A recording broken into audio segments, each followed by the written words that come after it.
Good morning, everyone. Welcome to our regular meeting of council here for Tuesday, March the 10th. Calling our meeting to order here.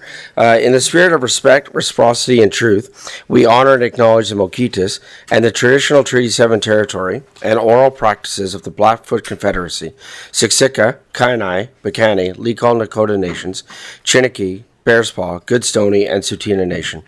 We acknowledge that this territory is home to the Métis government of the Métis Nation with Alberta District 4. And finally, we acknowledge all nations, Indigenous and non, who live, work, and play on this land and who honor and celebrate this territory. This sacred gathering place provides us with an opportunity to engage in and demonstrate leadership on reconciliation, and we are honored to have you join us on Treaty 7 territory. Moving to our urgent additions or approval of the agenda. First of all, we have one amendment to the agenda coming, and we would like to add under closed session a legal update, advice from officials. So we're just making one amendment to the agenda. Looking first to administration, is there any other changes to the agenda for this morning? Seeing none. To council, any recommended changes for the agenda? Seeing none. Can I have a councillor make the following motion to amend the agenda, please? Councillor Randhawa. Thank you, Your Worship. Good morning, everyone. I move that the Council approve the March 10th, 2026 regular meeting of Council agenda with the following amendment. Add agenda item 9.3, closed session legal update access to Information Act, ATIA, Section 29, advice from officials. Comments, questions from council? Call for the vote. And that's carried unanimously. Thank you. Going to our public, going to our moment of reflection. Just briefly, would just like to highlight, I had the pleasure of being in the arena on Sunday night when our U18-2s won banner. So they ended up winning banner after a triple overtime, went into a shootout, and I think they went through all 5 shooters in the shootout to win the banner. And again, one of the exciting things that I absolutely love about our community is our community shows up on banner games. The Red Arena was packed. There was fans everywhere. There were 2 men's teams that were playing right after, and there was a bunch of Calgary guys that were there, and that's why I was in the arena. I was reffing the game afterwards, and the guys from Calgary said to me, "Is this normal in Chestermere that you have a banner game and this many people show up?" And I said, "Yeah, this is pretty typical for Chestermere that we have a banner game and the rink is packed." So, congratulations to our U18-2s who were able to pull out the banner in a shootout after a triple overtime. So, super exciting for our U18-2 team to win banner. And as more information becomes available as to some of our hockey teams and other sports teams that are finding success, we'll certainly be sure to highlight it. I also want to be the first to invite everybody to come out next Tuesday to our council meeting. So Tuesday, March 17th, for our Governance and Priorities meeting, we will be celebrating our Chestermere Olympic gold medalists. So we're going to have a celebration for them here. We have confirmed that MP David Bexty is also going to be coming for that celebration. So thank you to administration that have been doing a lot of work behind the scenes to make this happen and coordinate this. Details coming in as soon as, I think, yesterday at noon about coordinating some of those last minute details. So just want to invite the public to come on out 9 a.m. Where we will be doing a special recognition for our Olympic gold medalists who won gold at the recent Olympics in curling. Going to our public input session, looking to ledge services if anyone has signed in. Seeing no one has signed in, we'll move to the approval of the minutes. So February 24th, 2026 regular meeting of council minutes. Can I have a councillor make the motion, please, to approve the February 24th, 2026 minutes of council? Councillor Schindler. I move that council approve the February 24th, 2026 regular meeting of council minutes as presented. Comments, questions from council? Call for the vote.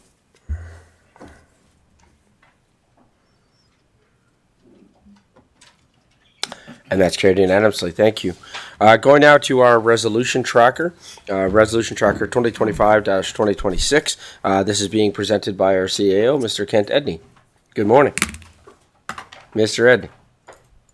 All right. Thank you, Mayor Dean. Good morning to you and council. Through you to council, quick update here on the resolution tracker. I do have a few updates to a number of different items on here. So I'll try and walk you through starting sort of from the top to the bottom here. Just want an update on the library business plan. I have met with the director of the library, Tegan, and Kate Doherty as well. She's leading this project internally. We'll be heading out to RFP for this business plan. It won't be part of the 2026 offsite levy update. It will be part of the 2027 offsite levy update. I believe we're targeting to have this report done sometime in the fall. So I'll update those comments to reflect that for future meetings. Item number 2 on the agenda, or on the tracker, we actually completed that at the January 20th governance and priorities meeting, so I apologize that that is still on here. That should be marked complete. Just an update on the third item there regarding the project funding. That's something we're going to look to target to bring back after we complete that campaign feasibility study and we go through final budget and get a update on our finances from the finance team. Again, same idea. We're looking for potential opportunities to fund that rec center. The one after that is related to the previous motion, so those two would expect to be completed sometime in the summer to early fall. June 24th, we've got that, I believe, on today's meeting. Just making sure. Yeah, that's coming on today's meeting. So again, I apologize. It doesn't show as being here. Was supposed to be end of February. Got bumped a little bit, but it's on the March 10th agenda at this point. If we go on to the second page, it'd be motion from Tuesday, December 9th, related to the Economic Development Advisory Committee terms of reference. We've had some changes in our Economic Development Department. This is something that you, Mayor Dean, and I are following up with the council members on this, of timing of when we bring it back. My suggestion would be once we've got the economic development person in place, this might be something that they can help revise those terms of reference. Mayor Dean, you have a question on this? I do, actually, on this specific one. I'm just wondering, so I appreciate that. We still have members of the community that are appointed to this committee. I'm not sure status on where that's sitting right now. Just waiting to hear where that committee is sitting. So I'm wondering, just with regards to communication, or I'm wondering if we should then make an official pause to this, or just strategy-wise, what we might be looking at with regards to that, or if administration would be looking for that recommendation from council. Thank you for the question, Mayor Dean. I don't believe that's an administrative request or decision. This is a council committee. There is a terms of reference in place. There are members appointed to it.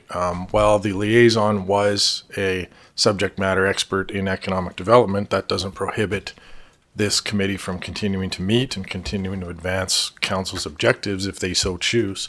So I would suggest I'd look to, I guess, the council members on that committee if they'd like to continue meeting and continue doing the work of the committee, that is appropriate, and we can just assign a administrative liaison. Again, they might not be a subject matter expert, but they can take the minutes and come back with work items, or we can pause that committee for now until we do have that SME in place.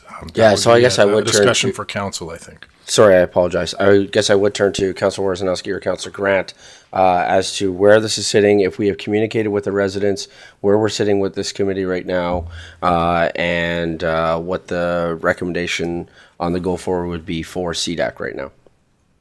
Councilor Grant. Thank you, Mayor Dean. An update from CDAC would probably be, we haven't met yet since we've lost Nimish. We definitely do need a liaison appointed. There should be a liaison appointed, whether it's going to be our manager of economic development or not. I think we still need that, and then if they can change out at that time, that's appropriate. We do need to align on our strategy on what we're going to do. I think that's part of our issue is we need a large economic strategy coming. And I think with that, maybe I'll turn it over to Councillor Worzanowski to add. Councillor Worzanowski. Thank you, Councillor Grant. Thank you, Mayor Dean. I'll add just a little bit of color here. Yes, a liaison is certainly hindering us from meeting. Our committees are far more effective when we have that liaison, so thank you to administration for providing those. And if we have somebody who's not an SME, let's get it up and running. We also, Council did previously approve some budgetary items on recommendations that that committee has given to Council, which were approved by Council on those studies. Those studies are also critical for this committee to continue moving forward. We also asked administration to backfill some of the roles. So we'd like to see a status update on the backfilling some of those roles because due to many reasons, we have been losing people and we need to backfill those roles to get that committee up and running. So there's some work to be done. Adding a liaison is just the beginning.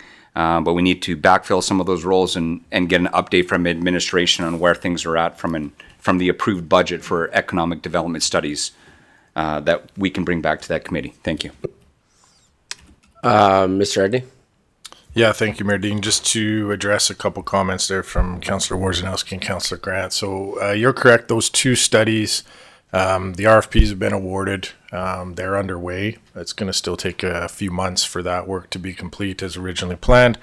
Director Chandiok is going to come next week to governance and priorities, give a presentation on economic development similar to what we did in the economic development workshop. What I'm hearing here is from the members that potentially, while a liaison is important, the liaison's role technically is really to take minutes and set agendas. It's not actually to do work, but I sense you're getting value from having that economic development person there. So maybe this is something we take offline and potentially pause those meetings until we get that person in place and have a little bit more information for you. So if it's okay with you, maybe the three of us can chat after and then look at bringing those updated terms of reference when we have all that information in place. Yeah, the concern that concern I still have is I haven't heard anybody yet address the people that are on that committee. So I understand the tension point of the liaison and maybe some further conversation needs to happen there. But I haven't yet heard anybody address whether or not we've contacted the residents who are on this committee. And whether or not we have communicated with them about the pause and whether or not those things have happened, whether that be from the councillors that are appointed to this committee, or from administration. So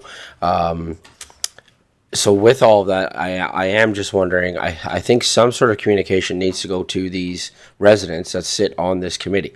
And so I haven't heard that yet either from... I just haven't heard how has been addressed. So, Mr. Edney. Yeah, thank you, Mayor Dean. To your point, I don't think it has been addressed at this point. I don't think we've had a formal conversation of whether we were putting this on hold or continuing to move forward. So I'll work with Councillor Worzanowski and Councillor Grant after this and figure out who's going to communicate with the members of the committee and what those next steps look like. Okay.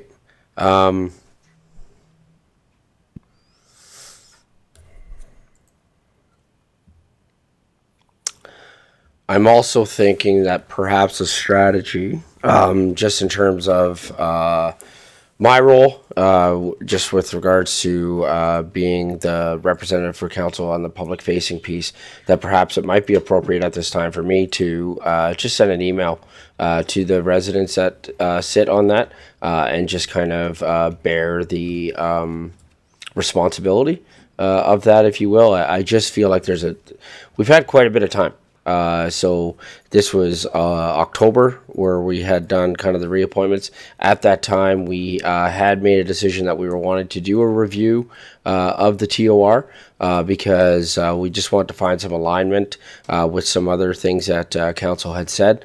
And then again, when I saw this on the resolution tracker, I'm not sure any of that has been specifically communicated to those residents. So I guess that could also be a next step, that while you're doing that, but in that in-between time, we are, 5 months out now, almost, since that committee, and even within terms of our own bylaw, just with regards to that. So I'm just wondering, for that to happen, looking to either Mr. Edney, or this might be a fine time to introduce our new manager of legislative services.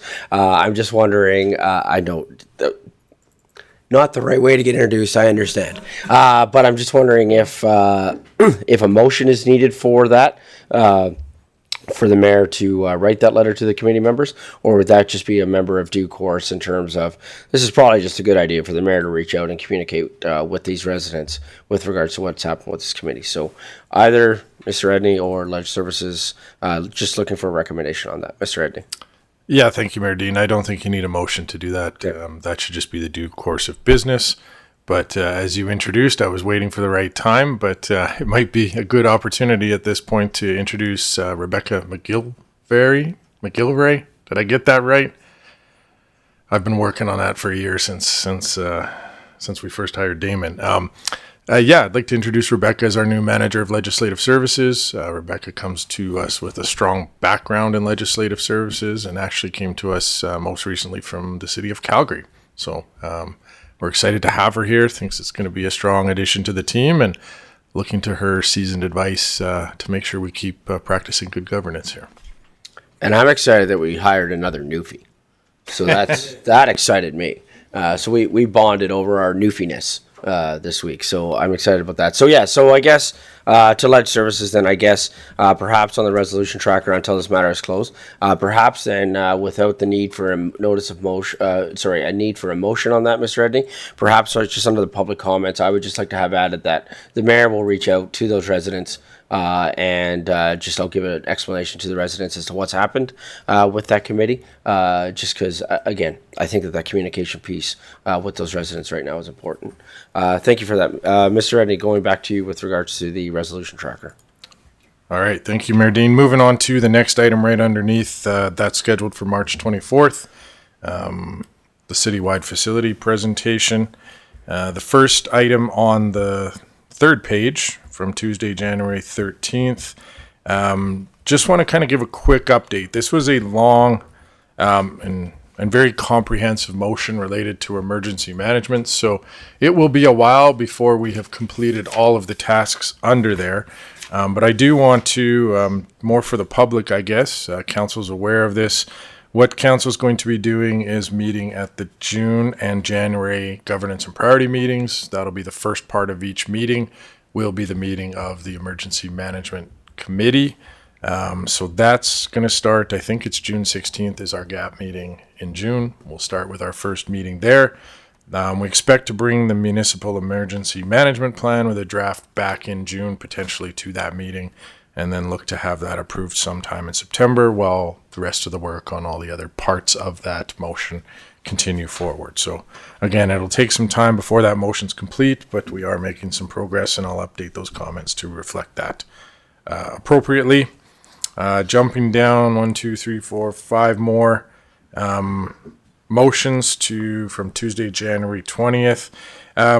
Just that there is a subsequent motion from that January 20th gap related to bringing back recommendations for governance structures. One thing we're going to talk about later today in the work plan, I think up to this point, there's been a little bit of pressure for council to feel like you need to pick that governance model first. We've done a lot more background work, especially with the city of Calgary.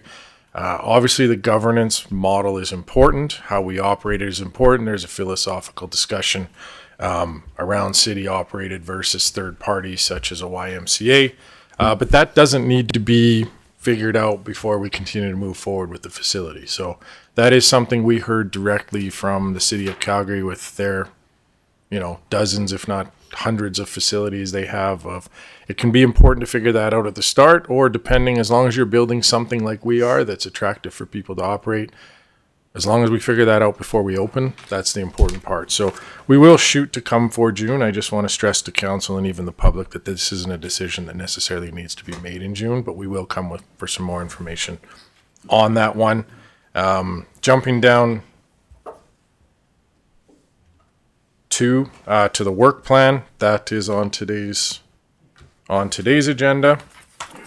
And then I think one final update on the fourth page from Tuesday, February 3rd, where it was to book a workshop with the Community Support Services team. We've had a preliminary meeting to talk about what that looks like. For council's reminder and public's awareness, these workshops, what we've decided here internally is the Tuesdays that council doesn't have council meetings or governance and priority meetings, those will be the days we've set aside for workshops, strategy sessions, etc. So that will be scheduled in short order, and I'll come back to you with an update, hopefully at next meeting, of when that has been scheduled. Other than that, if there's any questions, I'm happy to answer them at this point. Thank you. First turning to council, if there's any other questions that you have with regards to the resolution tracker.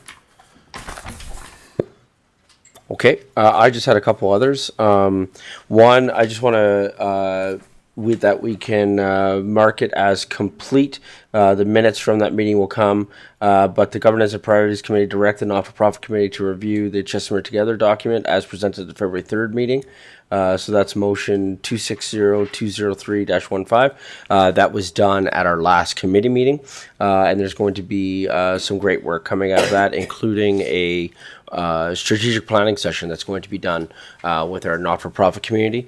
So that's hopefully coming in April, where our not-for-profits are going to be getting together to do a strat plan session just as a collective group. The one, I had a question for administration, and then I have a question for a couple of our counselors as well. There's a couple of motions on here that on the surface, if you just read the motion without the context, that at times it can seem perhaps a little more ambiguous than it actually is, because at the time we made it, that there's lots of rich conversation and things that happen like that. So I'm not sure if this is a conversation that we just need to have at agenda prep, but I did just want to highlight for the public and perhaps turn to administration, just wondering how at times can we capture comments / the context of how a motion was made, or how are we doing that internally? Because I know sometimes some of that can get lost. We do have a lot that's going on, so I'm wondering, is that something at all in some of the more seemingly ambiguous motions? Is that something that we'd want to add into here in terms of that context? Or I'm just wondering how that might move forward. Mr. Edney.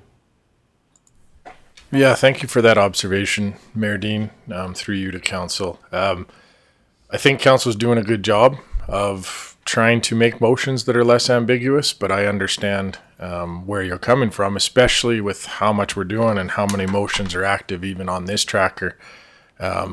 You walk a couple weeks out and sometimes there's some lack of clarity on exactly what was supposed to happen. Obviously, those of us sitting in this room usually have a good idea, but we're often not the ones doing the direct work. So I like that idea. If there is something as we go through here that, and I'll take a review of this with that lens of, it might be something we add for public. We do have another column on this spreadsheet that we don't publish for these meetings, where we do capture a lot of that information. Who's working on what, where they're at on it, when they've had meetings, what the next steps are, that kind of thing. So maybe I can transfer some of those comments into the public comments where appropriate, if we come across any of those motions that could be ambiguous.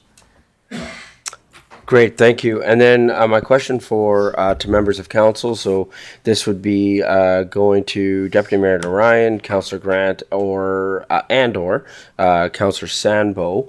There's a motion that's on here. Council direct administration to refer the $100,000 of unstructured recreation to the Recreation Committee for the committee to bring recommendations to council for 2026. So I just wanted to ask that question of council members that are sitting on that committee, just where that motion is sitting, as it's now March, and I know that our parks team is starting to gear up with their plan for spring and summer.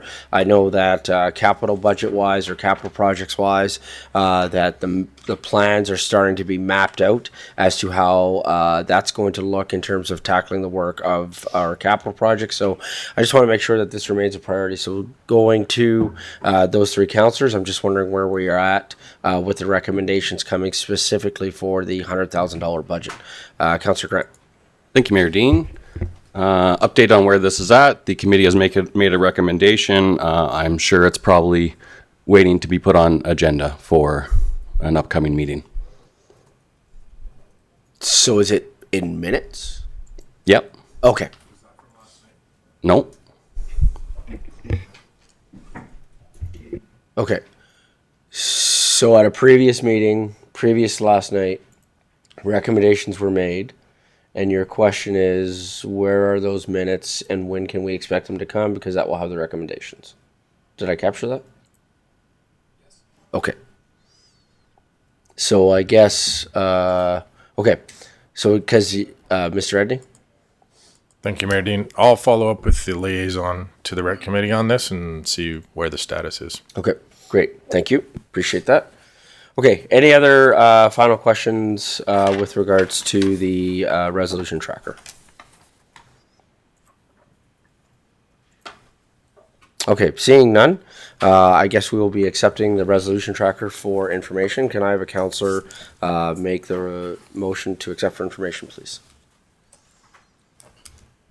Councillor Rendawa.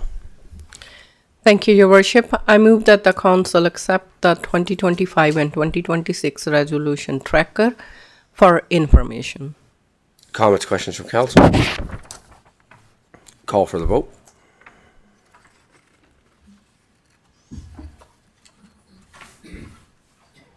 And that's carried unanimously. Thank you. We are going to move some things around here on the agenda. I apologize for not highlighting that. We have a scheduled presentation at 10 a.m., a scheduled presentation at 11 a.m., and another scheduled presentation at 1 p.m. So if I may, Mr. Edney, I'll put you on the spot here a little bit, and we're going to jump down to 8.1.2, which is the 2026 Mayor and Council Charity Golf Tournament, again being presented by our CAO, Mr. Edney. Mr. Edney.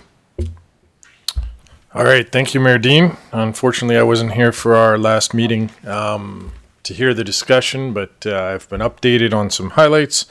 We presented some potential dates for the Mayor and Council Charity Golf Tournament. Back at that meeting, I gather there was some discussion to look at some Saturday options as well as some dates into August. So I've added those to this table here to highlight a couple Saturdays in June or a few Saturdays in June that are available. There's one Saturday in July available. And then we have about 6 dates in August that the golf course has available for us to do. I gather it was talked about at the meeting, but I just wanted to bring it up further, I guess, formally, of the option of participating potentially with the Chestermere Food Bank on June 12th, doing a joint tournament for this year, if council chose to have the food bank as a recipient. A couple things that does is it allows us to pool our resources from sponsorship opportunities and donations. But one thing, and we will figure it out regardless of what you choose. This golf tournament takes quite a bit of work internally. We've had some changes over in staff. We have some staff focusing on some pretty big events coming up this year. So it would allow us an opportunity to use some of the resources at the food bank for planning. But again, if council would like to do the tournament at another time, pick a different recipient, or could still pick the food bank at the same time as a recipient, that's an option there. My one comment, I guess, and I guess I wasn't here for the discussion around Saturdays, but I would caution against a Saturday. I know on the surface, it generally seems like Saturdays would be good. More people can attend, but really, from a sponsorship point of view, it is businesses that do sponsor these. It's a lot easier to get businesses to show up on a work day. I know that sounds bad, but that's just the reality of life. It's easier for a foursome from one of our partners to show up on a Thursday or Friday as part of their work routine than necessarily taking time away from their family in the summer on a Saturday. So while Saturday's an option, I think we'll have more success if we left it on a Thursday or Friday. Again, just my advice for council. I'll maybe ask you for some input and see if you have a date you prefer. One request I think I would have for council as we go through this too is we do this particular process a little bit differently here just because this was a new item. What I would like to do going forward, if we can, is pick a month and I'll schedule the date in that month well in advance. We can know it's in June or July or August every year. Pick the middle of the month and administration just can go ahead and do this as part of the budgeting process, assuming council approves it. We'll just schedule it for roughly the same date every year so we have some consistency. So maybe something to think about, and I'd open the floor up to you for some feedback on a date that works for you. Yeah, I just want to echo those comments. I've had the opportunity over the last couple of weeks, just in course of other meetings, wasn't specifically reaching out about golf tournaments, but just speaking to other municipalities similar in size or from the mid-sized cities network. We are certainly the most involved council when it comes to the planning of the golf tournament. Many other municipalities, it's very similar to what you just said, so it is a little bit different in terms of just that. Neither good, nor bad, nor indifferent. We are Chestermere. We want to treat it the Chestermere way. But just some commentary with regards to that. I also, I do like the recommendation that you have of for 2027, 2028, 2029, just having a common month, like say July, and then just for 2027, 2028, 2029 having that. However, just going into this one, I'm not sure that we need to worry about that as much with 2026. And I certainly hear from administration the concern right now, and we've heard this on a number of items just with regards to capacity. And it is March, and the summer is coming quickly, and so perhaps this might be a good year for us to partner with somebody else, just with regards to capacity, some staffing changes that we've had, and how much some of those staffing changes even impact the planning of this tournament. So I think this might be a good year to just do something as a one-off, and then as you suggested, Mr. Edney, for 27, 28, 29, look at say July as the date to go forward and then avoid the other tournaments. Mr. Edney. Yeah, thank you, Mayor Dean. And just one point for clarity, just talking about the years going forward, 100% still a council decision on who the recipient of the proceeds and benefit is. That doesn't need to be decided today for 2026. What we need to do is lock down the date with the golf course and start planning. But that is something I will bring back very shortly too, is who is the recipient? Because to some of your comments, I'd like to have the recipient involved in the golf tournament, in helping drum up the sponsorships, in getting the messaging out and that kind of thing. So the sooner we can choose that recipient, if it is a third party, if it's an internal city use, then that becomes our responsibility. But the task today is really, let's lock down that date, and then we can talk about the recipient at a future meeting. Yeah, so I'll open up to council for comments. I will say just at the start of this conversation that based on the comments from administration and based on the conversation we had previously, my recommendation hasn't changed. I think that for this year, it would be good for us to partner with the food bank, move forward with the food bank for this year with the understanding, and right away from the understanding that in 2027, 2028, 29, it will be a different date, a separate date, and we're picking a different recipient every year. Councillor Schindler. No, I actually want to echo. Thank you, Mayor Dean. I just want to echo exactly what you're saying. I think that after hearing what administration's challenges are, and we're moving really fast up to the summertime when this tournament will take place, I think it makes perfect sense to partner with the food bank and have our tournament on June 12th. Thank you. Councillor Warzanowski. Thank you, Mayor Dean. As Mr. Edney indicated, we don't need to decide who that recipient is today, so I think we can save that conversation for another day. What administration is asking us is the date. I'm going to suggest Saturday, June 20th. It's before school ends. Everybody will still be here. Chances are good that the weather's going to be decent. It may be rainy, and I'd like to recommend that day, but open to other suggestions. Thank you. Thank you. We can bring that forward as a motion. Based on what administration has said, I don't support Saturday because the overtime we're going to have to pay, it's going to cost us more money to run a tournament by running it on a Saturday because of the overtime that we're going to end up paying the staff that we have. It's actually going to cost us more to run the tournament on a Saturday. But happy to hear that motion, and then we can vote on the motion. Deputy Mayor Narayan. Thank you, Worship. And if, sorry, through you to Councillor Warzanowski, I was wondering if you'd be able to accommodate maybe June 25th instead, and that's a Thursday. I'd like that.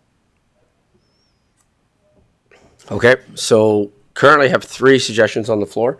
One would be to partner with the food bank and go on Friday, June the 12th. The other suggestion that was made was the Saturday, June the 20th. And then a third suggestion that was made is for Thursday, June the 25th. So look for some other comments here quickly before opening it up for votes. Councillor Sambo. Thank you, Your Worship, and good morning. If you need someone to go in with a motion, I would go in with a motion for the 12th. I cannot make either the 20th or the 25th. Okay. Thank you. Councillor Randhawa. Thank you, Your Worship. I'd be okay with either date with my fellow councillors they choose. I'd be pretty open at this moment. And for my thing is still the same. I love to support food bank even it's June 12th. And it does make sense. We have more help because of the staffing. And I need to choose the second also, even though we are not choosing today. Still, my first recommendation from last meeting, I want to majority share with the food bank and the less with the PWE playground, like 70-30 or 80-20 like that. But majority share should we go because we can choose 2 recipient because we did it previously. So I want to, for sure, food bank is a more need and they are looking for different perspective. I want to support them bigger numbers. So if we can divide that, I'd be really appreciate. But I'm okay with any date with my fellow councillors. Yeah, absolutely. Thank you. And I think, Councillor Randhawa, to your point, I think this is going to come up in a later conversation here on today. But I would recommend, as we go into AB meetings this spring, one of the things that I think we could be advocating for with provincial government is as they're looking at other models of school funding, and even as part of the school accelerator program. Part of the school accelerator program is looking at upgrading schools. And I'm just wondering if, as part of our advocacy work, I don't want to show all of our cards, but I'll show this one a little bit, that Councillor Randhawa, because I know that gets you in a room with the minister and fun things happen. But I do, Councillor Randhawa, I would recommend when we're up there, perhaps that could be part of the advocacy that we could look at as part of the school funding models that are coming. And this comes from a meeting even I had this week with school trustee Cook from Calgary Catholic Schools and some advocacy that they're working on with a public document that they have, because they're doing some advocacy now specific for playgrounds as well. So happy to share that with council. That meeting happened Thursday, so I just haven't had a chance to share that with everybody, but would be happy to share that and look at moving forward on that advocacy work. Councillor Warzanowski. Thank you, Mayor Dean. Just in hearing the commentary from my peers here, looking at June 25th or the 12th, I'd certainly be in support of supporting the food bank. However, having the flexibility as Mr. Edney suggested, and we don't have to decide who that recipient is, would give more flexibility on the 25th. But also, if we do choose the 12th, which I'm not necessarily opposed to, to Councillor Randhawa's commentary, it would be nice if we had the ability to fund two different recipients, if we so choose to choose the 12th to partner with the food bank. If that's acceptable, then we could consider such a motion. Just want to share that with my peers, or Mr. Edney, if there's any commentary, if that prohibits us, or if anybody on council prohibits us from being able to share the funding if we so choose to go on the 12th.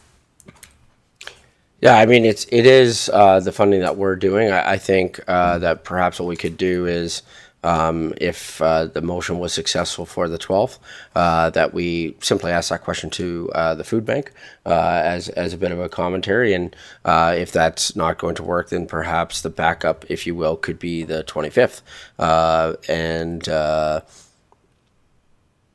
As an idea moving forward. So,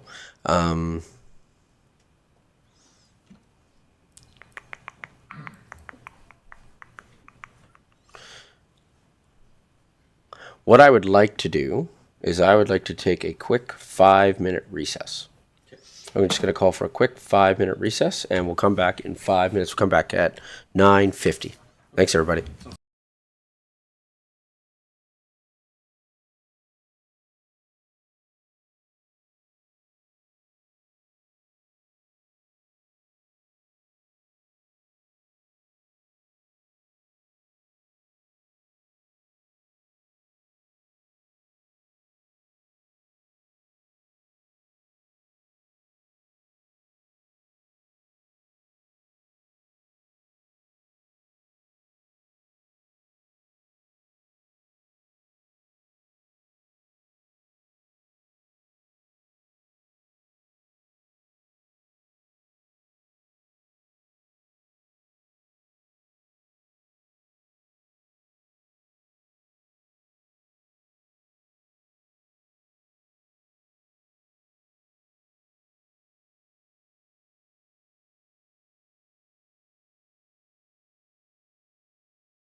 Good morning, everyone. Just coming back from our quick break here. Full disclosure, the food bank was in the room. So I took a brief break because I just went and talked to them. So full disclosure on that. So food bank is certainly open to this idea, Council, and would be open to looking at any kind of further option that we may wish to explore. So to the point that's been made by everybody, I'm wondering if we should just proceed with a motion to proceed with Friday, June the 12th. That would then accommodate for Councillor Sambo to be able to attend. Then we could further have some further discussion about full recipient, how that's going to work. But then obviously we are going to be working with the food bank to help raise money for the food bank.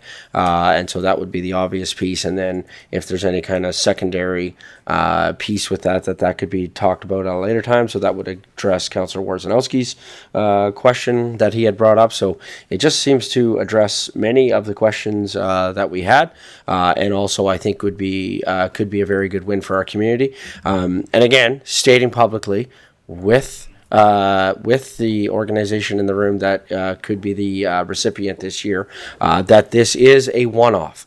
We are not, if this passes, creating this is the new way of we're doing this every year. I think that's been public, but I just wanted to say that because I know that at the last meeting that was a concern. I believe Councillor Warzanowski had brought up that concern about precedents and setting precedents, and so I try to address all of our councillors' concerns, and so I just want to readdress Councillor Warzanowski's concern that he had with regards to that. So recognizing that going forward, and perhaps we could make that motion today. That going forward for 27, 28, 29, we'd be doing something different. However, I'm a little bit presupposing. I just want to provide a whole lot of background. So with that, I think I'd be looking for a motion that Council set June the 12th, 2026 as the date for the 2026 Mayor and Council Charity Golf Tournament. First of all, is everybody on Council comfortable with the current wording for this motion? Councillor Warzanowski.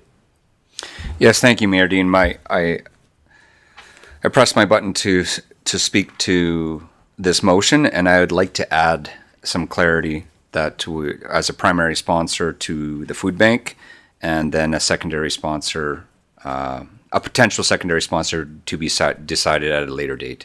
And then it's absolutely clear we're partnering on the 12th. It's with the food bank, and then we have the option to look at a secondary funder. Since you spoke with the food bank and there's some reception to that, what I would ask through the mayor to Mr. Edney is when do we need to decide who that second recipient is, and then we can put that all in one motion and see how it votes. Mr. Edney. Yeah, thank you, Mayor Dean, to Councillor and Councillor Warzanowski. If you do go forward with this path, I think understanding the primary sponsor and knowing that we can work with the food bank is the important aspect today. I would suggest probably sooner than later, but the golf tournament is 3 months away, so perhaps sometime in April at the latest, I would hope to have that secondary recipient, because that may be important as we start to go out seeking registrations and sponsorships. People like to know who they're supporting. So you could make that decision today if you happen to have that handy. Otherwise, that's something we can look at maybe potentially doing sometime in early April. Okay. Councillor Sambo. I'm prepared to make the motion, Your Worship. As written. As written. Okay, thank you. Councillor Sambo. Thank you, Your Worship. I move that Council set June 12th, 2026 as the date for the 2026 Mayor and Council Charity Golf Tournament. Thank you. Comments, questions from Council? Councillor Schindler. So I know we're kind of putting off deciding, like pseudo putting off deciding that who the recipient is for this, but it is June 12th, and that is the food bank's golf tournament, so we're taking over their slot. Should we not just put in, or we're not taking over their slot, we're saying that we're going to hold our tournament at the exact same time. Or should we just not put in with the recipient as being the food bank and then add to it later? Because this is their date. I'm assuming they've already booked it. Mr. Edney. Thank you, Mayor Dean. Councillor Schindler, I have a suggestion that what if you did and Council Charity Golf Tournament in partnership with the Chestermere Food Bank? That works. Makes Okay, it clear that it's with them. Councillor Sambo, are you okay with the additional wording? Yes, I am. Thank you. Okay. Well, that seems a little material. Can I get you to restate the motion, please, Councillor Sambo?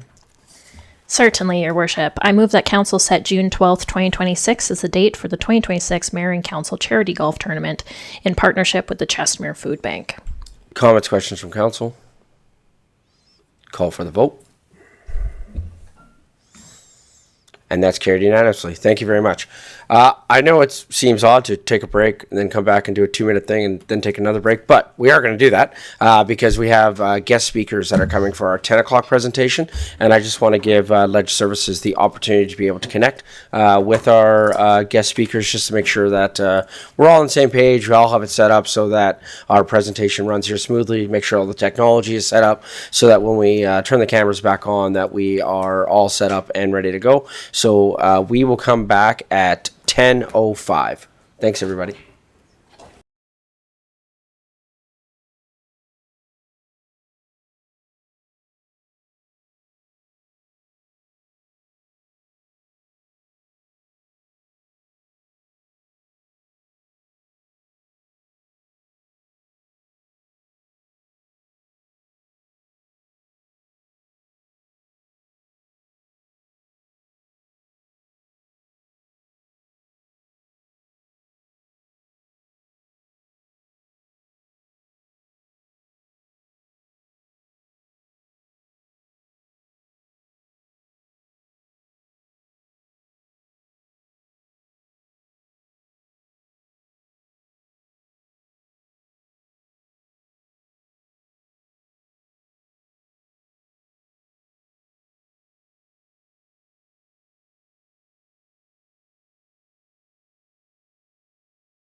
Good morning, everyone.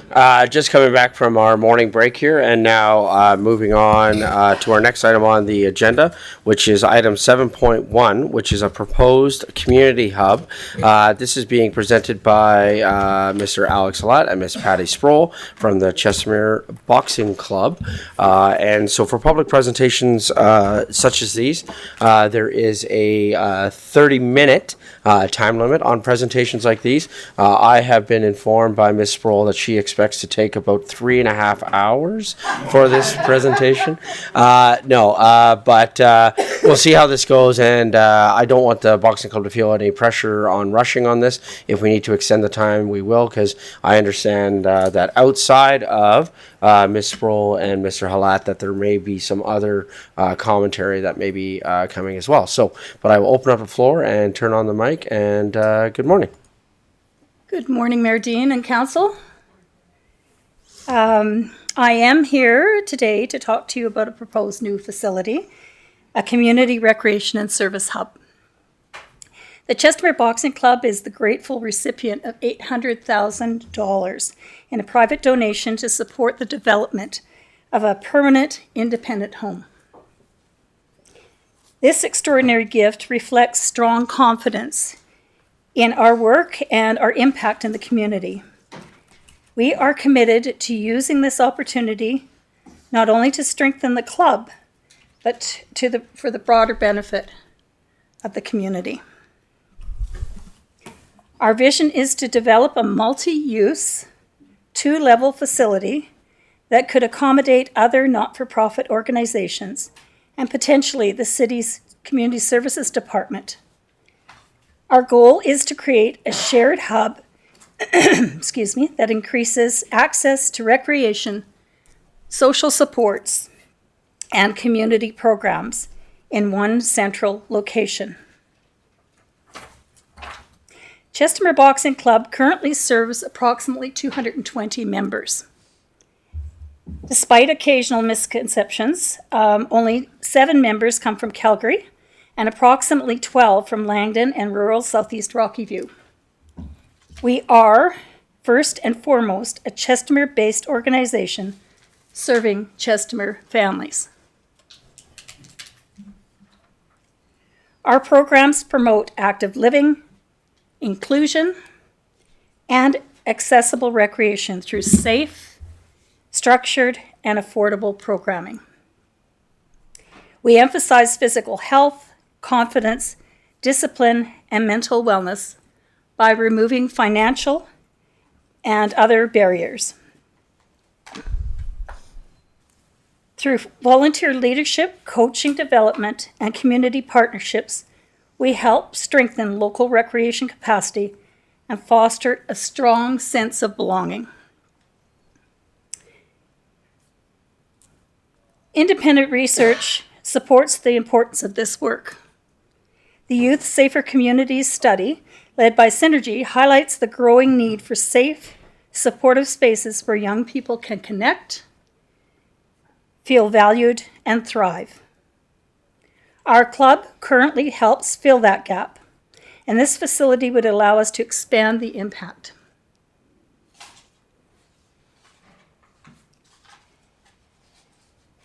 To make this project viable, we are seeking the city's partnership in the following areas: identification of suitable land for the building placement, collaboration, particularly with the Recreation Planning Committee, advocacy support for provincial funding, particularly the CFEP grant, the large CFEP grant, and access to short-term bridge funding when grant installments are pending.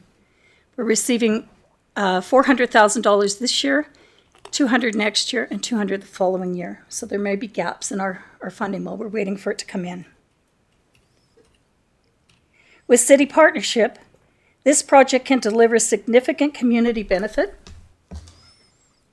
including increased access to affordable not-for-profit operating space, reduced pressure on municipal office facilities of community services relocates, expanded recreation and social programming capacity, and a centralized collaborative community hub. All this can be achieved with minimal direct municipal capital investment. The proposal represents a rare opportunity to leverage significant private funding to create a long-term shared community asset. With the city's support, we can build a facility that strengthens recreation, social services, and community well-being for years to come. I'd like to introduce you to a couple of people from our club. We'll speak to you about their experience. One of our coaches, John Zammett, and one of our athletes, Mateo. Come on up, guys.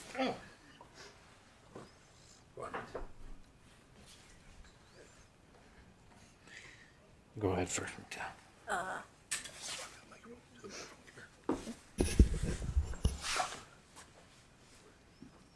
I'm Mateo Martinez. I'm a boxer at a Chestermere Boxing Club. I'm 14 years old, and I started when I was 11.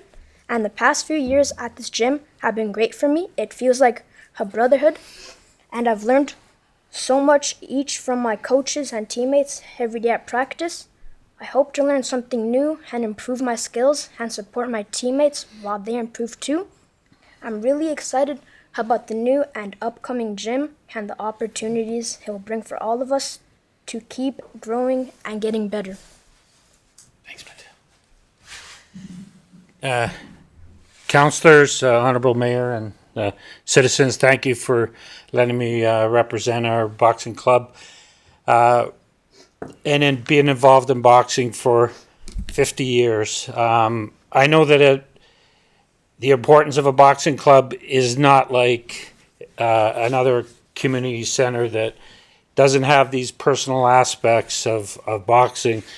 And in collaboration with the city, we will put out better citizens through boxing, because probably the fighting aspect of boxing is the lower percentile of what they come out with. They come out with so many other things that reflect on the community. And I put out a couple questions to the young boxers, of all ages, about what the boxing club means to them.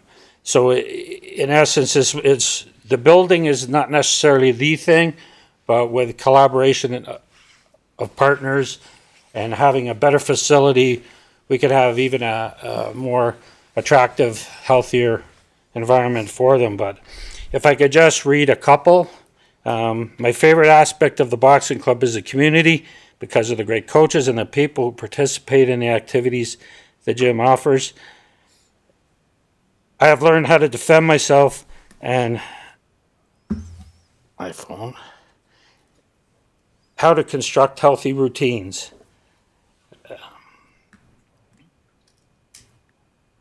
Can you do this for me, buddy? Yeah, so anyway, that's the aspect of it, and I probably have 15 of those from different kids. I don't want to go through all of them, but they come in there with unique qualities and needs, and we try to facilitate all the ways of learning how to defend yourself, but also how to face things that are challenges, and they come out of it so much better, and years later they even reflect back and send me messages of thanks for involving them in boxing and all the aspects of it. So we appreciate what's been done up to now, and anything that can be done further for us we'd really appreciate. Thank you. Thank you. Thank you.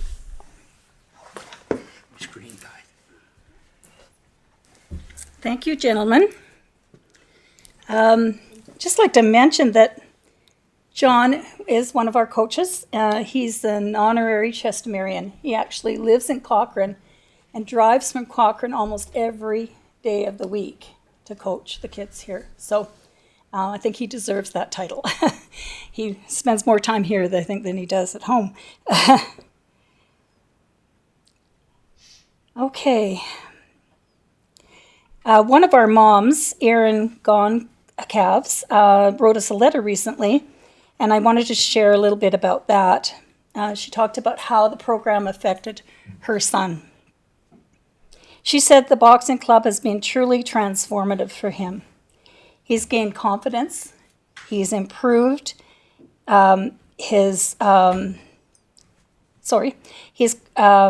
improved his physical health, and he's developed a strong sense of discipline. What stood out most in her letter was that he now feels like he belongs. He looks forward to coming to the gym, seeing his coaches and friends, and being part of something positive.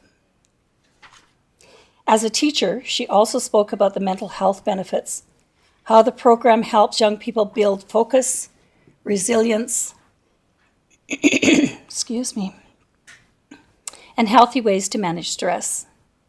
In her words, the club isn't just recreation. It's helping shape strong, confident young people in our community. I'll forward her entire letter to you so you can see it. Thank you. Stories like this are why we believe so strongly in the future of this program. But to continue providing that kind of impact, to make it accessible to more young people, and to make it accessible, we need a stable, permanent, affordable home where the program can grow and serve the community long term. Believe me when I say, when a young person finds the right place with the right mentor, it can literally change the direction of their life. Any of you who are involved with youth in any way, shape, or form, whether it be hockey, soccer, church youth group, leadership programs, you know that's true. And we see that every single day of the week at the gym. We look forward to working with Council and community partners to make this vision a reality for the youth and the families of this community. Now I'm just going to, just before I invite questions, I'm going to ask Joshua to share the rough drawing we have of the building. It's very rough. It's not engineered by any means, but just to give you an idea, it's a very simple building we're looking at building, and to keep the costs down and to be able to maximize the amount of space we have available to the community. So structurally, it's going to be, we're looking at a Quonset style. For those that are familiar with farms, or a Quonset style building, due to costs. Structurally, it's going to be 80 feet by 125 feet, which will give us a 10,000 square foot base, because anything over 80 feet increases cost considerably on the trusses. So this is just conceptual. This is obviously all going to change pending there is a partnership, and we know where the land is, and elevation and grade will all come into place. But basically, it's going to be slab on grade. So 6-inch slab, and then build it on grade. So.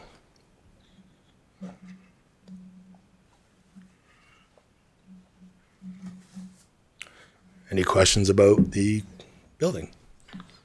Yeah, I think the questions are coming. We just want to make sure that you have full opportunity to for your full presentation, and then certainly open up to council. Last minute. I've been here 1,000 times with you folks. End of the day, it's about building better leaders.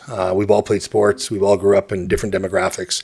I can speak on behalf of myself. I grew up in Northeast Calgary. If it wasn't for boxing and hockey, I wouldn't be the person I am today. And we work in collaboration with the food bank, with the Women's Crisis, with Synergy. As one unit, we are developing some pretty awesome leaders 5, 10, 15, 20 years down the road. So, and to have us all under one hub where I can just pick up the phone and call Morgan, or I can call Kim, or I can call the folks at the food bank if they're, to say, hey, we have a family in need. Let's start paving the future for these kids. So that's about it. Okay. Thank you. That concludes the presentation portion. It does? Yes, okay, I see nodding. Okay. It does? Okay, Yes. thank you. 3 hours. So thank you for that. I appreciate that. We'll open it up to questions from council. I'm just curious if this was approved and we were looking at moving forward, have you thought about, looked at what would the operating model / costs look like after that? So how would the operating costs be addressed then moving forward?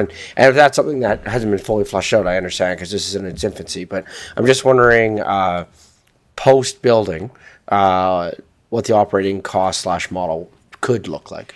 So just to state, so everyone knows, post building, essentially you'll create your own separate board with council on board, 2 or 3 members, and then the partners within the facility, whether it being Synergy, Boxing Club, Women's Crisis Food Bank, they'll create their own separate board. For me to go get the data, I can go to other rec centers, obviously, and figure out the per square foot basis. But I need people to understand this building will be handed over to the city. This will be, upon completion, privately funded, private initiative. The keys will go over to the city. It will be owned by the city of Chestermere at the end of the project. So there'll be no private ownership other than the city running this thing after. Obviously, then we work with the city on a funding model for base rent for every tenant in there. Obviously, every tenant in there is going to pay rent of some sort to cover operating costs and any future upgrade or maintenance to the building. So, okay, thank you. Any other questions from council? I have a few others, but I want to open up to council first. Councillor Sandbo. Thank you, Your Worship. I have several questions and comments, but I'll just get started through you to administration and through to our presenters. First of all, Mr. Mateo, thank you for your comments. You've got a future in public speaking, so keep at it. I think you did really great. Really amazing. I think what you folks are doing is amazing. It's hard to put into words the impact that these kind of programs can have for our kids, especially in our current context. I do have a couple of functional questions. How long does something like this take to build? So we've, without jumping the gun, we've already gone out, obviously spoke to contractors that are in support of the club. Remuda is a company just down the highway here that's built numerous buildings like this. Construction of the actual building, the structure, is about 3 weeks. Now, the interior guts, being the plumbing, the electrical, and the finishings, that can take up some time. And whereas a gentleman here in the room, most of gear would be helping us as our GC.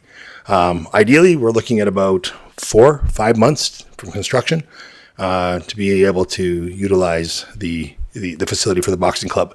In terms of the second floor, the finishings are different. That's when all the other not-for-profits, being we're open concept, like we don't have a lot of interior to do on the main floor. That's when the other non-for-profits would get together and collaborate. Okay, what do we need for program space, office space, and so on. So that'll take probably, another month or 2 to construct that as well. So we're a bit of a constraint here. Our lease is only until February with the CRCA. Obviously, there's been a little bit of a rent increase. We are relying on a donor to keep the club afloat. So there's a little bit of a time constraint on this one. So that's why we're here, obviously, talking to you folks to see if we can somehow discuss some possible land opportunities where we can begin the process of permitting and whatnot and begin construction. So Great, thank you. So 4 to 5 months to get it into somewhat ready state. And then there's some approvals from the city. So we're looking at a minimum a year if things started very quickly.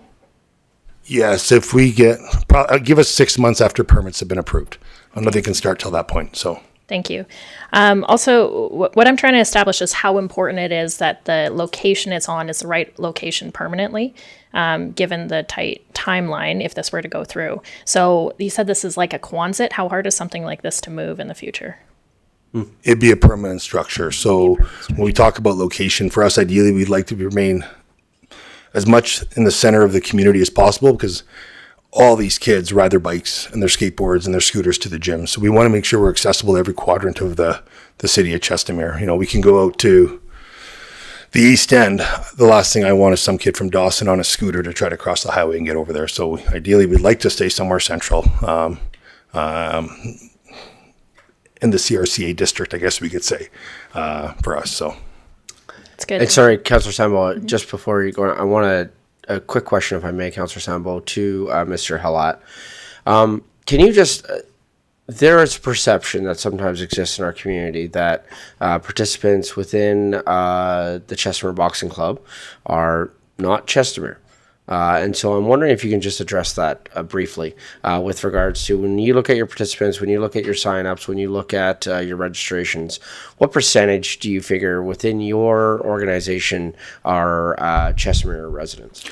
So out of 220 kids, and that number fluctuates day to day on kids, we have 7 kids from Calgary and about 12 kids from Rocky View County. So is what we have. So well over 92% of our kids are Chestermere resident kids. So the only outsiders, John, but we're trying to replace him. He's from Cochrane. Trying to He's actually looking at a movie. You mean recruit, not replace. And our head coach, Artem, who actually lives in Tuscany, who drives in every single day, is actually now moving to Chestermere, so he's closer to the kids. So he's looking at moving now to be closer to our kids. Wow, your coach came all the way to a council meeting to find out he's getting fired. Is that what just happened there? I thought your presentation was great, by the way, so I don't know. We'll talk to Mr. Halat offline about that, maybe. Councillor Sambo, I'll go back to you because I know you had some other questions. Thank you, Your Worship. I do have another line of questioning related to the slide, what are we requesting from the city? So I'll park that for a second to see if there are other questions from members of council and yourself. But the one I wanted to just address is the short-term bridge financing. Community Futures Wild Rose does have a program called B Block, the Builder's Bridge Line of Credit, and it's a new program, and it might be applicable here. I'm trying to remember, I think it's up to $150,000 and it is for the purpose of building, just getting cash in and then cash out. So that's something that I can discuss a little bit more as well, but I'll stop there for now, Your Worship. Okay. Just so you're aware, Councillor Sambo, I don't have any other green lights on my screen right now. Oh, as soon as I said that, the board lit up. So, Councillor Schindler. Yeah, thank you. And through the chair, through administration, to our presenters, and actually just through administration. We have a lot of community groups looking for space in Chestermere. I can think of a half a dozen. And the lands around the CRCA have been quite popular for people to comment on wanting to utilize. How feasible is it for the city to communicate with the CRCA and get these lands utilized for other organizations?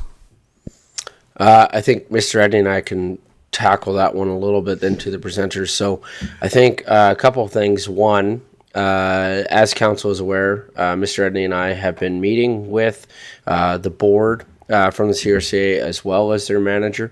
There's a plan for those meetings to continue moving forward. As we just suss out utilization and what everything looks like moving forward. I do know that the CRCA is currently working on a strategic plan for what the future from their standpoint looks like. We also know that council has clearly expressed that the city does not simply want to have a landlord to tenant relationship with the CRCA. We would like to have much more of a collaborative partnership type of relationship as opposed to a landlord tenant relationship. So those conversations are continuing as well. Mr. Edney, I don't know if you have any commentary from an admin standpoint on that. No, I think I've covered it. Okay. But I guess taking Councillor Schindler's question and maybe putting it to, and I'll come back to you in 2 seconds here, Councillor Schindler, because I saw Patty stand up. Maybe if you just want to have any comments with regards to any conversations that have happened or any response you might have to Councillor Schindler's question. Yeah, no, I'm not, I can't be much of a help there. I was just going to say, is your question of us or is it of the rest of council? We will stay out of the way when it comes to those conversations between you and the CRCA and only come in when we're invited. Right. I think, too, it's also important to point out as we're having this conversation that the CRCA lands are not the only current recreation lands owned by the city of Chestermere, right? So to be fair to this conversation, other lands that are currently owned, that are zoned recreational or would be appropriate for a project like this include the CRCA lands, include lands that we have identified as really unusable right now or are not utilized right now that exist between the golf course and the CRCA. I'm not suggesting anything in this. I'm just listing off lands. I would also suggest the current location of Synergy would be another location that is simply owned. Synergy, don't panic. I'm not suggesting anything. I saw Terry's eyes in the back. I'm just suggesting that is just another piece of land that the city has, as well as the 13 acres that we own over in the Dawson-Chelsea area, as well as we have not finalized what that other small square section could look like over in the Dawson-Chelsea area. So not owned by us, but those conversations are happening. So there are other locations that the city does own in terms of land not known as the CRCA that would speak to Mr. Halat's concern about not crossing the highway for this and providing opportunity for scooters and skateboards and bikes accessibility. Councillor Schindler. And just a quick follow-up on that is, so I personally had several groups come and speak to me about getting space and then tell me their urgency. There are groups that are potentially going to leave Chestermere. There are groups that are needing space right away to prepare for events that are happening at the end of the year. Namely like Halloween or something like that. But we also have a deadline or something to the effect of with the boxing club. So through the chair to administration, what do you need from us to get this going? I guess, yeah, so in the sense of urgency, to help these groups plus support our not-for-profits. I want to get things going. Yeah, I guess. Yeah, and I guess too, I will help set that question up a little bit too, Councillor Schindler, in terms of when it comes to a not-for-profit hub. I personally have been involved in a conversation about a not-for-profit hub for about 10 years, and have been involved in varying conversations to levels of design to. In fact, one of the reasons why I ran as a elected official was because of a desire to see a hub within the community. I've been at it for about 10 years. Patty's been at it for, well, much longer than that. And Mr. Halat's been, I just said much longer. I didn't make any other comment. The look I just got. And I also know that Mr. Halat has also been involved in conversations on a not-for-profit hub. So, and even our not-for-profit community, our not-for-profit committee, this is high on the list. I know Rotary has been having multiple conversations as of late of trying to figure out a way to get behind this. And we also know that expansion of some of our other programs is something that has been desired for a while. If we gave the food bank any time, they could very clearly articulate their need for expansion as they've seen their needs grow in the last little while. So absolutely, this is absolutely a need that's existed in our community for well over a decade. Ms. Sproule. Well, I was just going to highlight what you said, Councillor Schindler, and the mayor again did it very eloquently, and I probably don't have to say anything. However, just from boots on the ground standpoint, those of us that do have space, smaller space it is, but it is space, are talking on a very regular basis about how we can accommodate any of the not-for-profits you're hearing from. The Center for Community Leadership, where Synergy is housed, is booked every single day of the week except for about 3 hours on Sundays. So there's that flexibility on Sunday afternoon, but otherwise there is no room.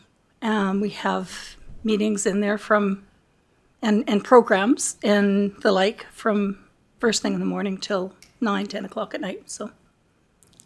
Mr. Edney, I saw that you had lit up here, and then I'll go to some other councillors here. Mr. Edney? Yeah, thank you, Mayor Dean. I was just going to address Councillor Schindler's, I guess, request of what administration needs. Obviously, a motion coming out of this to work with this group, I think, is where we just start at this point.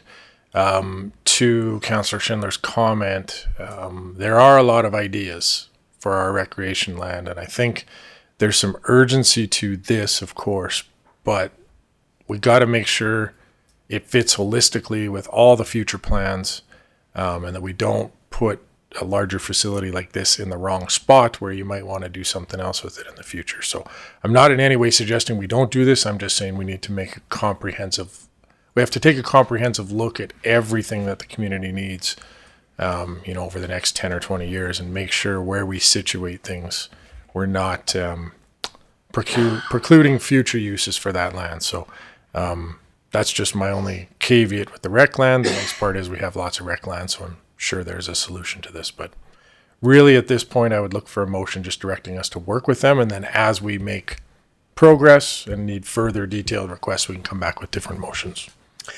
Yeah, Mr. Edney, just to comment on that briefly. Absolutely. A holistic view of what we're doing within both recreation and the not-for-profit community in our community is very, very important. The tension point is we need to try to figure out how to not move at the speed of government. Because I'm not kidding when I say that I feel a little bit like Groundhog Day right now. Because, again, just for myself, I have had this conversation for 10 years.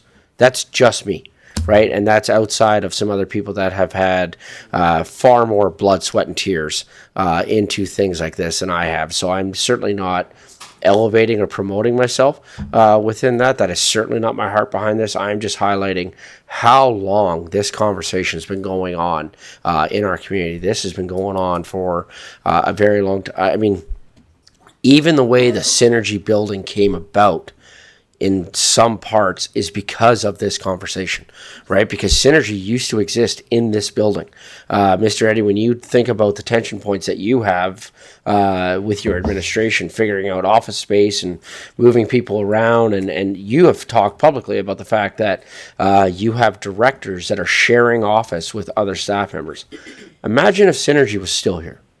Right. And that's that. Right. And so literally the Center for Community Leadership happened because we were running out of space and we had to figure out how to take care of Synergy is one of the reasons that happened. Not the reason, but it is one of the reasons why that happened. And so absolutely a holistic view is very important.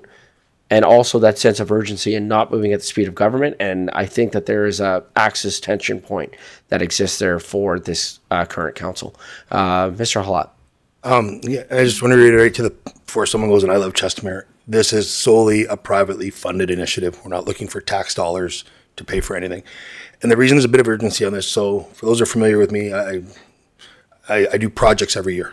So the last couple of years, typically we like to raise about a couple $1,000,000 a year.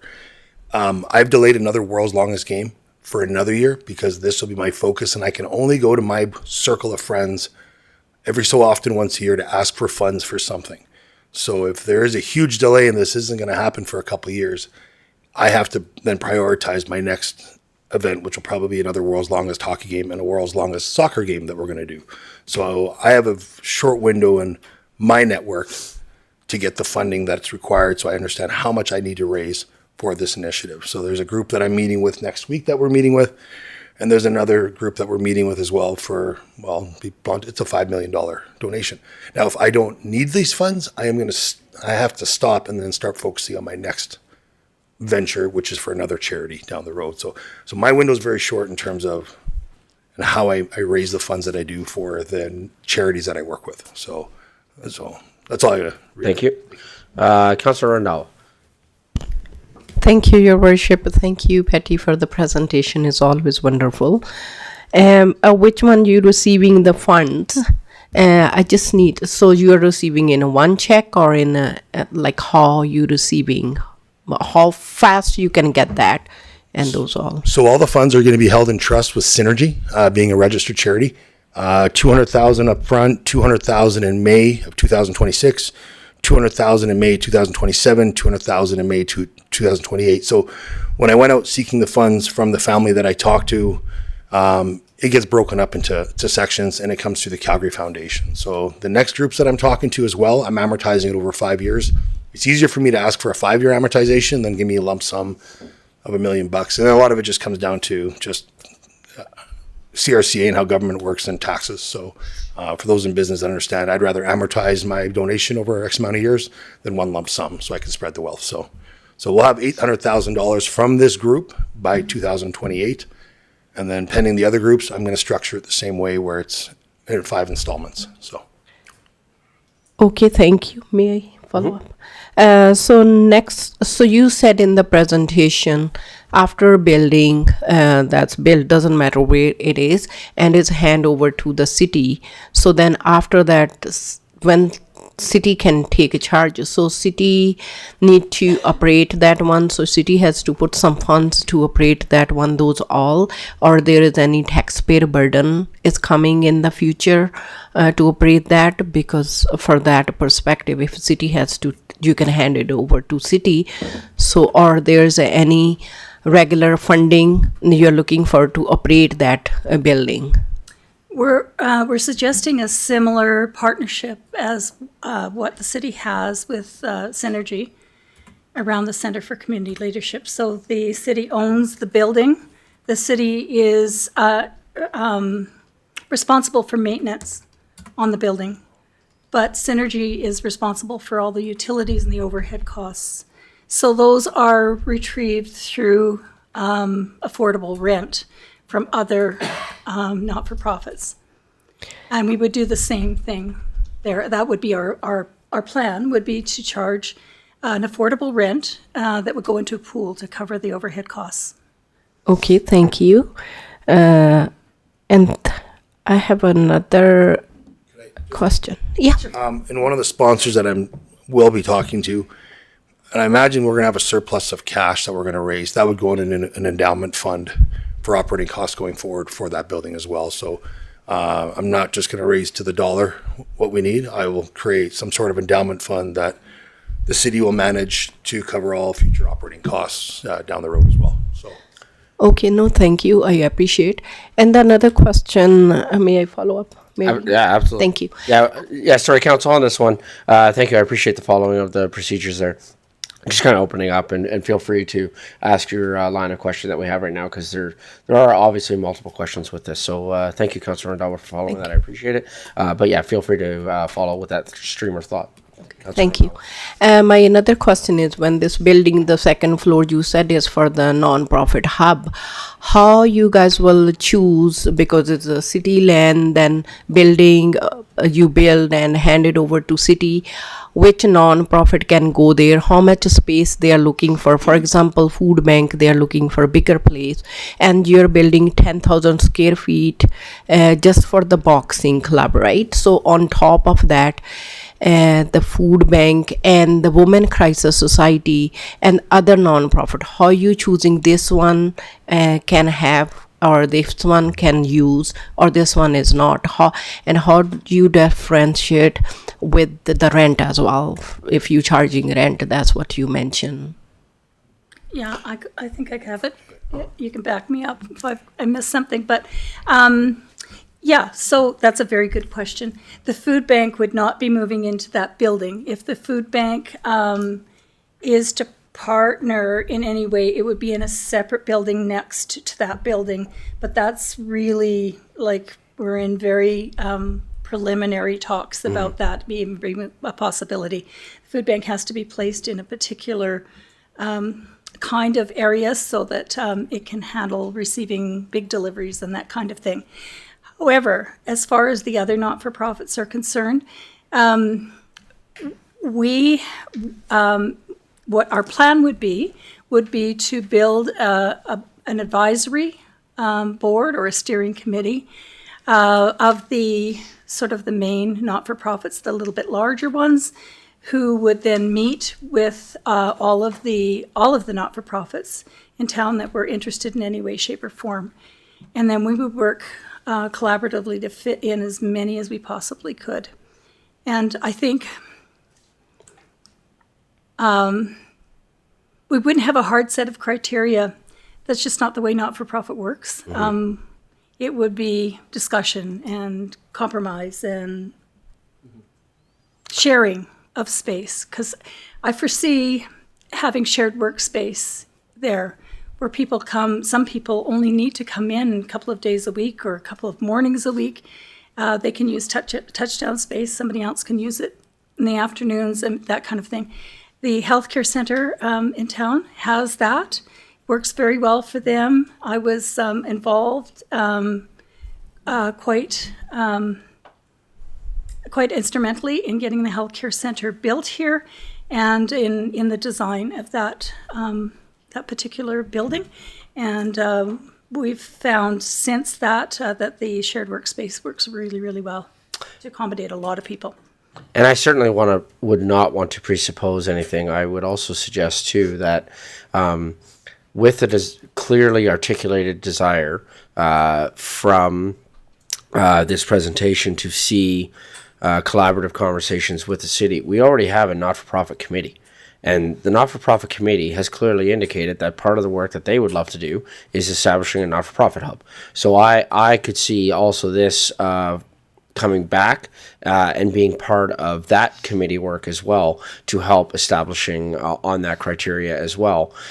Because if the stated desire is to turn the keys over to the city, and the city already has a mechanism for recommendations to come to council, that could easily just flow right through that not-for-profit committee through back to council. And Chestermere Boxing Club sits on that committee as a not-for-profit as well. So it'd be a easy mechanism to utilize that.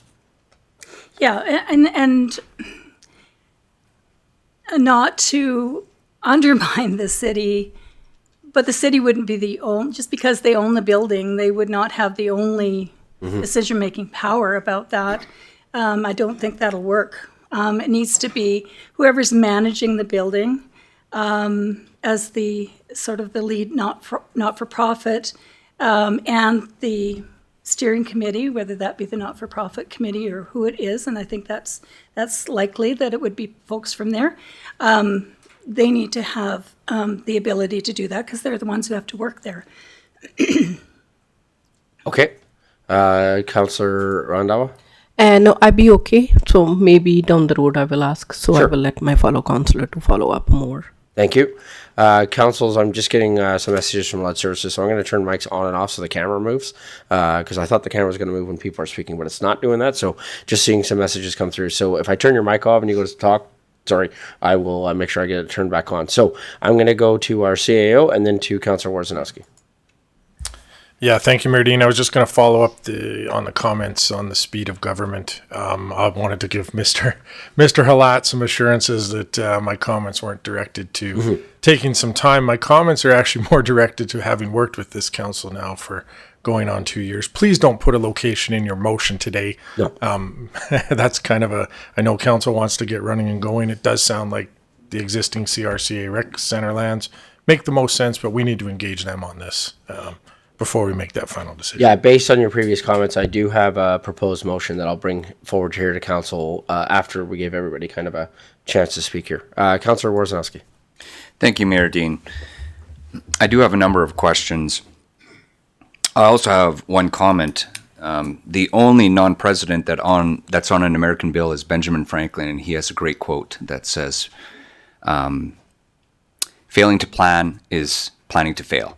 So I'm glad to see that there's a lot of thought going in there. And the vision is absolutely very clear. And Mrs. Sproule's commentary on having a steering committee, and I can see that administration is thinking how this would work. My first question through our mayor, through administration to you, Mr. Halat, is do you have any contingency for cost overruns or anything like that?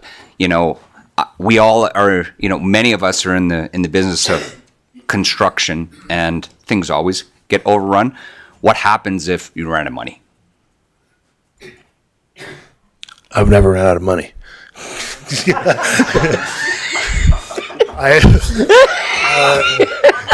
So I won't, no. I have a network. I think we'll be okay. Obviously we're going to be within budget. I've run businesses internationally. You've run businesses. We're going to work within our means, before we start construction, but, I'm pretty confident we'll achieve any financial goal we need to achieve to get this thing built. So, yeah. Sorry. No, that's fine. My next question will be, I hope that's great, and is a first world problem, champagne problems as I call them. Again, through the mayor to Mr. Edney, ignoring that may never ever run out of money, does the city have a legislative mechanism to move forward with a project formally, such as this, to Mr. Ed? Okay. Yeah, there is. Mr. Edney, I'll let you tackle that. But yeah, there is a legislative procedure for us to be able to do that. Mr. Edney? Yeah, thank you, Mayor Dean. To Councillor Warzanowski, yes, because this is a non-for-profit society, there are mechanisms in the MGA for us to fund this, to, co-sign on loans, any of those different mechanisms that we could loan money directly to the organization, which is sort of how I'm viewing this. Of we loan it, it comes up front, as Mr. Halat mentioned, as the money comes in, it pays us back, and that's written into the terms of the agreement. Would be my view of how we make this work. That will need a council motion and does need to come to council for approval. But when we get to that stage, I'll make sure to bring it forward for you. Councillor Warzanowski? Yes, no, thank you. I just have a comment. I don't need an answer to this. I just want to make the comment that as this is in its infancy, there will be a lot of questions, and I'm sure sitting here for the next 3 hours, as Mayor Dean suggests, we still probably won't have those questions answered. Understanding those mechanisms, understanding the funding model, understanding all of that is important. But yes, first and foremost, we need to understand, we need to put a pin in where this needs to go. Certainly, we don't need to make that decision today, but that would be an important starting point, and it has to be holistically with collaboration with the city, our recreational plans, and our NFP community. So thank you. Thank you to the presenters. Thank you to my peers. Councillor Sambo? Yes, thank you, Your Worship. Comments and questions through you. I wanted to comment, how many times have we brought forward this challenge to the nonprofit community of figure out the solution and then bring it back to council, make it easy for us. So here we have a group who has brought a solution to us, and I don't think this is a boxing club. I think this is a nonprofit hub, and that's something that I'm very keen to get crossed off the list. So there are a few things that I feel that I would need to be comfortable with this project. So I'm going to put that through to the presenters. I'm sure you've already thought of this, but there will need to be a business plan. It will need to be outlined with the financials and the contributors, and there will also need to be the bylaws of the society. So that's a lot of effort to put out. In the meantime, Your Worship, you're making comments about the nonprofit committee, and one of the things I noted down here was either a task force or a subcommittee of the nonprofit committee, and that's something I was hoping that we could get out of this discussion today in a motion. I see you nodding, so we're on the same page. Certainly, I don't want to miss the opportunity to have something like this funded because of the speed of government.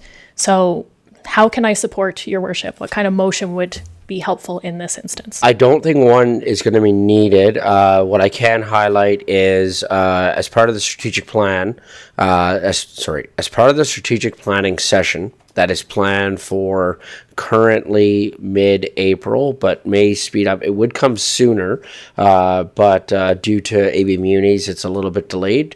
But what we are looking at as part of that strategic planning session then is literally the committee is talking about creating subcommittees. Currently, the committee has identified 3 possible subcommittees, and one of those subcommittees is about a not-for-profit hub. And specifically looking at groups that would be interested in doing that.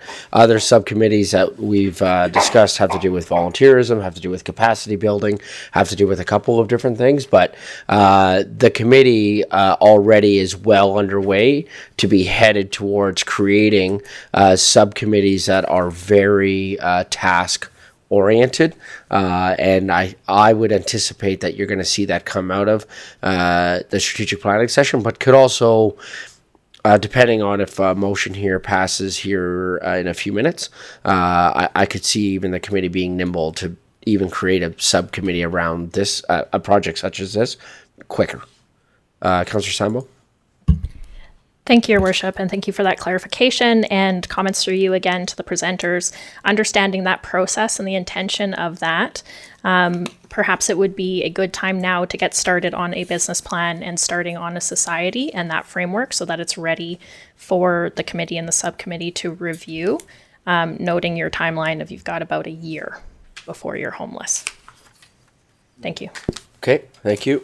Councillor Grant. Thank you, Mayor Dean. Appreciate that. Appreciate the presentation today. Some of the comments made about what youth get out of sports is why I'm a big fan of sport. We are building our leaders of tomorrow today in a lot of ways through sport, and any effort down that avenue is amazing. So I appreciate that.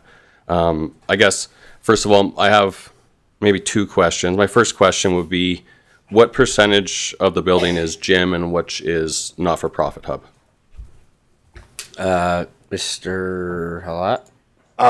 So basically, when this all started, we were having issues with rent to the rec center, and my intention was just to go and raise the funds to build a gym for the community.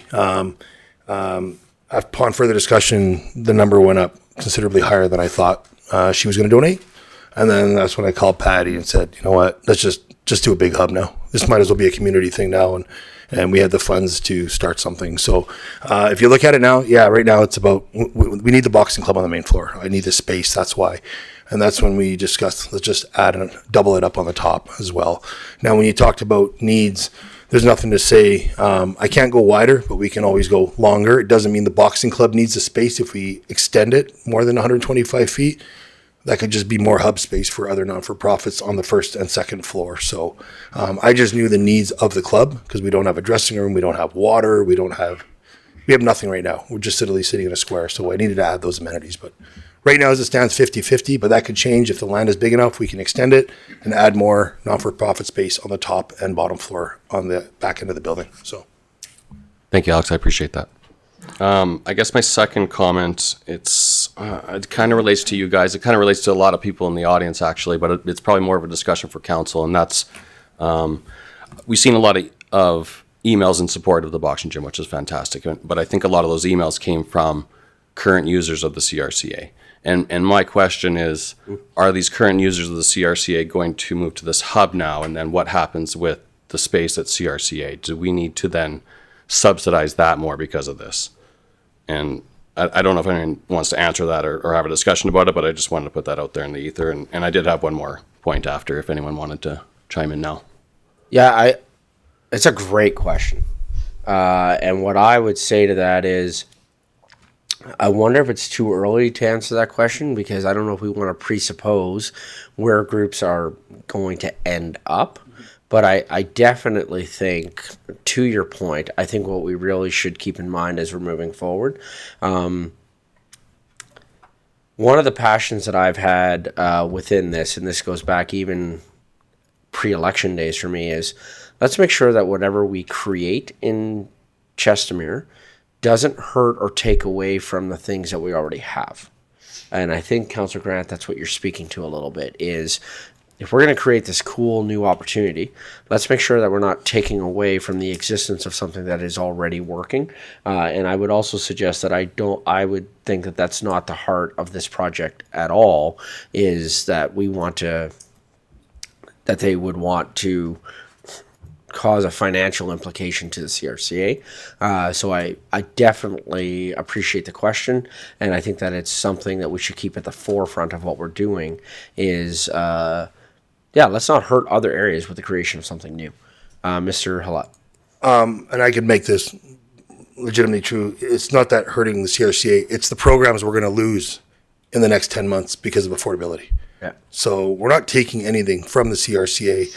They must have a demand for the space, and we will give them that ability to rent that space out at market rate. But I'm not worried about taking away from the CRCA. We're going to take away from our community because these programs are gone. And I can assure you, the donor that's helping keeping the boxing club afloat isn't going to keep this thing afloat much past February. So we're going to lose a hub for 250 kids. And we've had other non-for-profits there that have approached us that need help in funding, and we're helping them. I'm indirectly helping other non-for-profits in the group in achieving their funding to stay afloat. So we're not intending on hurting the CRCA in any way. If anything, we'll probably get out of their way so they can run the building as deemed fit without us battling with them for rent. And they're good people on that board, and they're doing everything they can in their power to keep that building standing. And I commend them for it. It's just at the expense of groups like us, we can't afford the rental rates right now. Thank you. Councillor Grant, any? Thank you, other Alex. I comments? appreciate that. I guess my last comment would probably be for Mr. Edney. If we were to backstop a loan, would that hit our MGA debt limit? Would that impact us?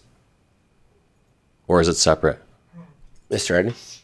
Oh, sorry, Mr. Edney. Yeah, thank you, Mayor Dean. To Councillor Grant's question, I think we would, my preference would be we loan them the money out of our cash reserves we have. So it's not us co-signing a loan with, say, TD or somebody like that.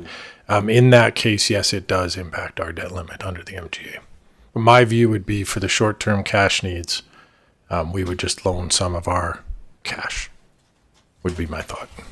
Okay. Thank you. We don't have other earmarks for that cash that's available to loan? We do, but not in the time frame that Mr. Halat is discussing. So I'd work with manager of finance, and we'd come up with a plan before coming back to council. Understand. Thank you. Okay, so Ledge Services, I was wondering if we can bring up a motion to perhaps start to move this down the road a little bit. I've got some other ideas that I want to talk about here. So I'm suggesting a motion that Council Director Administration to work with the Chestermere Boxing Club and other stakeholders on the possibility of establishing a not-for-profit hub in Chestermere. I know that we've talked about the ambiguity piece, but I want to keep this one a little bit broad. And the reason I've written it this way for the time being is Mr. Halat had outlined some other possibilities of people that he wants to talk to. And so I wonder if this is something that is supported by council that would provide the opportunity for administration to possibly be a part of those conversations as well, which could then help to address some of the funding questions that have also been brought up by some councillors. So this is the suggested wording I have for now, but I would like to open up for conversation with regards to the wording of this motion. Deputy Mayor Ryan. Thank you, Your Worship.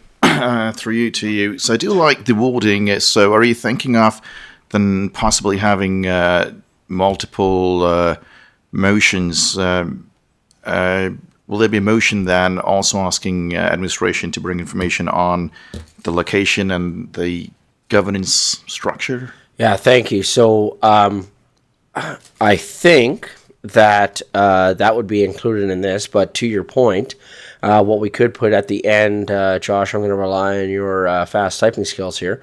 Not-for-profit hub in Chestermere, including possibility of location and governance model. Would that address your question, Deputy Yes, Mayor? thank you. And I like that change. Okay. Sorry, Mr. Halat. Is that Chestermere Boxing Club to publicly led initiative? Or Yeah, but then who word- are we working with? Because we need somebody to work with, right? So a public-led initiative doesn't tell us who we're working with. just because we're going to be creating a separate board, it isn't the board of the Chestermere Boxing Club. I'm just trying to distinguish the difference there. Or is that okay? I think we're, Alex, I think we're okay because, so we are establishing an advisory board for the facility that reports to the Chestermere Boxing Club Board of Directors. So it's just like a subcommittee of the board. So I think that's okay, actually. Yeah, what I would say is, I'm just trying to avoid any conflict of interest. no, I'm with you. Yeah. Because Patty and I do not As- sit on the board of the Chestermere. Yeah, no, I'm with you. Appointed as- We don't care Okay. about the structure of how you would work on your end. So if you tell us that you have this creation of an advisory board that is still, right, we don't care who you tell us to work with. Okay. Right? Because you're the one that has really brought this proposal forward because you don't currently have this board established, correct? We don't have, yeah, so we don't sit on the Chestermere Boxing Club board. No, I apologize. You don't have the advisory board set up. Yeah, No, no. it will be struck this coming Monday. Ah. Mr. Edney, how should we address, because you need to know who you're working with. So, Mr. Edney? Thank you, Mayor Dean.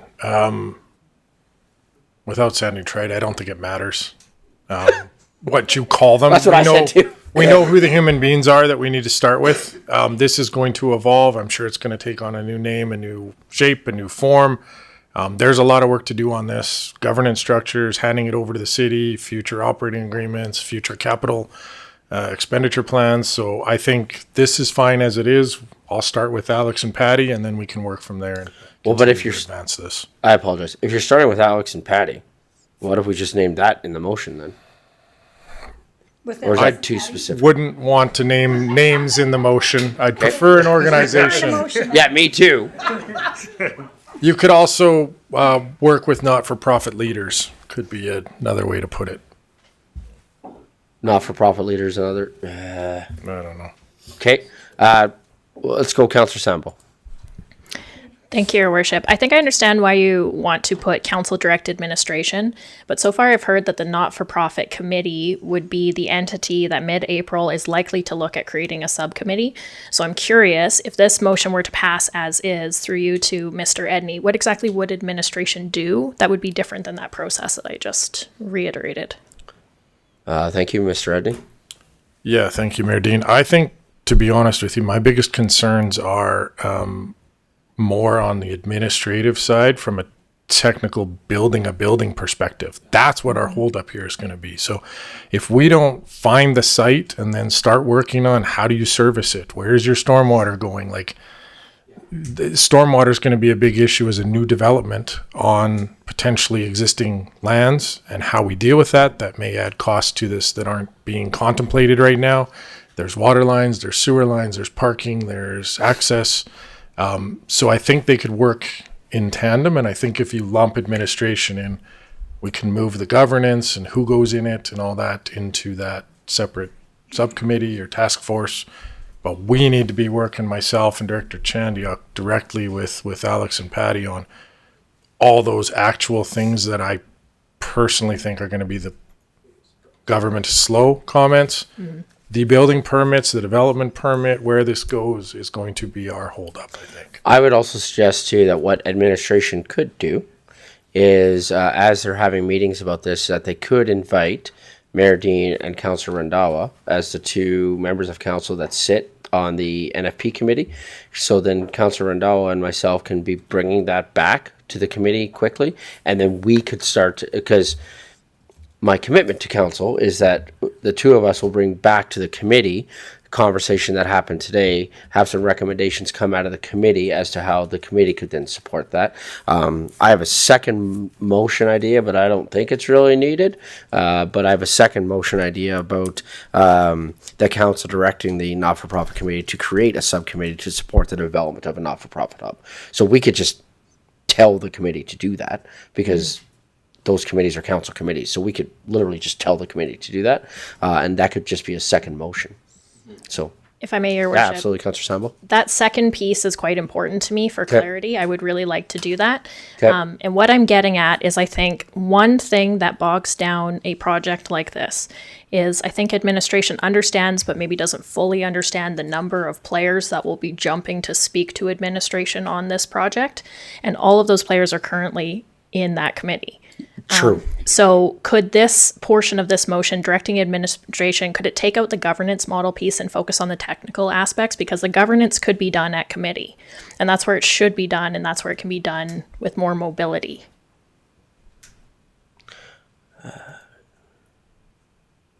What if we had add another, let's just complicate the snot out of this motion. And after the period, Trying to simplify, Your Worship, not complicate. No, I'm going to complicate it because that's what I do. And work in collaboration with the not-for-profit committee. And then we'll make a second motion directing the committee to create the subcommittee. So what I'm suggesting is leave this all in there because there might be parts that administration needs to be involved with the governance piece that could pop up. So I want to keep it open for them. But sorry, not after the period. I meant like take out the period. And so council direct administration to work with the Chestermere Boxing Club, whatever that looks like on their end, because they're going to establish some new things, and other stakeholders. So that speaks to the idea of all those people the committee might jump on, but also some other funding opportunities that might pop up so that if they want to invite them to those meetings, if they could. This speaks to my earlier comments about catching commentary on our resolution tracker on the possibility of establishing a not-for-profit hub in Chestermere, including the possibility of location. So they can start to talk about location because that gives them the opportunity to address stormwater, all those sorts of things, and governance model and work in collaboration with the not-for-profit committee. So that speaks to all of those guys that are working together to move this project forward. Who is leading the project with these two motions? Ms. Sproule. Is it too cumbersome to say, council direct administration to work with Chestermere Boxing Club Facility Advisory Board? Nope. To specify that, that is Alex and I at this Sure. point. We're going to want to invite more people in as we move along, and a council representation will be important to us on that advisory board. So there's that piece, but I also want to make sure that I say today, so I don't regret it later, that so Alex and I are a partnership. He knows the recreation and the fundraising. I know the not-for-profit side, so we're helping keep each other informed and collaborative, and we will lead in that way. But the not-for-profit input into this is not going to come for a while. I don't want to like make it sound like we're going to have a meeting next week and design the upper floor or something like that, because we're not in a position to do that. Totally. Okay. Yeah, no, I just don't That's want why- anyone to get that's also why this unrealistic isn't time stamped, expectations. right? That's also why this isn't time stamped. Yeah, okay. Gotcha. Mr. Edney. Yeah, thank you, Mayor Dean. Thank you, Ms. Sproule, for making those last comments, because that's kind of where I was going with this project. So I see there being two streams similar to maybe the current recreation center. One, we have to get a building constructed. That's where administration's going to come in. When it comes to governance, I'm talking about there's going to need to be some agreement signed between us and the club of we're constructing this, we're taking over operations, etc. That's where administration's going to focus our time. As I listen to this, for council's awareness, this is a big administrative task. I know a lot of work has been done by Alex and Patty, but this is going to take some dedicated administrative resources. Where I think the committee comes in is to your point, Councillor Sandbo. Who's going to use it? How are we going to decide that? What are rents going to be? All that kind of stuff should move in parallel. So I do think that that's an important distinction here. I don't want to see administration getting bogged down at this point in who's going to be the not-for-profit users of it. I do think the one conversation administration can have is, should our community support services group have space over here? And that's a separate conversation we can have. But I think I'd like to make that clear. I'd like us to focus on the nuts and bolts and getting it built, and then council and the committees working on who should use it and that kind of thing. I'm going to take a swing at this because I don't think we've addressed Councillor Sambo's question yet about who's going to lead this. And what I would suggest is that as the chair for the NFP committee, I could help coordinate this. And what I mean by that is through the meetings that our CAO and I have on a weekly basis, right? I could get that update from them. I could bring that back to the committee. I could help coordinate it from that standpoint. So to make it very, very clear, I would not be involved in administrative tasks or work. So I'm not leading it from a standpoint of managing the project, because the MGA says I can't do that, and I follow that. But what I could do is help with the coordination and communication, because as the chair for the not-for-profit committee, I literally touch all the areas of this project from an administrative standpoint, from a council standpoint, and from a not-for-profit committee standpoint. So I could just help with the coordination of the communication between those things, and then administration's going to do their thing, the committee's going to do their thing, and I just coordinate the communication as part of my role as chair of that committee. I think addresses that question. But Councillor Sambo. Thank you again, Your Worship. And with your eyes on it, that raises my level of confidence in it as well. Understanding that it is a massive effort, to Mr. Edney's comments. I think this is a nonprofit hub, not a boxing club, but the anchor tenant would be the boxing club, and that $800,000 goes away if they become homeless and no longer are looking for a space. So based on that timeline, that gives the city about 6 months comfortably to really meaningfully find a location and do the work to be confident in recommending that to council. And 6 months at that time, if that's left to the last minute, that's right in budget season. So if it's a big job now, it's even bigger during budget season. So I'm just identifying these issues because I want to make sure that it is moving forward. And again, Your Worship, if you have your eyes on that, that does raise my level of confidence. Yeah, thank you for that. Yes. Mr. Halat. Oh, sorry. In engineering until, well, I'm not an engineer. I don't know who's an engineer here. We can't begin engineering until we know our land, and engineering alone is going to take about 45 days. So I'm going to need 6 months plus those 45 days, and then permitting and all that stuff. So just factoring that in as well. So call it 7, 8 months, 8 months, I guess. Yeah. So I think we should be a little bit careful because we haven't done this yet. We haven't passed this motion, so we're presupposing a little bit right now. So I think we should just be cautious of that. So my suggestion would be, if we're comfortable with the wording at the moment, because I hope that my explanation shows that how we covered all the touch points, I would be comfortable moving forward with the motion, and then if there's any debate, then opening it up for debate. But yeah, so if we're comfortable with the motion, do I have a councillor, Deputy Mayor Narayan? Yes, thank you, Worship. I move that Council direct administration to move with Chestermere Boxing Club Facility Advisory Board and other stakeholders on the possibility of establishing a non-for-profit hub in Chestermere, including the possibility of location and governance model and work in collaboration with the non-for-profit committee. Well done. Yeah. Comments, questions from council? Call for the vote.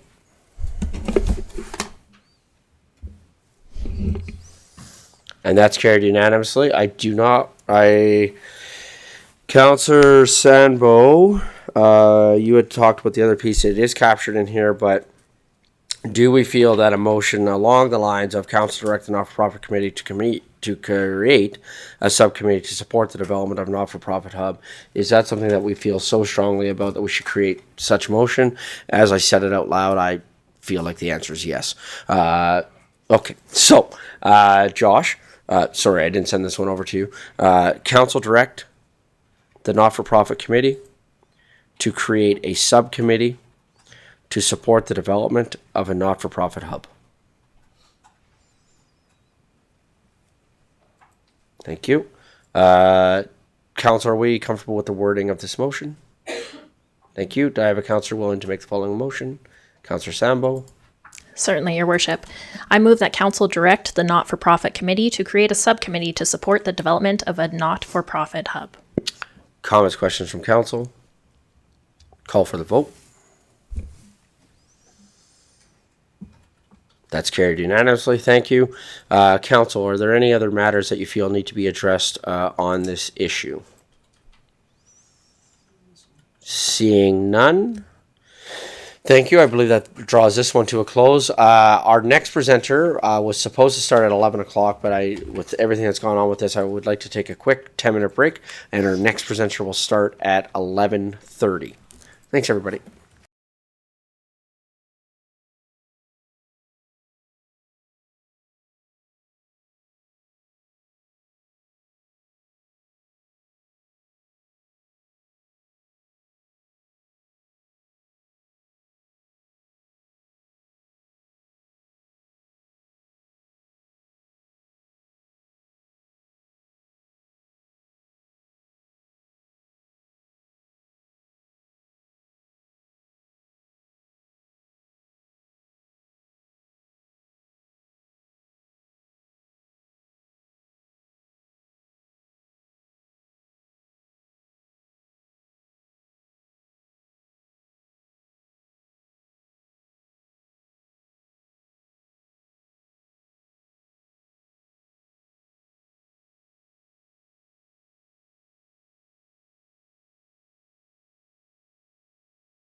Good morning, everyone.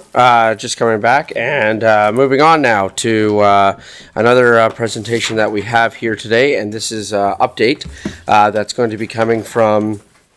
Excuse me, I apologize. Coming from Alberta Council. City of Chestermere has the pleasure of working with Alberta Council, and they've been a great partnership for us and have certainly helped us with some advocacy work that we're doing with other levels of government. And so just as an explanation on how this presentation is going to work here this morning, Zack's going to be doing a public presentation just at a high level, who Alberta Council is, what they do, and maybe a little bit touching on how that relates to City of Chestermere and some of the work that we are doing. We are then going to be going into a closed session because our advocacy strategy is something that we do as a council during a closed session with Zack to be able to establish that. So what you're going to see here, just so that people know the structure of our meeting here for the next little while, we're going to have a public presentation, move into closed session.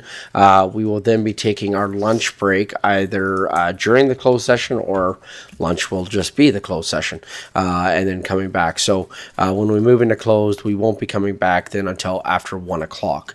So just so people are aware of the structure for kind of how the rest of our morning is going to go. So not sure how long this part of the presentation will be, but just sort of for some clarity as to how the rest of this work is going to work. So going to turn it over to our representative from Alberta Council. Good morning, Zack. Good morning. Thank you very much for having me. Just to clarify, do you want me to run through like the what is advocacy pieces now as well, or do you want me to just talk about our relationship and how we work together and who we are? I apologize. I missed the first part of that question. Can you say that again? Do you want me to just run through like who Alberta Council is and the work that we do with the city, and then get into the advocacy piece just like in camera, or do you want me to do? Okay. Yes, what Great. you just said. Yeah, I think. Sorry, the purpose of the public portion was we certainly talk about you a lot. I do because I know we meet every 2 weeks. Right? Every 2 weeks, we have a conversation as to what that looks like, how that works. You have certainly been a great advocate in helping us with establishing some meetings with ministers. One of the things that happens then is council is updated after those meetings as to how that works. I've talked about the work that we have done with you in interviews when we're working with. So I have residents that approach me and they go, "Well, how does it work when you guys are talking to the province?" And I said, "Well, actually, we have this great relationship. When I came back from the mixer that you held, one of the things that's important to this council is whenever we go away for something, so there's a cost that's associated with that. We believe in being transparent with our taxpayers as to when we went to that mixer, here's what we got out of it. We met with this minister and this minister and this minister. Here's how that's moving forward. We already have, because of the mixer that you held, we've already got meetings that are coming up now because of that conversation that happened." So one of the things that I thought was important was one of the questions that comes up is, well, who is Alberta Council?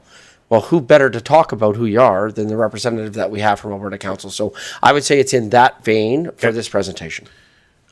I'm probably going to need to bounce around a little bit.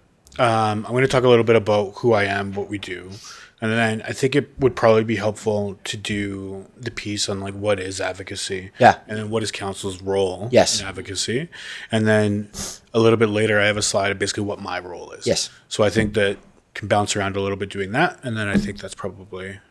If you want more, I can always do more. So I've never actually done one of these in public, so that's why I just want to make sure that I'm doing it properly. So, yes, my name is Zack Ziolkowski. I am the Vice President of Municipal Affairs with Alberta Council. So Alberta Council is a government relations and law firm that began in 2015 following the election of the NDP. Back then, there was a lack of multi-partisan firms in the province that were able to work with a new NDP government. Given that the Progressive Conservative Party was in power for so long, all of the existing government relations firms focused, rightly so, on the PC party. And so our firm decided to start the first multi-partisan firm in the province. And so to date, we still are very strongly of the belief of having a multi-party, I was going to say multidisciplinary, but that's not true either. But a multi-party firm. So we have people from both sides of the aisle, from both the NDP and the UCP, and even from other parties as well that are representative on our team. So regardless of who's doing what in the zoo, we're able to have those conversations and have those relationships. So we've been in operation for just over 10 years now, and now we are the largest government relations firm in the province. It's my role at Alberta Council to focus on our municipal affairs portfolio and the division that I created back about 7 years ago, where I just determined that, nobody's really working with municipalities in a strategic way. And so we've built a service offering that includes not only government relations and legal services, but also things like economic development and grant writing. So we do a lot of grant support as well from municipalities. Well, and sorry, and just on that note, our community has benefited from that. So we have had not-for-profits here in our community that have benefited directly from that service that you have been providing to our not-for-profit community. So thank you for that as well, and thank you for the reminder. Yeah, and it's a complicated program, and it's very difficult to run, being outside of the community and not being aware of the direct issues. So it is really difficult, and we've made some changes to that program to try to better serve municipalities. So we're continually trying to evolve what that looks like. So maybe I'll just kind of jump right into it. I don't think anybody has any questions about who I am. We've had those conversations before. But what is advocacy? So it's my role to assist council and administration in your municipality's advocacy efforts with the provincial government. We don't do federal government lobbying. We only do provincial government lobbying. So that's what my focus is, which is why there's a picture of the legislature and not of your lake. So what is advocacy? Advocacy is influencing decisions made by others. So in a very similar way to a municipal advocacy effort where you have members of the public and members of different stakeholder organizations locally that come and present to council, like we just heard, about an issue that's important to them, about something that's going on in the community and that you need to make a decision on. It's very similar in terms of the provincial level where municipalities have issues that are local to them and they need to go and talk to ministers that are responsible for certain areas and certain budgets in order to advance that advocacy effort. It's about bringing attention to an issue, not forcing an outcome. Obviously, the decision maker is the province, not the municipality. We can't force them to do anything. We can only attempt to convince them to do so. So it obviously works best when message, timing, and relationships align. Usually we talk about it that you need to have the message and the timing correct, but relationships is also a key factor of that we don't always acknowledge. Government budget is obviously very limited. There's a lot of people that are looking to move things forward in their budget asks. So we have to make sure that, we don't need to just convince the government why this is necessary, but we need to convince them why this is necessary right now in this budget cycle. So that's why message and timing really need to align. And then in terms of relationships, just have to be careful how I would talk about this, but relationships are really important, and it's almost more important to not have a negative relationship is kind of how I want to phrase that. There's a lot of times that individuals are very passionate about their project, very passionate about their advocacy issue, and sometimes that leads to frustration with the province. And it's very easy to be negative, and it's very easy to be negative, and it's very easy to be outspoken in social media or the public, and you're frustrated with the government not doing something. That's really damaging to an advocacy effort in disproportionate ways than any kind of positive reaction.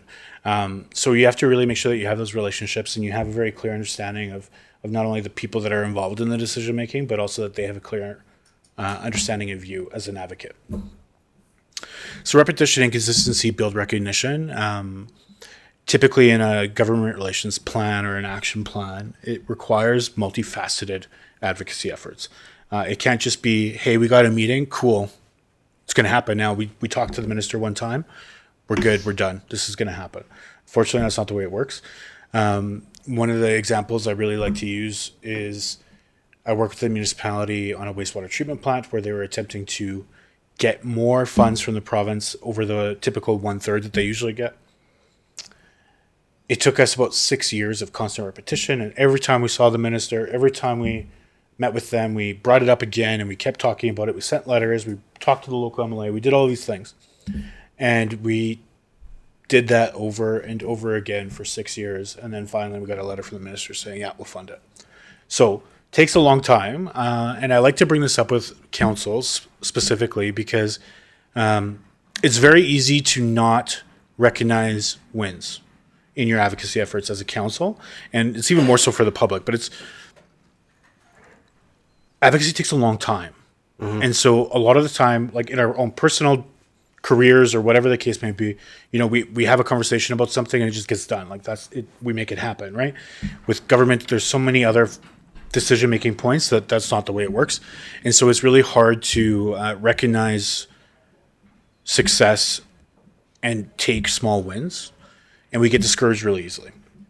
So meeting with the minister and having a conversation with them is important. It's not the whole story, but it is very important. So it's important to recognize that, that's advocacy in action. And even things like seeing the minister at one of the mixers and he remembers your name or remembers the thing that you were talking about. That's very key wins that is important to recognize and acknowledge that, yes, advocacy is working. So just because you didn't get the budget item that you may have wanted in this year's budget cycle doesn't mean you failed. It doesn't mean that you're not doing the job. It just means that, the message, the timing, and the relationships haven't necessarily aligned yet. Councillor Wojciechowski. Thank you, Mayor Dean. Good morning, Zack. Hi. Through our mayor, I just wanted to ask, I'm glad you brought this up. You meet a lot of municipalities, and I know you represent many of them. This council, as you're aware, you've seen us now for 2 years at a lot of your functions and a lot of functions that we mutually attend. Just getting your take with your experience, because we're so motivated, how do we not be that nagging council to some of these relationships? And because eventually you think that this advocacy is working, but at some point they're gonna be like, go away, like leave us alone because you're now becoming annoying. And I'm kind of putting it bluntly, but good. There's a magic to having that balance, and we're glad that you represent us and advocate for us. What is your take on that as we move forward with the advocacy efforts within different levels of government? Yeah, I mean, typically they'll let us know, like, okay, stop, right? Usually it's when you get a hard no. You don't often get hard no's with the province, and at least this administration, this government. You don't get hard no's often. They'll usually be like, we're working on it. We got to find the money. We're broke right now. We don't have any money. And that's not a hard no. That's a not yet, right? That's a not now. And so continuous advocacy isn't a problem. I mean, that's just the way it works. Like the greasy wheel, the squeaky wheel gets the grease, right? So that the thing about the government is, and it's the same in your role as a council, you don't have the ability to know all the ins and outs of every single stakeholder group in your municipality, right? Because you might come from whatever background. You might be a teacher, you might be a nurse, you might be a business professional, whatever the case may be. You rely on your residents and your stakeholders in your community to bring the matters to your attention that you need to focus on, right? Like you don't have the ability to know absolutely everything that's going on, or what you need to pay attention to, or what needs funding, or what needs to be done. So that's the importance of having these stakeholder groups and these presentations to council so that you guys can get the knowledge that you have. It's the same way with the province, right? I mean, the Minister of Transportation could have come from being a lawyer background, or he could have been a nurse or a teacher or whatever, might not have any idea where the city of Chestermere is on a map. Right? You might be from the north, might be from the far south, whatever the case may be. Also might have absolutely zero idea about the local issues that you face. So it's your responsibility to bring those to him or her and educate them on it, right? So that's what advocacy is really about in bringing attention to issues. As I mentioned, it is repetitive. So like we really do need to beat them over the head sometimes with some of this stuff. But the other thing too is that they have how many municipalities, they have how many stakeholders, they have how many people trying to access budget money. A lot of the time they have to compartmentalize, they have to forget what they just heard so that they can move on to the next thing.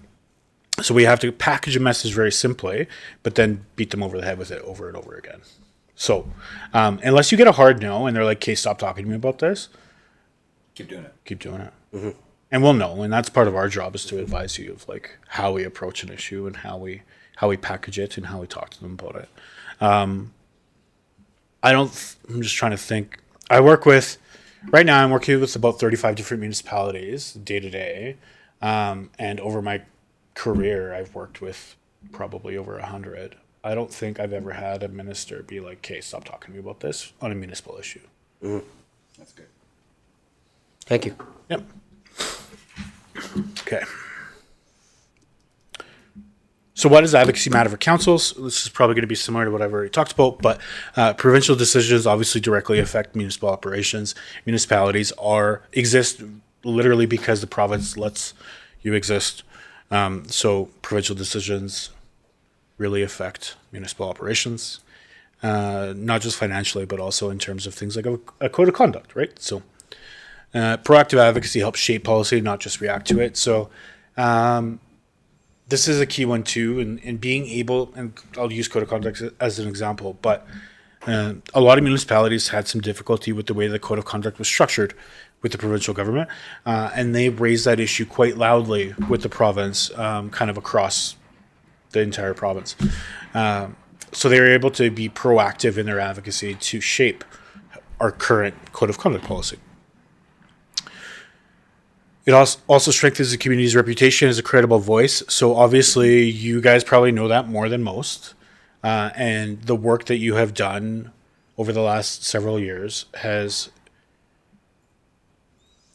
been probably the most obvious example of advocacy strengthening a community's reputation with the province. The reputation that Chestermere has now with its provincial government is stellar. They are very appreciative of the work that you have done, and it is commented upon. So, very well done.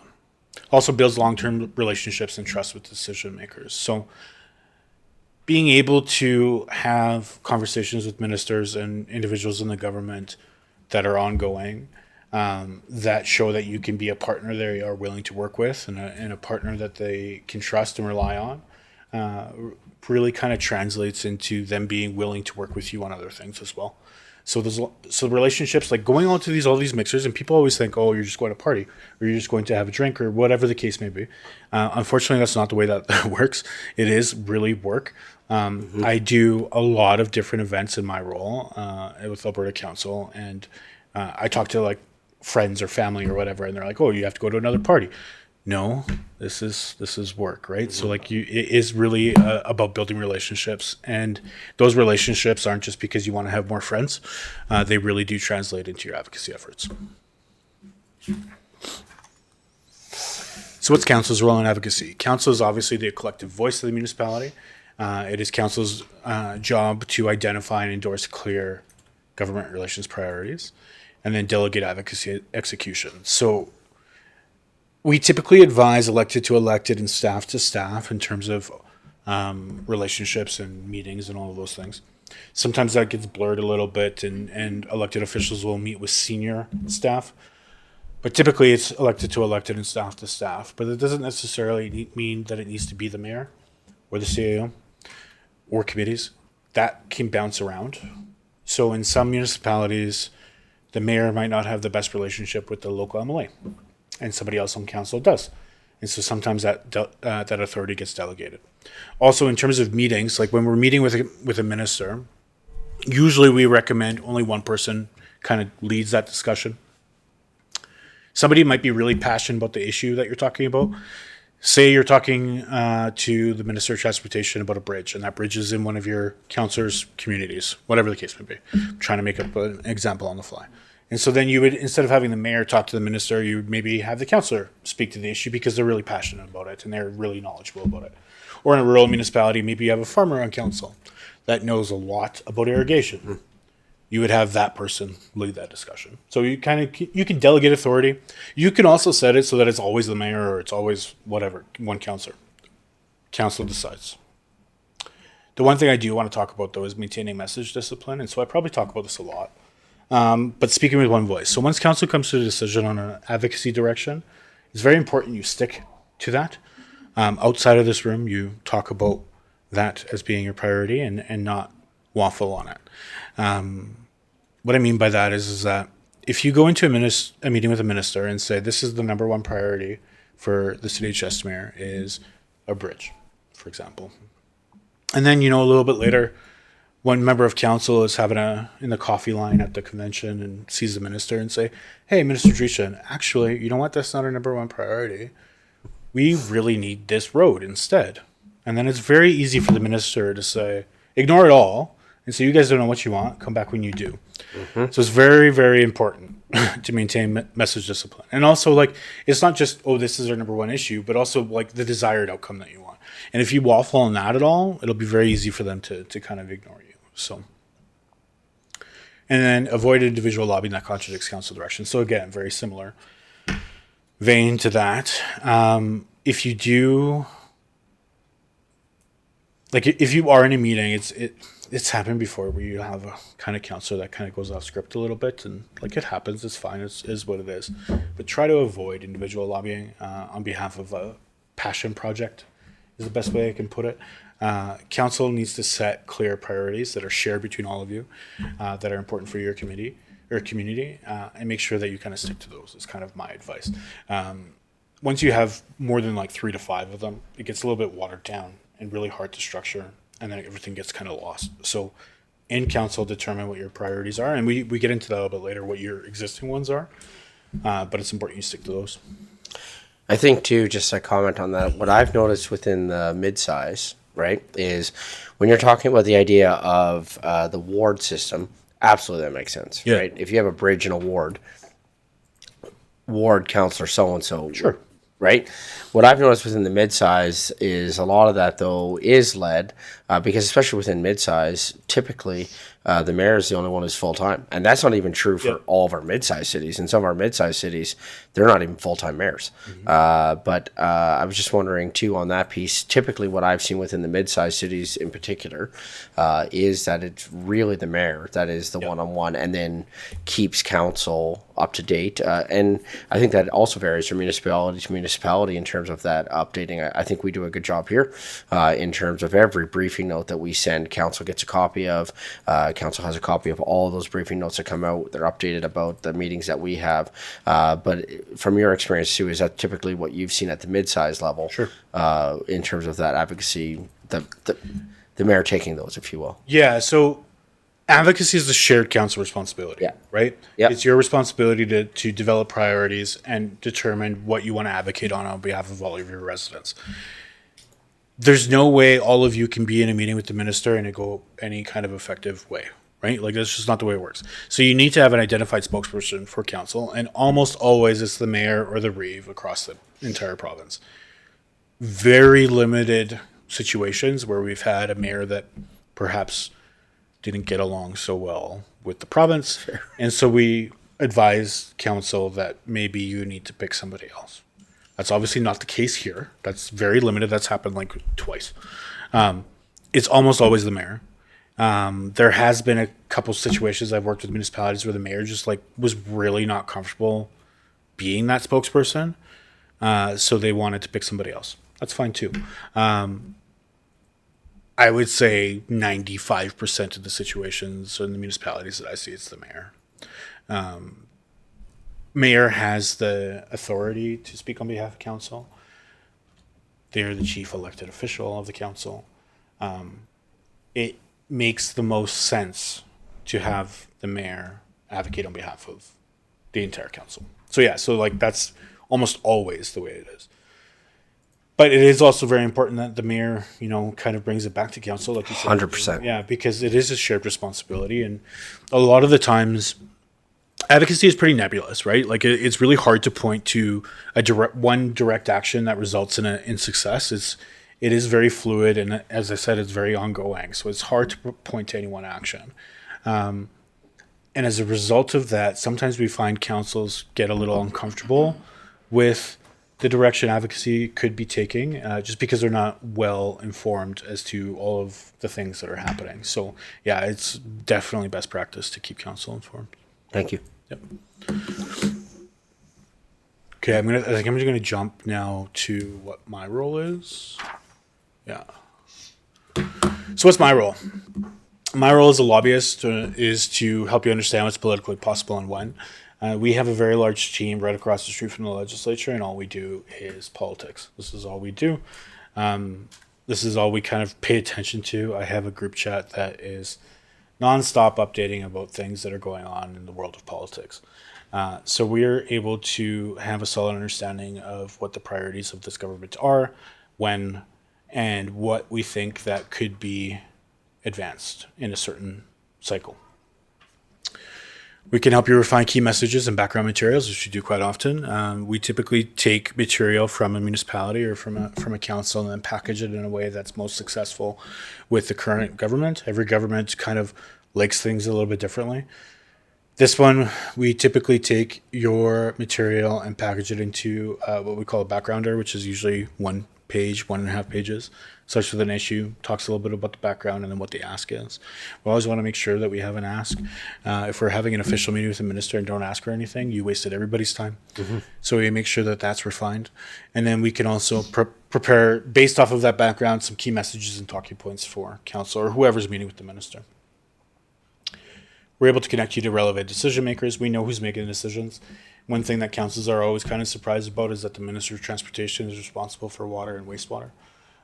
But we're able to help you connect you with who makes that decisions, who you need to talk to. It doesn't necessarily mean the minister. Sometimes it's a staffer.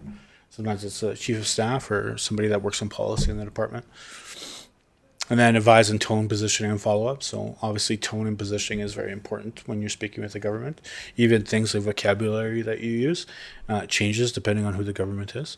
One thing that we usually prepare for our clients during an election is a glossary of terms to use with each party because they talk about things very differently.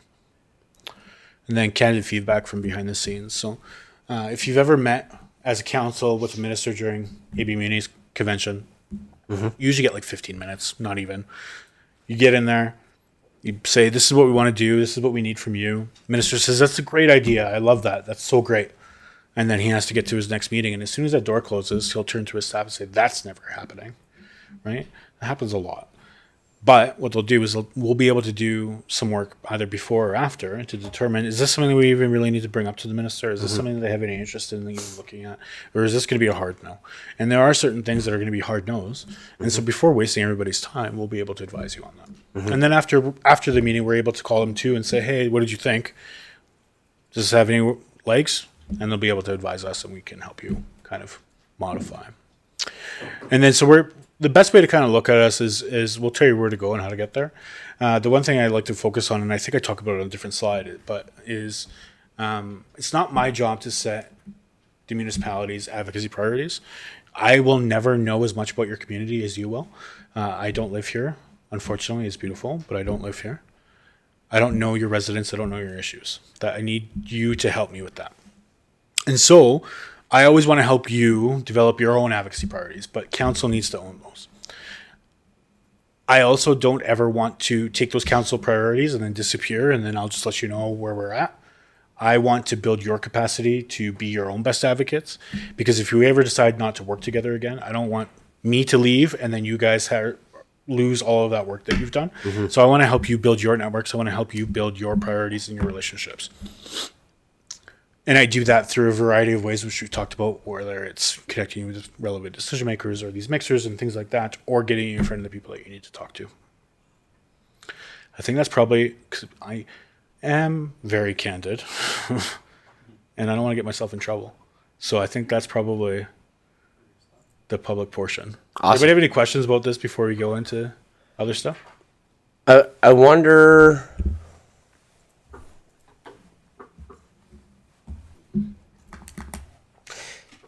See the gear. Your advocacy work is really done with council and building that, but also we have recently hired a intergovernmental relations advisor who's working on that. I wonder if you can talk a little bit about the interplay that you see with Alberta Council and IGs.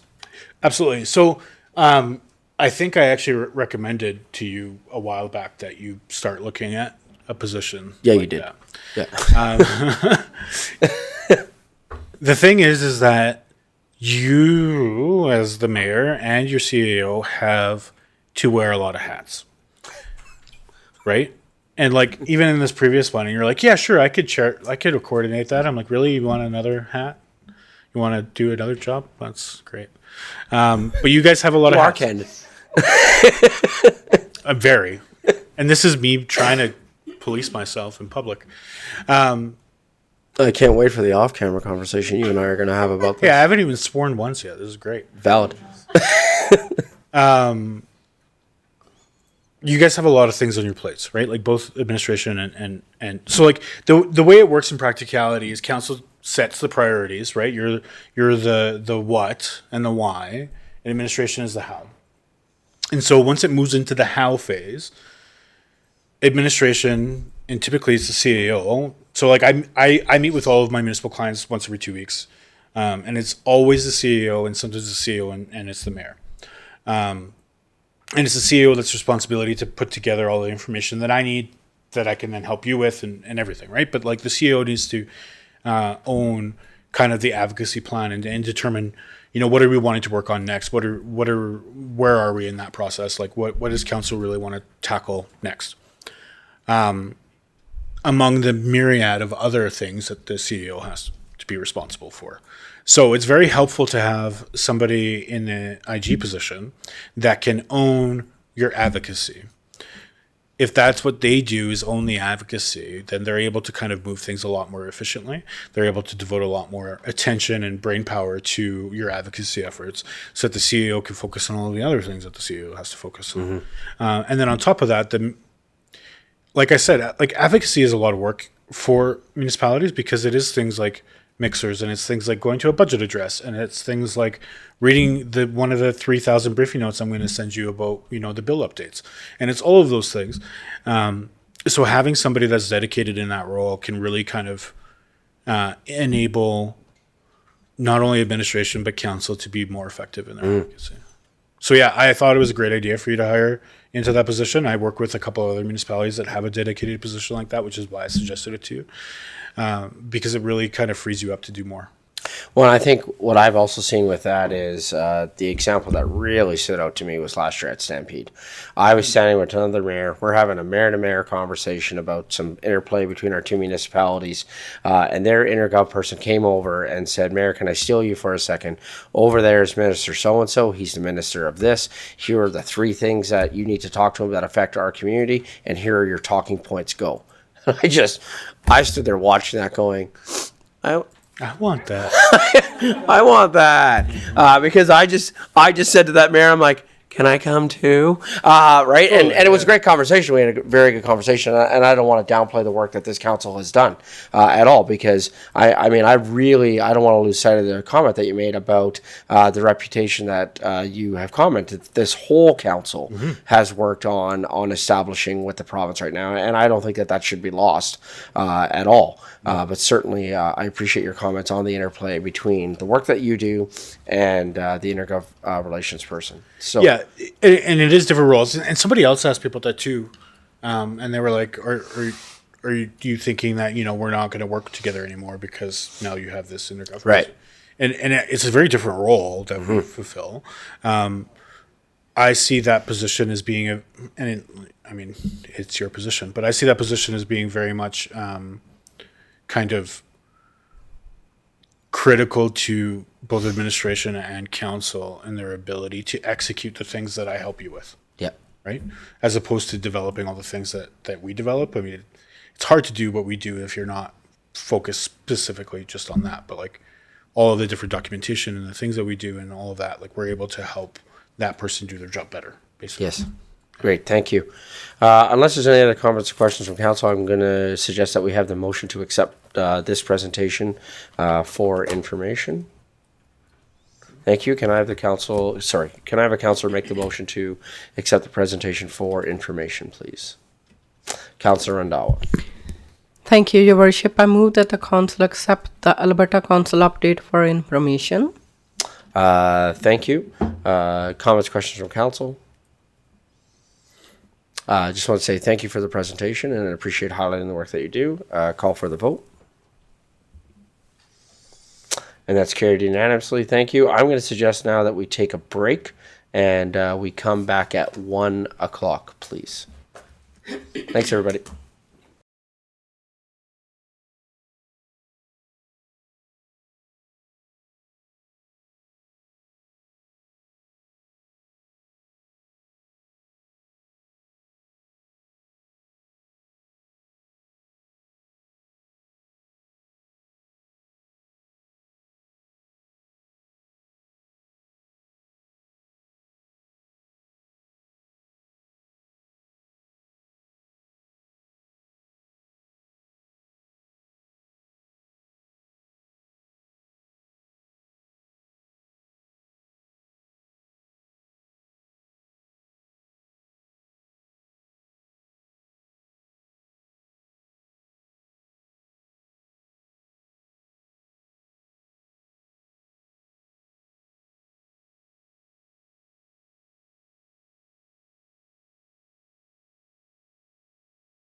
Good afternoon, everyone. Just coming back from our lunch break and starting the afternoon portion of our session. What we are going to be doing is, as I mentioned this morning, in terms of just timing and things like that, we had our public presentation from Alberta Council. We're now going to be going into a closed session with Alberta Council. So can I have a councillor make the motion to move into closed session, please? Councillor Randawa. Thank you, Your Worship. I move that the council move into closed session at 1:02 p.m. to discuss the following: Alberta Council Access to Information Act, Section 29, advice from officials. Thank you. Call for the vote.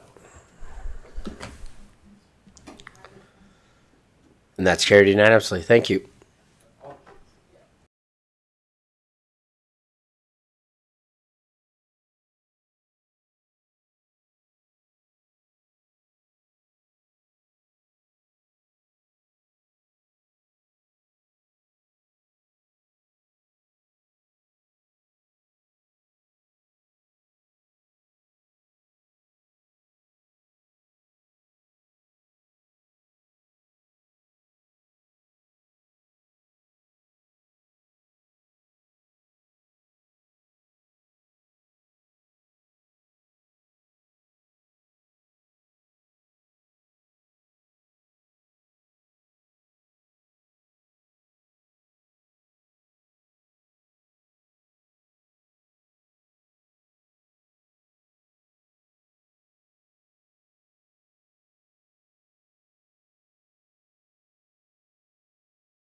Good afternoon, everyone.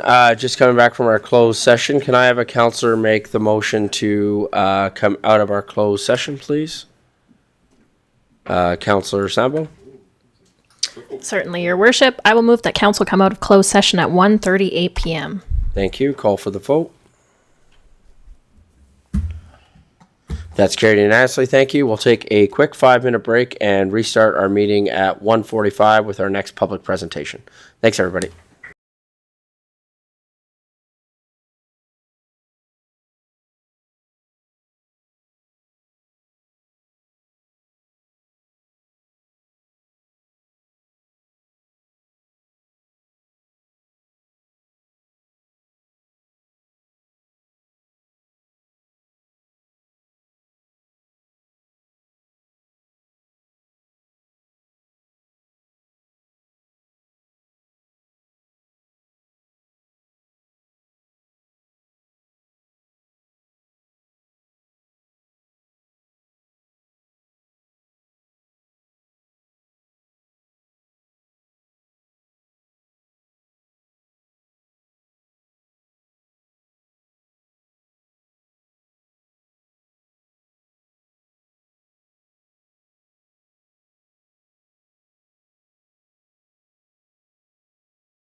Good afternoon, everyone. Just coming back from our closed session, and I think we just have one motion coming out of our closed session. If I could have that on the screen, it's just for council to accept the discussion with Alberta Council for information.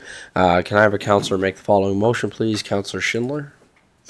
I move that council accept the discussion with Alberta Council for information. Comments, questions from council? Call for the vote. And that's carried unanimously. Thank you. We're now going to move to item 8.4.1, which is the Connected High School Study Report. This is being presented by Ms. Kylie Hoskins, Manager of Corporate Projects and Recreation, and Kathy Russell for Special Projects. And I believe that we also have a guest here as well as part of this presentation. And I apologize for the delay, but as normal, lots of exciting things happening in Chestermere, lots of projects being worked on. So apologize for the delay, but looking forward to our next presentation here. So good afternoon. Thank you, Your Worship. So the presentation is on behalf of Kylie, myself, and David Whitman. Good afternoon, and thank you for your time. Please note that all of our comments shall be made through the CAO to Council. So the purpose of the report is to explain to Council the engagement steps that were taken to solicit feedback from Rocky View schools. And we also engaged the Recreation Committee on this discussion to look at what would be the best connection between the high school and the future rec center. So the written material in your agenda package includes the functional program that was prepared by GGA Architects, and it looked at a number of high school and recreation sites in Calgary, in the region, to, I guess, take a look at what lessons have been learned. The request for decision summarizes the feedback that we received from the Rec Committee as well as Rocky View Schools administration. And today we thought we would walk you through a similar presentation, probably shortened a little, to what we did with Rocky View Schools administration, that really looked at, what did we learn about these other situations and why we came up with the recommendation that's in the RFD. So on that note, David Whitman works for GGA Architecture as a partner. He supported us on this topic. He and his team have extensive experience in Alberta and I'm sure beyond in terms of building school sites and recreation centers. He also is very familiar with this particular site because he worked on the Civic Center design for us from the very beginning until we got to 60% design completion. So David spent quite a bit of time in this room in the past. So on that note, I'll turn it over to David to walk you through the information that he pulled together.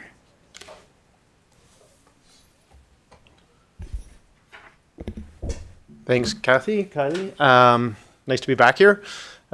See some familiar faces. So as Kathy mentioned, we have extensive experience with recreation facilities and school facilities, and often when they're combined together. We'll walk you through some of those examples, some of the things we've learned in the discussions with both of those groups from both perspectives, so that it helps you make a decision on ultimately how to develop this joint use site. So understanding the context, we know the land to the southeast is currently owned by the City of Chestermere.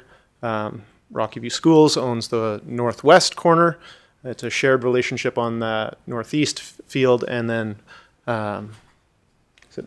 the developer's name is Anthem, owns the southwest corner. So given that corner relationship, we wanted to analyze what would that look like if those two facilities were linked, and how could they be linked, whether physically, through common plazas, what the implications are for each of those scenarios. So to do that, we looked at some precedents, some examples that occur in Calgary and the surrounding region. Through each of these, I'll explain what our involvement was within each project and how they came on board. So this is what is currently called VIVO, for Center for Healthier Generations, adjacent to Notre Dame School. We did the original building, which was called Cardell Rec Center at the time, and then also did Notre Dame. So the first thing that was built was the Cardell Rec Center. They've since added on more aquatic space and fitness space. So we did that initial phase, and then after that came Notre Dame High School, and that was also built in 2 phases. At that time, it was a joint use site. The intention was always for those 2 things to exist on the overall parcel. It was very intentional that they weren't physically connected. The intention was that they were linked through a common connection. You can see that the circulation, one of the lessons learned is figuring out where the circulation goes for both of those buildings, so you can understand how the kids are going to move basically from the high school site over to the rec center site without going down hidden corners where they can get up to no good, which some high school students can. I'm not saying all, but some can definitely do that. So understanding the relationship of the parking lots, the access points, those are key considerations as you're laying out a site.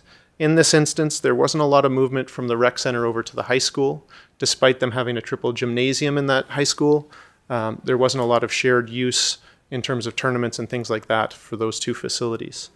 That is kind of one of the opportunities that presents that co-location, but the better opportunity is more that the school has access to rec facilities to support their educational programming and all kinds of good benefits of those 2 co-locations. One of the other benefits is the parking shared relationship. In this, the Catholic School District was very adamant that they weren't sharing their parking, so they own that parking lot, they manage that parking lot, they don't allow overflow for the rec facility at all. You can see the design of the rec facility is very much, and for those who've been there, it's very much an axial relationship right through the building. That provides a separate access for the arena, typically on the east side. So that's mostly for that use, but now they're using that for the fitness center, which is expanded to the east.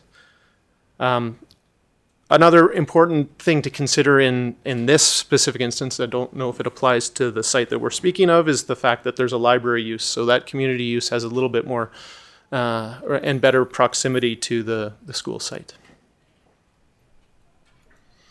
A different example built quite a bit ago. We weren't involved in either of these buildings, although we've done a renovation to Village Square since, and so have many other people, but is Lester B. Pearson and Village Square, which at the time of construction had a bridge link going across the road.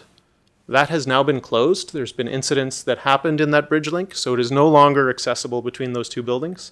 It remains empty and unused, and it has a lot to do with how it enters Village Square. It comes in behind the library, down a stairwell, basically, but through a back service corner. So you can imagine not good things are probably going to happen in that type of situation. Also had to cross the road, so it had to be elevated. The at-grade option wasn't there.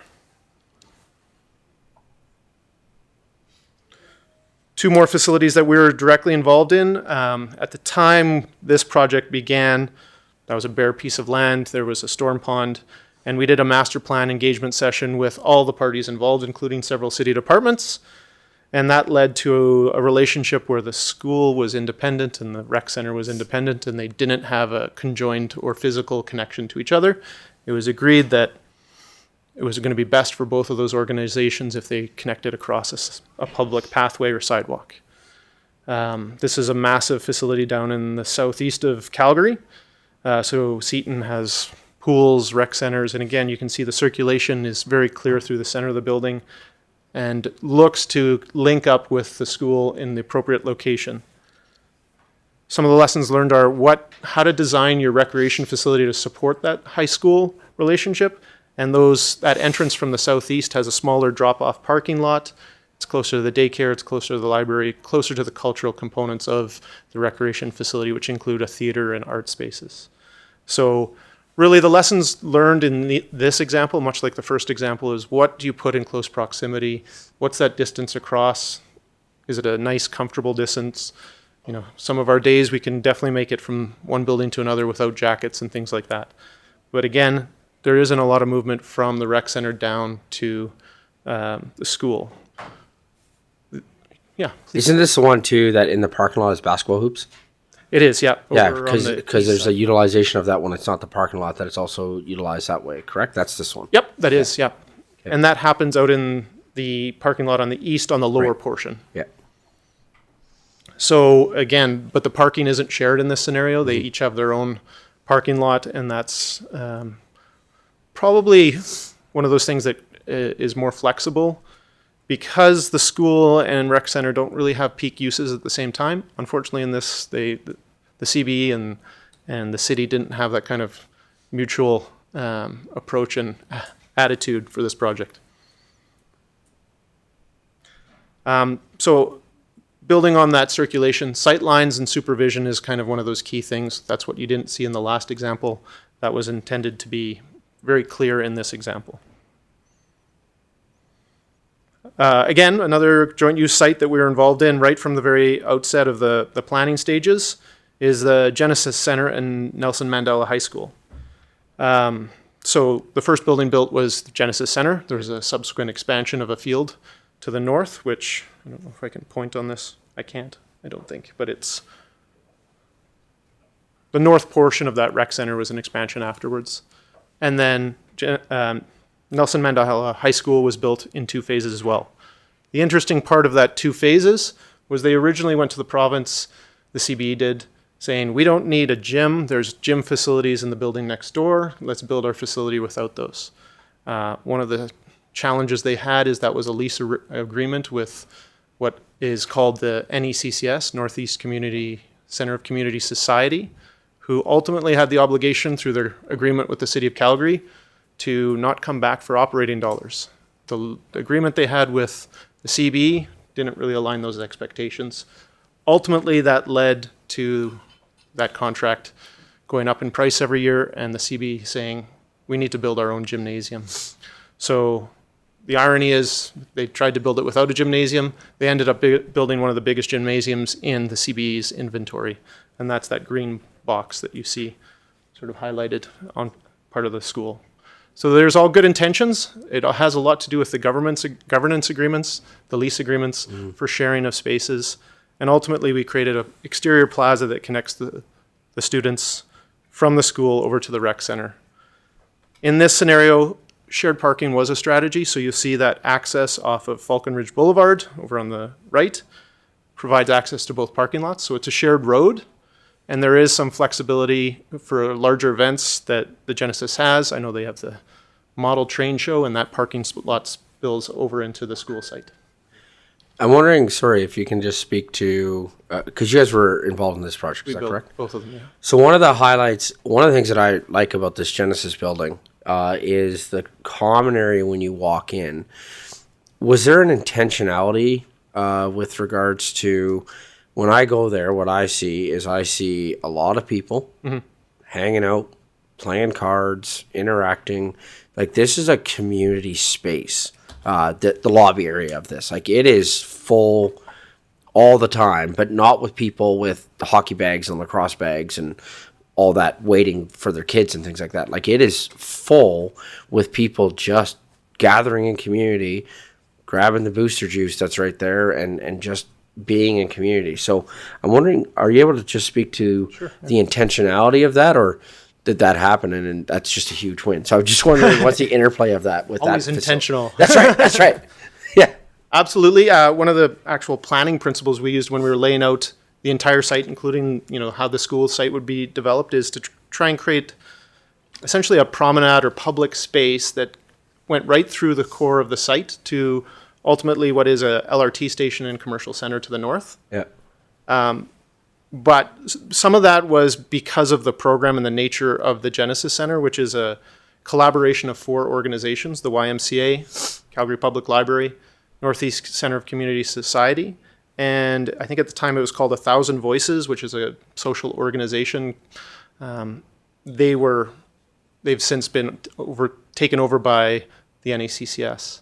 But essentially that made each of them need a front door that wasn't independent. So the intention was they came into this common area, this central gathering, which was really about an offering to the community, that hub in the center. And then from there, each of them had a front door on all 4 quadrants of that common area. So And have you been surprised at its utilization, or that was expected? I think it was expected. We actually had it much larger than through a value engineering process that shrunk. Okay. I think if we'd have been able to do it over again, we would have made that larger. But there is a nice intimacy that happens Totally. because of the scale. So maybe it might not have come off as well as it does.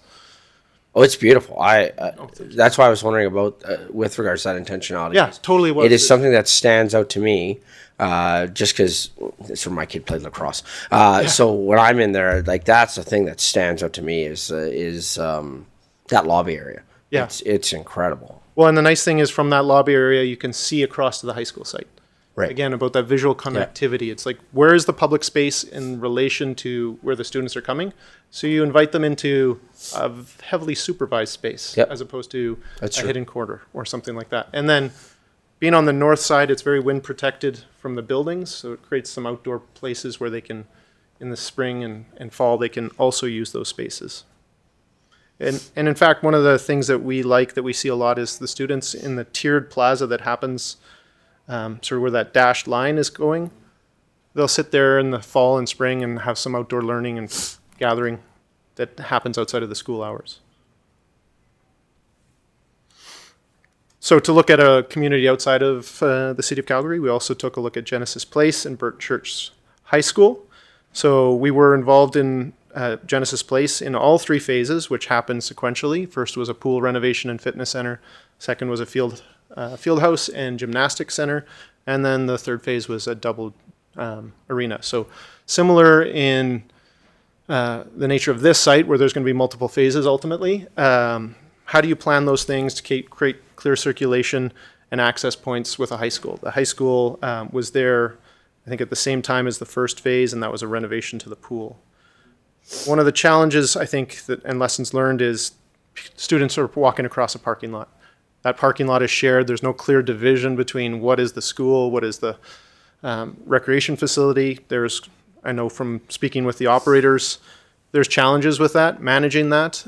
There's potential pedestrian vehicle conflicts that can happen at times. So that a little more thought in that planning stage and understanding the site would have made this a better functioning facility. But a lot of the students wander over to the food court area inside the recreation facility. And again, creating clear circulation lines and visibility lines in that building was critical, so you're not coming in through what would feel like a back door or secondary entrance. Oops. So, implications of connection. So, a physical link is definitely viable. There are facilities that have that. They can be managed well. I think some of the risks potentially outweigh the benefits. That link can often bisect the site, so you can't really go through it. You have to kind of go around it when it's not operable, which prevents the site having better access, creates a little bit more blind corners potentially, depending on how that link is done. Cost is an issue. Who's going to pay for that link? What is it really used as? I can tell you the province, if you're working on a school, will not pay for that because it's not part of the educational spaces. So that is a cost that if you were interested in it, you would have to bear. And then there's the operational cost. What's the governance model for who cleans that, who maintains it, who supervises it? Odds are, given the province and the way they structure their agreements with schools, it would be you guys. So there's also a risk there in terms of how it would operate. Then with larger sites, depending on grading, it has a lot to do with how that link would occur in the best barrier-free situation. An open plaza connection, there's a lower cost and a lower initial cost. There's better supervision, circulation, access, views into that. And depending on how the buildings are laid out, if it's planned at the beginning, the collaboration occurs with the school division. It can be from one common area to another common area with very good sight lines across them. Great supervision on all those points, as well as, good connection. So it feels like you're going from the heart of one school to the heart of a recreation facility. So that is essentially the summary of the work that we did to support this decision. Thank you. Questions you have? Yeah, the one question I have, and then we'll open it up to council, and this is not meant as criticism at all, and so it's not directed to you. Okay. I just want to direct this to administration. This was last term, which seems like only a short time ago, but during our first term as council, if you will, many of us went on a tour of some facilities in Strathmore. And so I'm just wondering, and so some time was taken, we went, we had a visit, we did all those sorts of things. I'm just wondering, with regards to this part of the presentation, why those facilities weren't included as part of this consideration. And again, this is not for the presenter because you would get a certain scope of work, so not a criticism at all. I'm just wondering why, with us taking the time to go out, tour those, have a look at those, find out about those, look at specifically Strathmore High School and its connection to the pool and the facility that's there, as well as, if anybody can remember the name, I apologize, it's the elementary junior high and its connection to the facility that's like right beside it. The name escapes me. Just why that wasn't included as part of today's presentation. Can you say that again? Sorry, Councillor Grant. Sorry, Mayor, you're talking about the Strathmore There you Motorsports go. Complex? Thank you, sir. That's believe so. exactly the one I'm talking about. Yes, because it was outlined, because we went with our school board trustee, Shally, and she outlined the difference between Golden Hills in the fact of they do sponsorship on buildings. Golden Hills does, but Rocky View Schools doesn't necessarily. And so we were looking at the interplay of that. So I'm just wondering if we're able to, as we're looking at some of this, perhaps a follow-up even via email of some of that work that was done with regards to that. So I'm not sure who I'm turning that question to. If I may, through the Please. chair, I think we can answer that a little bit. Sure. We did look at that as part of this original scope. However, it was quickly determined that due to timing, construction sequencing, and phasing, something that was physically linked Okay. was not going to be viable. Okay. At the time, there was a discussion about the province going forward with a P3 model. That's I think right. That's still undetermined. And in those kind of scenarios, that becomes incredibly complex to figure out if timing isn't perfectly aligned. The only example, so we did at facility with the pool. So the high school and the pool Perfect. physically linked together. There's another example down near Lethbridge, that one, where the timing was aligned. The city had committed funds and the school built it with the intention that it was going to be physically linked at the time. No, I think Coaldale. I think I got exactly what I was looking for from your answer. Perfect. In that part of this, so even if we look at the title of our presentation today, right? We're talking about Connected High School Study Report. Right. So even if we look at the title, right, and we think of that as an example, from your answer, what I'm hearing is that due to the way that this site is aligned, due to how it's kind of set up, and even the P3, I'm fairly confident this is going to be a P3, especially that tends to be the model that's going with right now for the School Accelerator program. And also given some changes in legislation with regards to ownership of buildings and things like that, the viability of doing something like what we see in Strathmore right now just isn't as viable as it used to be. Absolutely. That would be the answer to that. Yep. Yes. So yeah, I think that's what I was looking for, is just that answers why it's not part of this presentation, because it's not a viable option. Yep. Perfect. Thank you. Councillor Grant. Thank you, Mayor Dean. I was going to mention largely what she talked about there in relation to some of the roadblocks of making this happen. Sure. The site orientation was a major roadblock to make it physically connected. Yeah. It's not ideal. And then also, I definitely felt that there was a lot of pushback from Rocky View schools on this. Some of their pushback, I do feel is valid as far as monitoring and safety and stuff like that. But I think it was easier to not go down this road. And I think that's largely why we did not get the participation we were hoping to get. Yeah, and I think, to be fair, when we were first working on this project, right, when we first started talking about it, the landscape looked totally different with regards to actually physically connected buildings. And then again, there's been some change in legislation, some change in ownership, who owns the building. Any school site that's approved post 2025 actually becomes the ownership of the province, which is a totally different model than pre-2025. So there's been some changes that certainly affect that connectivity. And I just want to highlight that, because I know that anyone that spent 5 minutes listening to me prior to 2024 know that I was pretty passionate about the connected, and it's just not viable anymore. So thank you. Any other questions, comments from council with regards to today's presentation? Okay, thank you. From that to administration, based on this presentation, what's next coming out of this presentation in terms of, is this just a further update for information into the ethos, if you will, of us trying to figure out recreation moving forward, or what's our next step coming out of, what's next for us with regards to this? Ms. Russell. Take a stab at that. Thank you. Talking to Rocky View School District, they are embarking on schematic design shortly. So they will be consulting with the city of Chestermere probably in a month or two from now. I also wanted to bring David today because David has been hired to do the concept, functional program, and the cost estimates for our Phase 1 Recreation Center.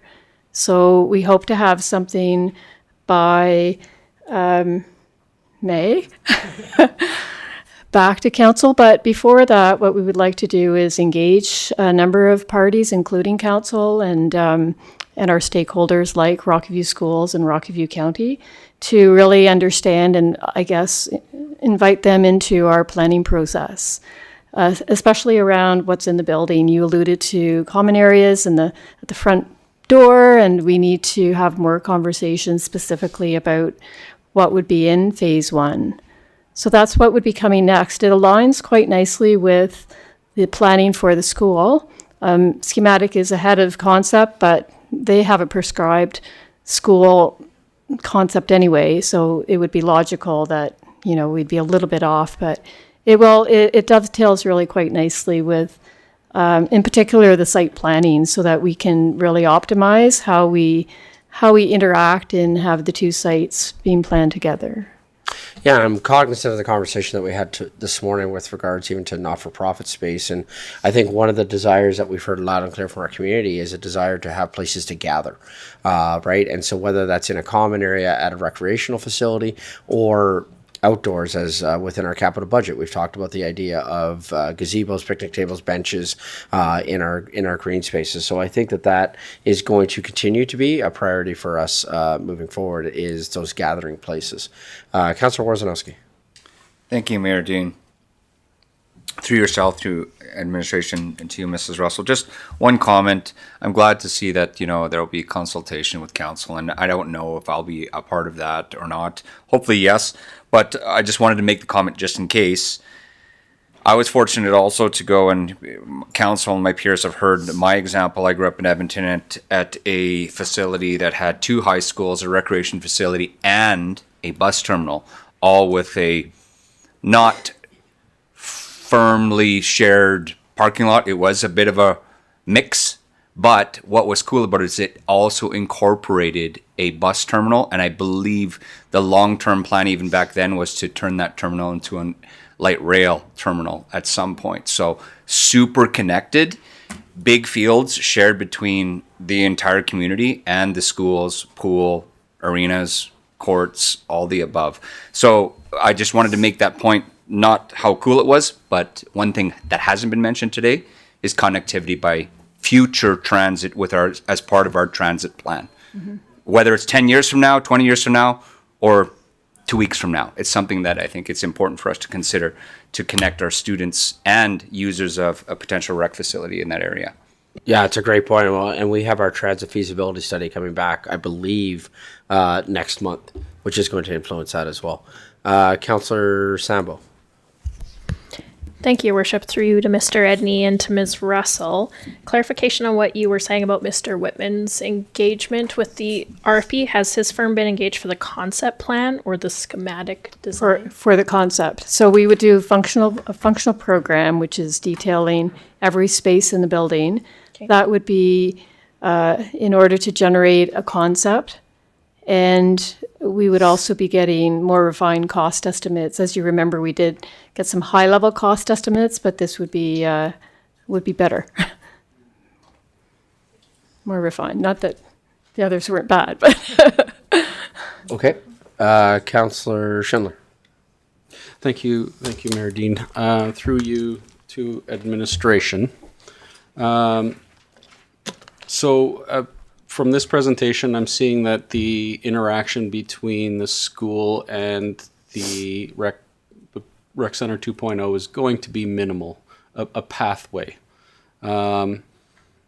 Are we then able to work in our own silo to get this project accelerated, or do we have to continue with Rocky View Schools going forward? We can continue based on our own destiny and how we want to continue. They're separate projects, and I think the benefit is that we can plan the site, consult each other on site planning, which is the main overlapping area now in it, as well as that pathway and any animated spaces between, that would surround that area. Yeah, just site planning around Yeah. this pathway. That's it. Okay, cool. Yes. Thanks. Thank you. Okay, so with that, I believe then we're doing a motion to accept for information. Is that correct? Is that what we're doing today? Yes. Okay, thank you. Can I have the motion to accept for information, please? Thank you. Can I have a councillor make a following motion? Councillor Randawa. Thank you, Your Worship. I move that the council accept the high school and the rec center joint use site connection option report for information. Thank you. Comments, questions from council? Call for the vote.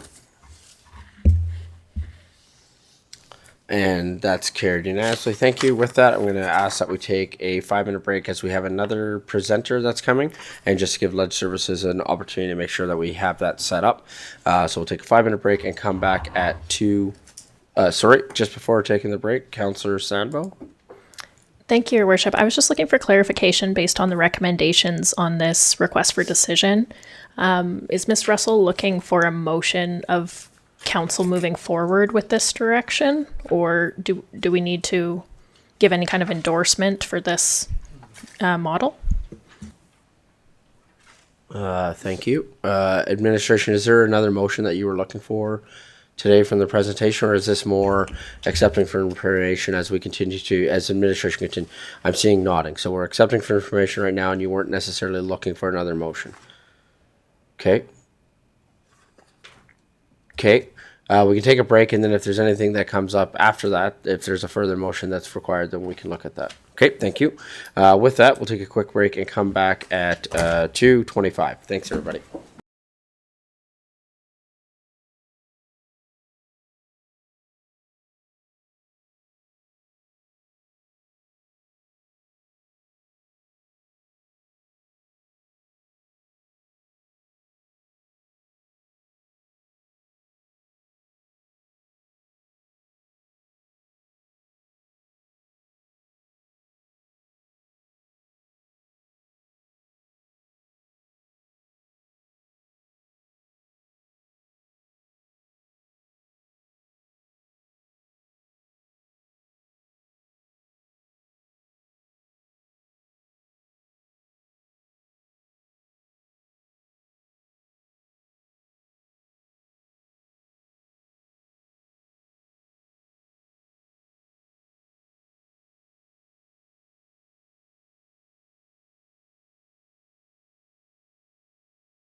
Good afternoon, everyone. Just coming back from our afternoon break here, and I believe that our next presentation is actually going to be a closed session, as it is a Section 19 disclosure harmful to business interests of a third party.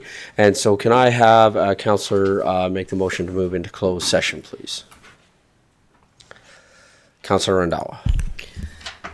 Thank you, Your Worship. I move that the council move into closed session at 2:25 p.m. to discuss the following: Community Development Access to Information Act, Section 19, disclosure harmful to business interest of third party.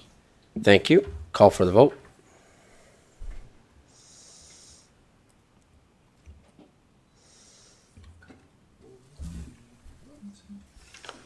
And that's carried unanimously. Thank you.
Good afternoon, everyone.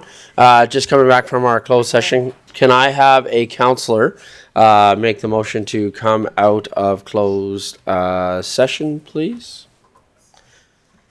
Counselor Rondawa. Thank you, Your Worship. I move that the council come out of closed session at 3:55 p.m. Thank you. Call for the vote.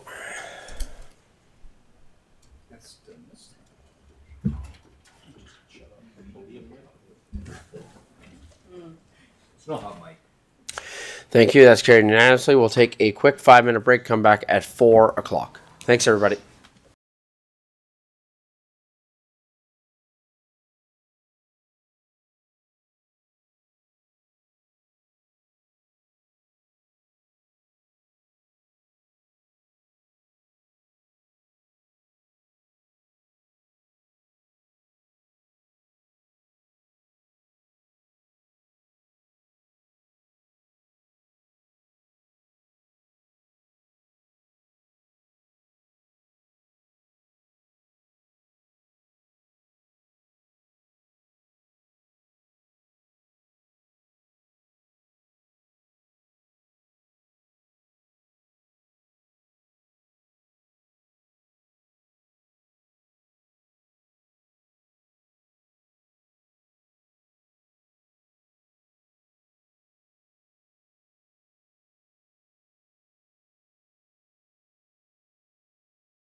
Good afternoon, everyone. Just coming back from our break here, and we're going to be moving now to item 8.3.1, which is Bylaw 011-26, Development Applications Land Use Bylaw Amendment, first reading, presented by Chairman Vecino.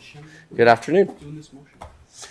Sorry, I apologize. Just before we move on to that presentation, we do have one motion that we are going to be making just coming out of our in-camera session. Can I have a councillor make the following motion, please? Councillor Schindler. I move that council direct administration to move forward with the discussions on the community development strategy as discussed in camera. Thank you. Comments, questions from council? Call for the vote. That's carried unanimously. Thank you. Now we're going to move to item 8.3.1, which is Bylaw 001-26. Good afternoon. Good afternoon, Mayor and Council.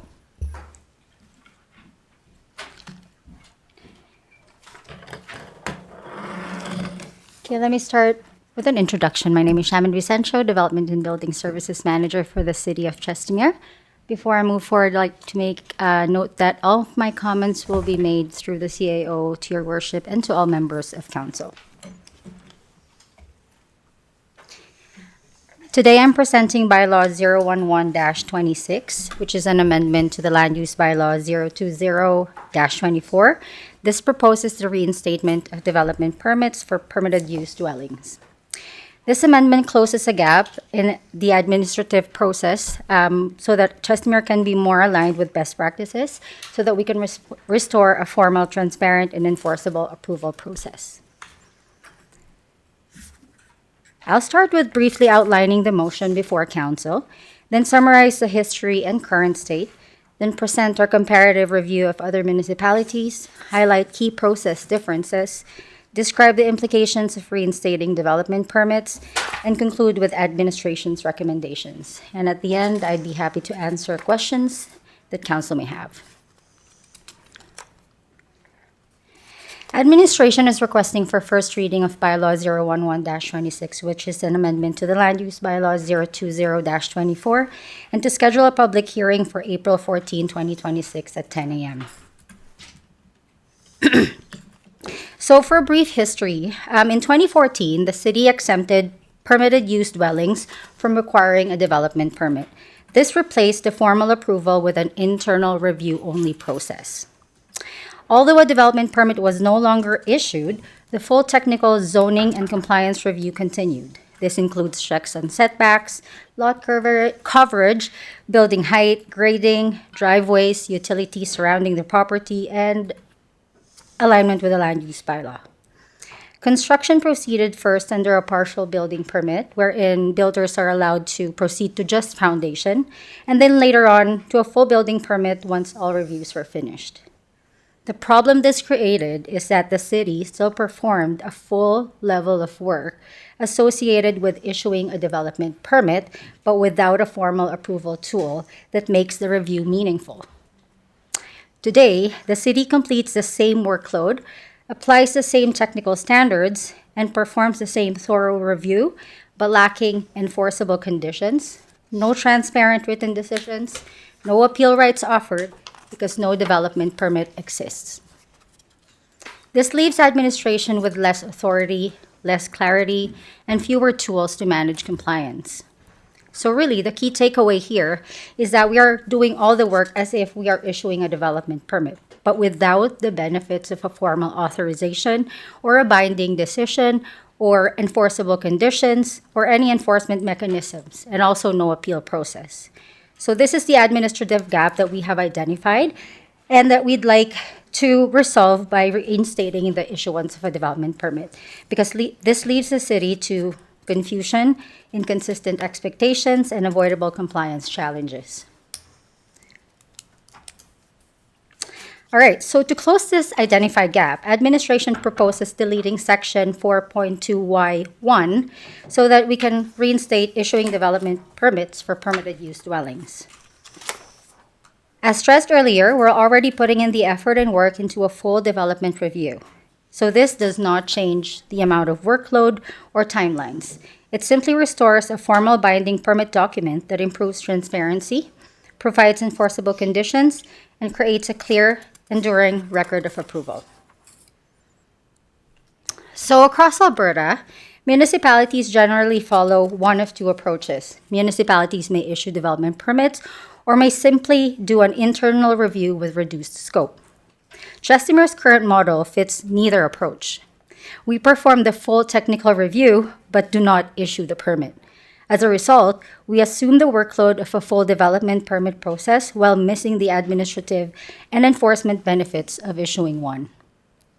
Reinstating development permits aligns Chestermere with consistent municipal practice and improves clarity for applicants, neighbors, and staff.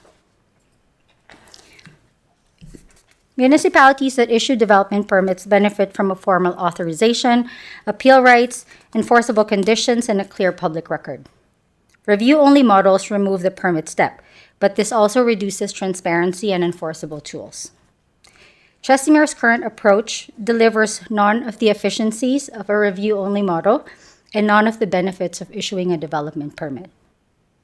Issuing development permits provide clarity, defensibility, and a transparent record that prevents disputes and supports long-term compliance. I'd like to walk Council through how the process would change if this bylaw was adopted. I want to note that this represents an operational process managed by administration, and the purpose of presenting this today is simply to show how the workflow would change should the bylaw be updated. So in today's process, an application is submitted. The application is checked for completeness, and a partial review is performed. The review is only done towards setbacks and lot coverage just to ensure that the proposed foundation meets the land use bylaw. If so, the builder is given a partial building permit, which allows them to start foundation if it complies. And then that is again followed by another more technical full review, which covers the rest of the land use zoning compliance checks. This now involves the location of driveway, the location of utility lines surrounding the property, adjacent property conditions, etc. The full development review has to be completed before it moves forward to a building permit review. That said, in today's current process, we're actually seeing a sequential review going through three steps. The first step being a partial review of the foundation so that they can get approval to start just up to foundation. Second is a full technical review of zoning and compliance against the land use bylaw, as this cannot proceed to building unless this is satisfied. And the last review is a building permit review. The building permit review basically is what triggers construction. So once they satisfy the building permit conditions, then they are given a building permit and then they can continue to construction. So on an average, considering high and low seasons and assuming that we have received a complete building permit, it takes about 10 days for a builder to receive approval to start foundation. However, it does not take them, it takes more than up to 20 to 25 days before they can proceed with further construction after foundation. So even if we do give a partial building permit so that they can start foundation, they still encounter delays because by the time that they're prepared to frame, their building permit might still be pending. So all these linear steps and duplicate reviews were identified to be the bottleneck and which slows down the process. Should the amendment be adopted, administration intends to do 3 changes to the current process. Similarly, upon receipt of a complete application, administration would carry out a full development review from the very beginning. This would eliminate the partial permit stage though, but it would merge it into a single integrated approval that will result into an issuance of a development permit. The full building permit review will move in parallel as well with the development permit instead of sequential. With 1 and 2, there will only be 2 reviews instead of 3 in comparison to our current process right now. Lastly, a development permit and the building permit will be issued. Therefore, the applicant will get both permits before they begin any form of construction. What will not change? So the application would still need to be complete to move forward. A lot of the timelines would depend on a complete application and the quality of a submission. As long as we receive a complete application, then the process can move along. So the bottom line is the proposed process aims to improve efficiency because it removes the entire approval loop, merges reviews, and moves to a single construction release point. So assuming similar volumes in a complete application, this integrated approach shortens the timelines from approximately 25 days to about 10 days. With all that said, reinstating development permits will provide clear, enforceable approvals by issuing binding decisions with conditions that can be upheld if construction strays from the approved plans. This also improves transparency by restoring formal written decisions, public notifications when required, and a fair appeal rights for both applicants and neighbors.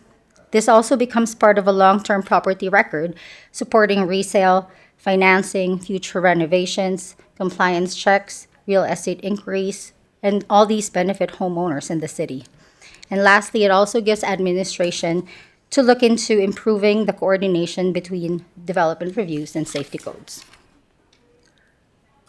In summary, development permits support homeowners, builders, realtors, and the municipality by providing a definitive approval document, enabling consistent enforcement, and ensuring full compliance before construction begins.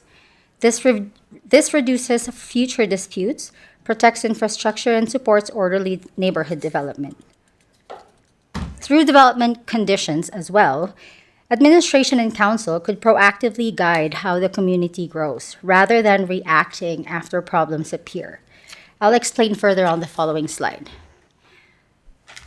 The issuance of a development permit comes with development permit conditions. Conditions provide clear, enforceable expectation for builders from the time of approval and throughout the stages of development. This may cover on-site parking, such as stating that the driveway has to be used or the garage has to be used for its intended purpose for parking vehicles.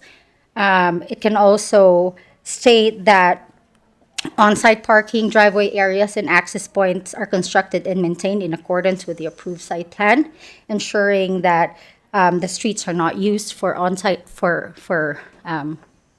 businesses or for the use outside of the principal dwelling. It can also address construction best practices, where it could state that the construction site shall always be maintained in clear and orderly condition, that all materials, equipment, and debris must be stored on site in a manner that does not create a nuisance or a hazard to neighboring properties. It can also address driveway or approaches locations, such as setting distance from utility lines that are too close to the driveway.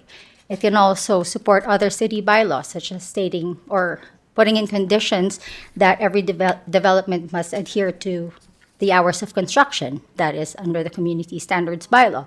Or it can also cover the municipal addressing bylaw.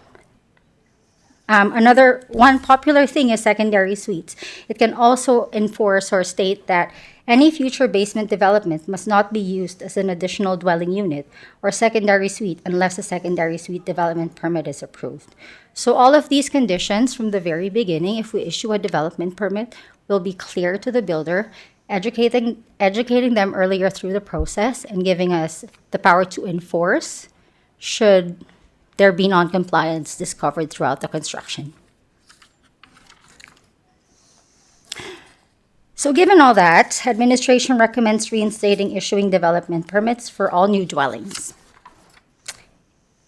And that concludes my presentation, and I open the floor for questions. Great, thank you. Any comments, questions from council? And just be clear on process. What we're looking for today is to do a first reading and move to public hearing. Correct from this presentation? Through your Through the CAO to your worship, yes, that is correct. Okay, thank you. Any comments, questions from council with regards to the presentation? Deputy Mayor Narayan. Thank you, Your Worship. Through you to administration. Am I correct to assume that any appeals would be coming to the SDAB? The appeals to the SDAB will not change. The process for that will not change. The SDAB will still be hearing all the appeals. And now, with the development permits, they can also appeal the conditions that are onto the development permits. Okay, that's wonderful. Thank you. Okay, thank you. Any other questions with regards to the presentation? Councilor Worzanowski. Thank you, Mayor Dean. Just one question through yourself to Mr. Edney. I'm glad this is coming to council and going to a public hearing, provided it gets voted such a way. Is there any procedure that we have as an administration to look at gaps to improve our performance? I mean, this is great that this is being provided. Is there anything formal for us to see how we can improve our performance and lower our operating costs and expenses? Director Chandiak. Through the chair to Councillor Worzanowski, we don't necessarily have a formal process whereby we sort of identify some of these gaps as we are going through, as we are identifying some of these gaps, I should say. We're working on them, bringing them forward to council for consideration, sort of closing those gaps to, number one, improve efficiency, and number two, be more responsible in how we approve development. So as much as we want to, I guess, improve the human resources we have on planning teams, this is also part of the efficiency whereby by changing certain processes, we expect to deliver more results by making internal tweaks. So, like I said, as we are identifying some of these gaps, we're working on them, bringing them forward to council to be able to deliver results more efficiently. Yeah, thank you. In my experience, sometimes you don't know what you don't know without some level of audit. And I'm not saying we want to make work projects, but we do want to see continual improvement. So that's why I asked the question. Certainly the low-hanging fruit is the things that we do know that we do expose. This is such an example. But it'd certainly be great to see that more examples come up like this to wisely spend our taxpayers' dollars. So thank you for the presentation. Thank you for your answer. Councillor Grant. Thank you, Mayor Dean. Through the chair to administration and Ms. Vincenzo. My tongue doesn't work that way, sorry. I appreciate you bringing this forward. You addressed a lot of the issues that I've brought up over time about how we develop and permit uses within land uses or developments, I should say. So I thank you for that. One question I did have that I didn't hear was, is there a fee structure attached to this? So what I heard, what I didn't say was that in 2014, we removed the permit process, but we were still doing all the work. So I'm wondering if now there's going to be a fee that will help us cover off that work that needs to happen to approve the new permits. Good question. Through the CAO to Councillor Grant, we've always charged a development permit regardless, a development permit review regardless. It was not taken out or changed in the fee schedule. The thing that would change though is right now if the builder requests for a partial permit, we charge them for that because it's expedited. But again, it does not mean they can proceed further foundation because if the building permit is still not issued, then they can't still proceed. They have to wait. So sometimes the partial is helpful, sometimes it's not. It's not mandatory, but that's the only change in the fees. It's going to save the builder $95. Okay, thank you. Any other questions with regards to the presentation? Seeing none, I think we're going to be looking for a motion to do first reading for Bylaw 011-26. Can I have a councillor make the following motion, please? Councillor Grant. Thank you, Mayor Dean. I move that council give first reading to Bylaw 011-26, being amendments to Bylaw 020-24, being the land use bylaw as amended. Thank you. Comments, questions from council? Call for the vote. That's carried unanimously. Thank you. And I believe we have one more, which is to approve the public hearing. Can I have a councillor make the following motion, please? Councillor Randhawa. Thank you, Your Worship. I move that the council approve the schedule of a public hearing for bylaw number 11-26 for April 14, 2026 at 1 p.m. Thank you. Comments, questions from council? I'm just wondering, even with the, just even with our own advertising regulations, why April 14th and not closer to the end of March? Is it just because of the time frame? Ledge Services, Josh? Through the chair, council has been requesting that we give more timelines. We give more input period for the public. Yeah. Also, the last regular council in March is already quite full. Okay. So we advise them to schedule it for April 14. Okay. Thank you. Yeah, the only reason I asked that question is with our upcoming Dirt to Door event, this seems like it'd be a really good one to have armed and ready to go walking into our Dirt to Door event at the end of March. So I go back to, I guess I would look to you, Mr. Edney, with regards to that, knowing what we know about upcoming. I'm just curious about that date and just thinking about some upcoming things. So, Mr. Edney. Yeah, thank you, Merdine. Yeah, understanding Dirt to Door is coming. I still think we should keep it April 14th. Okay. It is only a month from now. Technically, we can do 14 days from now, but it becomes very pressed and very short. I think we should give some opportunity for the feedback. It is something we can talk about at Dirt to Door. You've given first reading. May encourage some of them to come give some feedback at the public hearing Okay. if they have opportunity. So Okay. I think we discuss it, but stick with these timelines. Okay, thank you. Any other comments, questions from council? Call for the vote. And that's carried unanimously. Thank you. Excellent. Have a great evening. Thank you, you too. With that then, we are now going to move to item 8.3.2, which is the Live Work District Land Use Bylaw Amendment, first reading, presented by Tyler, oh, I haven't had this one come yet, Tyler Van Scoyoc? Help me out. Bail me Tyler out. Van Soik. Say it again. Tyler Van Soik. That is not how that's written. No, not really. It's close though. Good afternoon. Good afternoon. All right. Yeah. Good afternoon, Mayor Dean and members of council. For the record, my name is Tyler Van Soik, Planning Assistant with the Community Growth and Infrastructure Division. Before moving forward, I would like to acknowledge that all my comments pertaining to this presentation shall be made through the CAO to the mayor and all members of council. I am here to present a land use bylaw amendment to the Live Work District. So, to start off, administration is presenting the following motions for council's consideration. The council give first reading to bylaw number 014-26, being amendments to bylaw number 020-24, the land use bylaw as amended, and the council approved the scheduling of a public hearing for bylaw number 014-26 for April 14th, 2026 at 2 p.m. Please note that at the time of writing the report, the public hearing was planned for March 24th, as shown in your copies. However, after talking to Legislative Services, it has been moved to April 14th to allow more time for public input. That was a good catch. We have had more than one on one day. Yeah.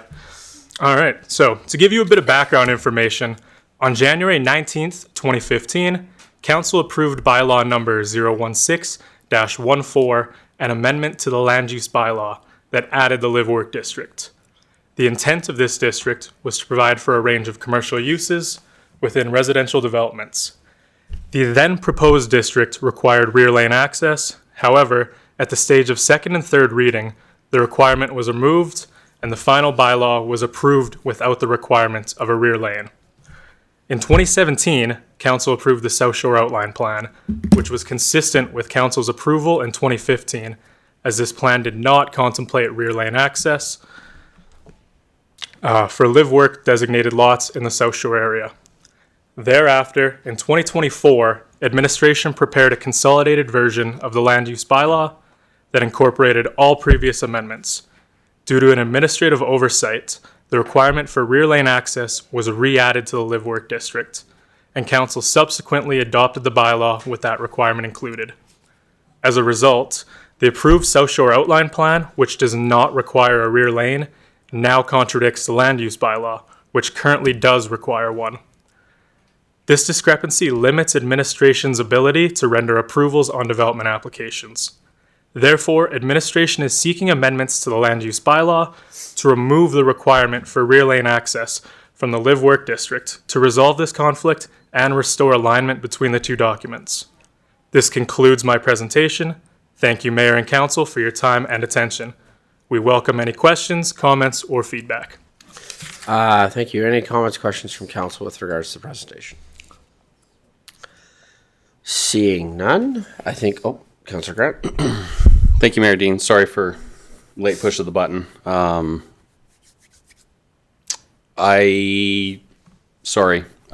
feel like what I'm going to say might be debate, so I should probably wait.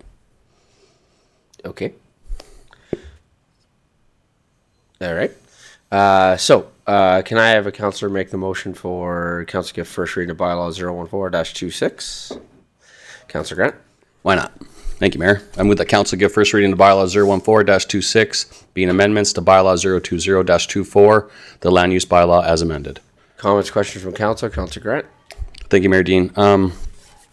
Just so when I think about a live work district, I definitely think that there is two independent accesses to those buildings, and that your residence is on one side and your work or commercial front is on the other side. So I actually do think that the rear lane is important to a live work district. I understand we're in a sticky situation with South Shore, but I don't know how we can rectify that without still keeping it. I would at least like to keep it in, so I don't know if that can be rectified this way. Thank you. To administration, is this something then that we should bring back for debate at public hearing? Yes, I'm seeing nodding. I feel like that's a public hearing debate. We passed first reading, possibly. Any councillor is also welcome to vote no on first reading, and then bring back for debate as part of the public hearing process before going to second reading. So I think right now one of the processes that we've tried to do with first reading is administration simply brings forward a initial proposal and then move forward possibly with first reading and then schedule the public hearing and then changes thereafter at second reading after the public hearing. Councillor Sandbo. Thank you, Your Worship. I agree with your assessment there. I was wondering, given that flag from Councillor Grant, if this was voted down after that time, there would still exist a problem. Could administration present what would happen in that scenario, or what other amendments would need to be made to other documents in order to solve that problem? Sorry, Councillor Sambo, to clarify your question, do you mean if first reading was voted down right now? Is that what you mean? Or if you mean it was voted down after the public hearing? If first or second or third reading was voted down, there would continue to be an administrative problem. Thank you. So at any point in this process? That would be correct, Your Worship. Thank you. Understanding of what would then need to happen in that case, so that could be presented at public hearing as well. Perfect. Thank you. Mr. Chandiok? Thank you, through the chair, to Councillor Sandbo. The problem that exists already exists. We cannot rectify the problem. This is more so for future, not creating future problems is why we are trying to bring it forward. The subdivision in South Shore is already approved without the lane. And so by law, if there's a land use bylaw and it has permitted uses, we are obligated to issue permits on those properties anyway. The only, problem that we run into is the current subdivision is not necessarily compliant, but given that it is already approved and registered, you cannot go back and change that approval. So if this was turned down, the new live work units that would be approved would require a rear lane access, which from our understanding was sort of removed from 2015 council debate when it was presented. And so our reasons for bringing it forward at this point is to ensure that there was consistency and we sort of carry through what was approved by council in 2015. If council chooses to keep it as is and turns down this sort of amendment, then it is what it is, and we would continue to approve developments, ensuring that there's rear lane access in any of the future live work units, so to say. Thank you. Councillor Worzanowski. Thank you, Mayor Dean. I just want to comment on the back of Councillor Grant's concerns after, and I'm not suggesting debate. All I'm suggesting is I like the idea of debating it sooner than later before it goes to public hearing, because public hearing does cost a lot of time and money. So that's something that we've typically as a council passed at first reading, and it's always went to public hearing, and that's when we've done the debate. But I'm certainly not opposed to hearing some commentary after the motion is presented, and then we can decide whether we want to pass first reading and go to public hearing. So the motion's already been presented. We're in the middle of the motion. Oh, we're in, right yeah, now. okay, then let's discuss it now. I missed that. That's what we're doing. Sorry, I'm confused. No, I'm confused as to what. So we're in the middle of it right now. Yeah. And what I am suggesting is within that, unless somebody has a specific change that they want to make at first reading, which is just really outside of best practice to make a change on first reading. Right. And so that's why I'm going back to, again, I feel like this debate is better had at public hearing. But if people feel strongly enough that they do not support this at all, then you could simply vote no to first reading. So, any other comments, questions from council? Okay. So with that then, call for the vote.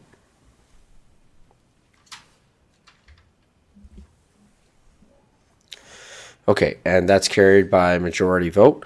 So with that then, we'll move to the motion to call for the public hearing. Can I have a councillor make the motion to move forward with the public hearing, please? Councillor Sambo. Certainly, Your Worship. I move that Council approve the scheduling of a public hearing for Bylaw 014-26 for April 14th, 2026 at 2 p.m. Thank you. Any, sorry.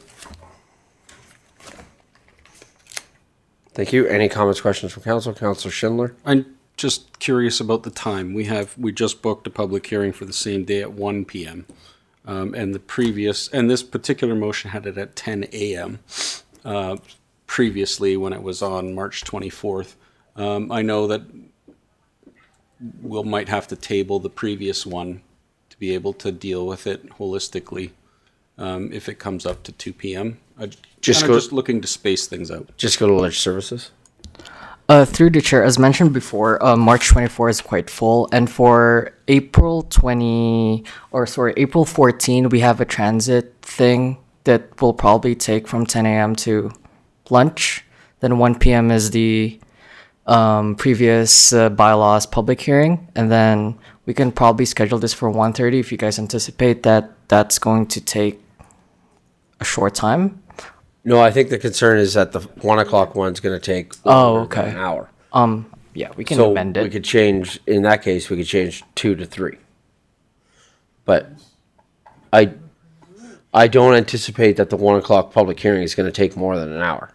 Mr. Edney? Yeah, thank you, Mayor Dean. Sorry, no, we're talking about the public hearing for the development applications, correct? Yeah. Yeah, I can't see that taking 20 minutes. I know I said it out loud and just jinxed us, but I think Ledge Services has thought this through before these motions came up. I suggest we go with 2 o'clock. Remember, a public hearing can't start before, but it can always start after. Correct. It can always start later, it just can't start sooner. Correct. Councillor Grant. Thank you, Mayor Dean. I would just like to say that I think that live-work districts and live-work land uses should have rear lane access as well as front lane access. And because of that, I think that public hearings are also expensive, and I think it would be money better used elsewhere. So I will be voting against this. Okay, thank you. Any other comments, questions from council? Call for the vote.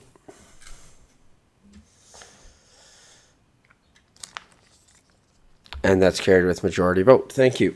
Okay, thank you. With that,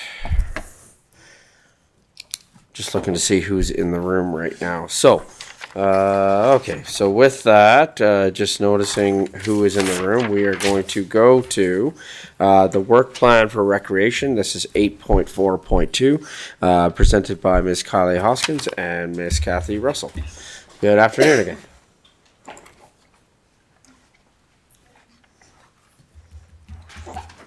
Thank you, Mayor and Council. My name is Kylie Hoskins, Manager Corporate Properties and Recreation. I'm here to present the report for information on the Recreation Work Plan. All comments are made through the CAO to Mayor and Council.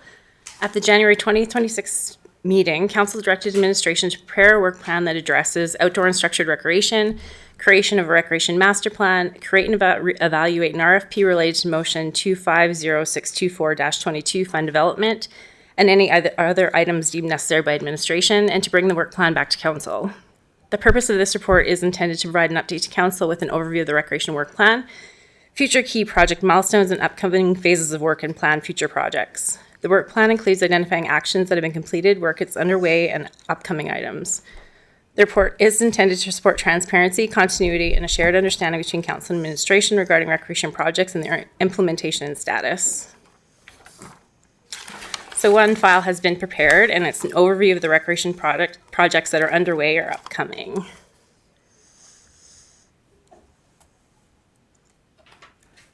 So this is kind of a high-level overview of what we have planned and the milestones and stage gates that's going to happen with each project. So some of the updates that we can share. The committee met last night, and a follow-up report will be brought back to Council in the near future regarding governance discussions.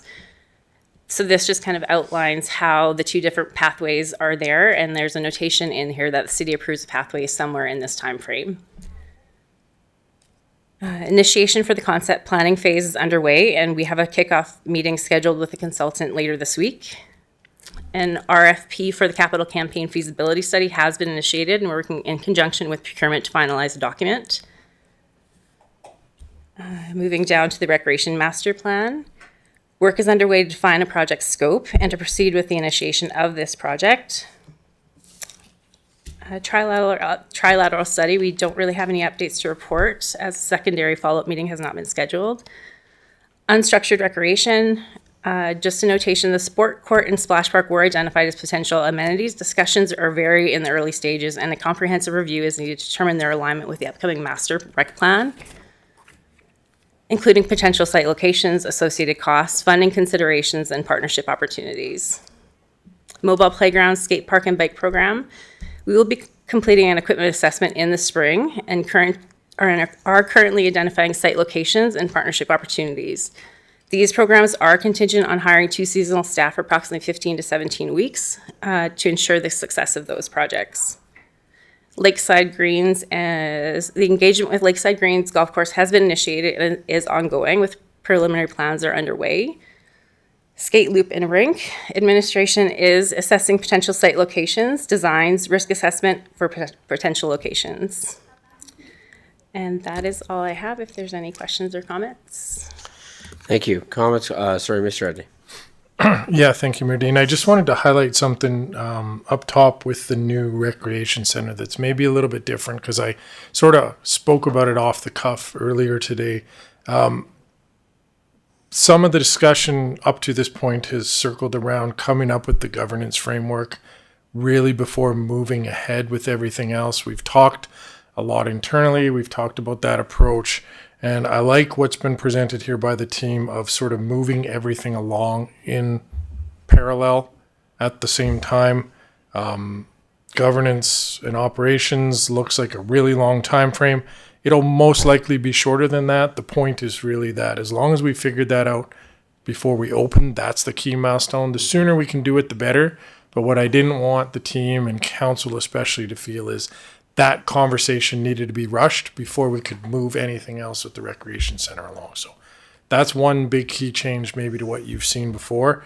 But hopefully this helps council. I know the team had a lot of more work in the background, but really with so many projects on the go, just wanted to keep it high level for your understanding where these milestones are at and that the work is moving forward, and expect to start seeing some reports to council potentially at budget time for requests, as Ms. Hoskins identified with seasonal staff for some of these projects.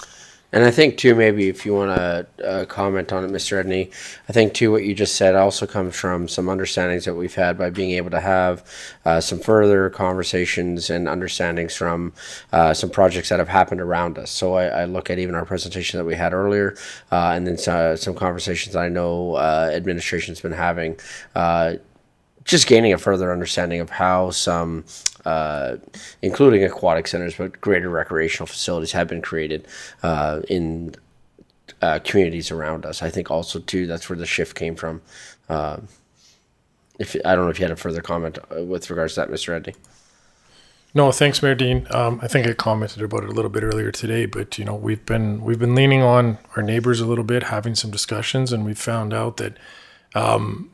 Similar to us, a lot of things have evolved organically as they started a process and worked through it. There wasn't a magic, perfect scenario or perfect, I guess, process for every single thing that came. So that's something I think we're doing a pretty good job here of adapting, moving as things progress. So we did hear from Calgary directly. Some facilities, they come up with the governance model before anything even starts, and some they've already built it and they're looking for someone to run it. So we're going to try to pick somewhere in between that, I think, is the most appropriate solution for our project. Really, the biggest driver is this rec center has been discussed for a long time. Yeah. And we want to keep it moving forward to where council can make a decision on the funding, the amenities, and the go ahead for construction. And I think too, there's a tipping point too, where there's certainly we can be envious of what other municipalities around us have when we look at some of the rec facilities that are in Cochrane, Airdrie, Calgary, Okotoks, Strathmore. I can keep going, but at the same time, there's also a lot of opportunity to learn there. And that's also what we heard in the presentation earlier today. There's an opportunity for us to be able to learn from those that have gone before, if you will. And so that's something I certainly appreciate about the presentation this morning with regards to what we can take away as key learnings. Any other comments or questions from council with regards to this particular presentation? Councillor Grant. Thank you, Mayor Dean. Where to start? Super happy to see the unstructured recreation work plan there. That's fantastic. I'm sure that will lead to tangible results for our community in the upcoming seasons. So residents, I hope, can look forward to more things to do in their leisure time outside of structured recreation.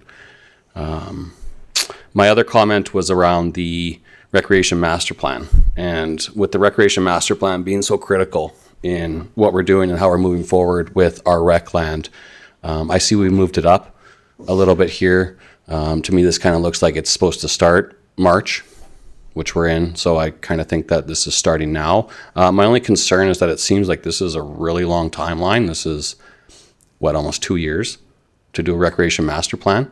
I just think about all the things that are contingent on this plan, about making sure that we're utilizing our land appropriately, and how much urgency there is by the community to see other amenities come forward.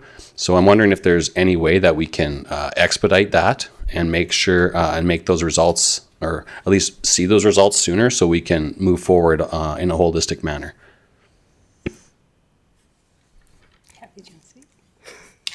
So we will go out for RFP, and we are going to be in with our consultant who was here earlier. Correct. For recreation master plan. Not for the master. Okay. Do you want to speak to it? Yeah, sure. Okay. Good afternoon. For the recreation master plan, we can work on the RFP. Defining the scope of work is going to be very important because we have a lot of needs in recreation and also the other social programming areas that overlap with recreation. So what's in and out will be important to have a conversation with council. We can get started on that quite quickly. And the procurement process takes as long as it does. The way that we could accelerate, what I think is council feels is the important work, which is really around future amenities and where amenities might be located and how land might be best used is the last recreation master plan started in 2012, and the original report was called a facilities and amenities plan. So it wasn't a full recreation master plan. So what we need to look at in our case now is, do we want to start with a facilities and amenities scope?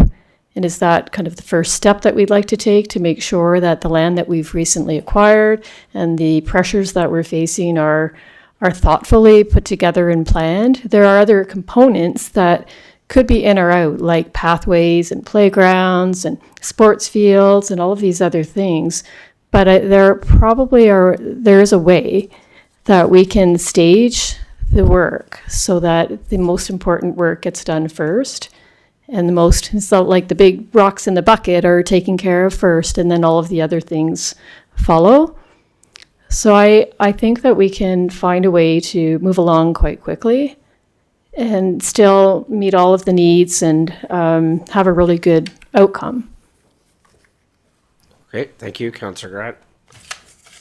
Thank you, Mayor Dean. So in that train of thought, I wonder if we should do what we did with maybe the not-for-profit hub, where maybe the rec committee can help define the scope for the recreation master plan. I think about that committee, there's a lot of people that are very connected in the recreational amenities, and I think it might be helpful to engage them to get a good base work or a good base of where we're going to go and start with that. So I think that's something that we should be looking to do. Councillor Sandbo. Thank you, Your Worship. Certainly on board with that idea from Councillor Grant. But through you to Mr. Edney, how does that tie into the other work that is currently being completed around facilities? And would that be in conjunction? Would that be separate first step? Can you discuss, please? Mr. Edney. Yeah, thank you, Mayor Dean. To Councillor Sandbo. They're related but not integrated, I think, if that makes sense. Right now, our focus is really more on space for staff in that larger use of space and how we grow for staff, fire departments, RCMP, CPO, staff in here. So needs to take into account some of the rec space and more importantly, make sure we don't use rec space for that type of office space, I guess. But the current work isn't directly part of that rec master plan, but they need to be working together, if that kind of answers the question. Councillor Schindler. I just want to say I really like this graphic. It really tells a story of how we're progressing in recreation. I would love to see a little comms project on this. That said, I'm looking at what we're talking about with the recreation master plan, and my understanding, and I hope administration can correct me through the chair to administration, would not the scope of the recreation master plan cover the scope of this study? So by that, I'm saying, are we going to hire somebody and say, hey, here's Chestermere. Please identify all our recreation amenities. Please identify all our pathways. Please identify everything that we have that is related to recreation. Develop a plan forward with what we have, with that inventory, and then let us know. Or are we going to develop all that information ahead of time and then give it to a consultant to develop a future plan? Because that's sort of what I've heard is going to happen with the defining of the scope. Mr. Edney? Go ahead, Kathy, if you got something, and then I have. Sure, I'll make an effort to. So when I talk about defining the scope, it's really, what's in the normally the consultant would do an inventory of our recreation amenities as in terms of what's the present state. And then it would also look at the land and future land that we'll be acquiring over time. So that would be the first step that would be in the scope of work. We would also be asking, for example, now that we're the owner of the CRRC land and the golf course, as well as Dawson's Landing, we would consider, for example, where would be the best locations for phase 2 and 3 for recreation? What would be the best development for the CRRC site? So those are the bigger components because we've made those significant investments. But that inventory would be the first step. And we would participate, we would provide that to the consultant, but that's like a really fast. That's no more than a day. Right, and that's why I'm wondering why a large timeline for defining a scope to get involved. I mean, granted, this is a very flexible timeline, and it could be like a day, like you're saying, or it could be 2 quarters. Procurement takes what it takes. I'm wondering if we need to spend a lot of time defining the scope through committee, because we just talked about sending it to the committee, and I'm feeling like we already know what we want. We don't need committee necessarily to tell us what we want as a city. We just need to do it. Thanks. Mr. Edney? Yeah, thank you, Merdine. Didn't committee already discuss the scope of this? I thought I saw it in minutes. Councillor Grant? Maybe in a generality of asking about the timeline of it. I don't think we've talked any detail. I know you and I have talked detail on the side about all this information that was just talked about. To Councillor Schindler's comment of should committee do this, well, I prefer that committee does it to a consultant. At least the committee understands our community, understands what we currently have, and understands better what the needs are in the future. So I hear what you're saying. I think that information would be more valuable to come from the people where they're the boots on the ground. Councillor Schindler? Sorry, I respectfully disagree. I think that the consultant should tell us what we have, and the consultant can tell us what's the best use of our dollars and where we're going, with the administration guiding those challenges. Because I know what we want as pie in the sky as citizens, but what we can afford and what we can do might come better from a consultant. Okay, Mr. Edney? Yeah, thank you, Merdine. I think we're getting down into discussing operations now at this point. I think to your point, Councillor Schindler, the question is why is it so long on here? I think 2 comments. There's a lot on here. There's a lot that happened today. I'm not certain we understand the complexity of the boxing club project that was brought forward. Needs to brought in here our community development program. So I think this is just giving a rough guidance of a not expedited timeline, but a worst case scenario timeline is what we're trying to target, trying to balance all these competing priorities. I think from defining the scope, I do think that needs council input. I know we're talking recreation master plan, but again, I've seen some discussions that library and cultural features shouldn't be included in it, and I would probably disagree with that assertion. I do think you need to include those in this plan because you're not going to make a separate plan for those. These should be all looked at together. So I do think some of that time is simply for administration to come up with some recommendations and then get that approval from council of what the scope looks like before we go out for RFP. And as we heard today, we have a lot of really busy council meetings, so it may just be that it takes us till end of April to get that on the agenda. And then we're basically already into Q2 as it is. So that's more my comments on that timeline for that one. Councillor Sambo? Thank you, Your Worship. Through you, I'm on board with the recommendation of looking at facilities first, because I do agree that that is the scope that is most pressing. So could we discuss that timeline a little bit? If we were to do that analysis, do that part of the project, looking at facilities, including, say, a library and a possible nonprofit hub of some kind, how much does that reduce the timeline over what's here in the recreation master plan line of the work plan? Mr. Edney? Thank you, Mayor Dean. Sorry, Councillor Sandbo, I may have misinterpreted an earlier question of yours.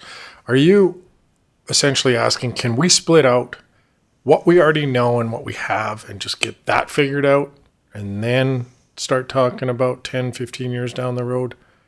Is that kind of what you're hoping to see out of this? Like let's hurry up and figure out what we do with our current lands, and then let's do the larger study that talks about future rec lands and future opportunities. That wasn't my comment or my question, Mr. Edney. I was Okay. following up on a comment from Ms. Russell where she suggested that we could do a facilities analysis instead of a whole recreation master plan to shorten the timeline. So I wanted to understand if we were to do, I might be misinterpreting your comment there, but if we were to do something like that, how much does it shorten the timeline? I think we just said the same thing. I just didn't say it as eloquently as you did. Two separate projects. Okay. And just for clarification, what I intended to say was that could be the first step, but not necessarily the only part of the master plan. But that's all about how we scope it. You know, what's in and how much detail do we want to do on this rec master plan, and what are the most important aspects of it? That does need consultation with council for sure. So, in my opinion. If I could then, do you know what that timeline would be for a project like that? Could we take that down from almost 2 years to a year if we were only to do that portion of it? I haven't done a plan myself, but I think so. I think a year would be fine, you know, once it gets out the door. And so the other thing that I did talk to Mike Roma about from RC Strategies is what can also add time is public engagement, because there normally is a fairly strong public engagement component in these rec master plans. However, we did a needs assessment in a year and a half ago. So I don't think that we really need to go back and do more extensive public engagement given what we've done. So that would shorten the process as well. But that just, again, is just, you know, getting agreement on that. Is that important, or do we need to do some public engagement with certain stakeholders? So it's just all those questions that we would need to confirm. I don't think that's the question. I think the question is public engagement is important, and we've done it. I think that's the question. Right? There has been my goodness gracious, if we send out another survey to this community about recreation needs, right? that would be one of the worst things we can do. So I don't think the question is it important, or we've identified that it's important. We have done it. We have talked this thing to death in terms of reaching out and getting public input. I think our public just wants us to go get something done. Okay. Yeah. So with that, then I believe from this that you're looking for a motion for us to accept for information. Is that correct? Okay. Can I have a councillor make the following motion to accept for information, please? Councillor Randawa. Thank you, Your Worship. I move that the council accept the work plan for recreational report for information. Any comments or questions from council? Councillor Sambo.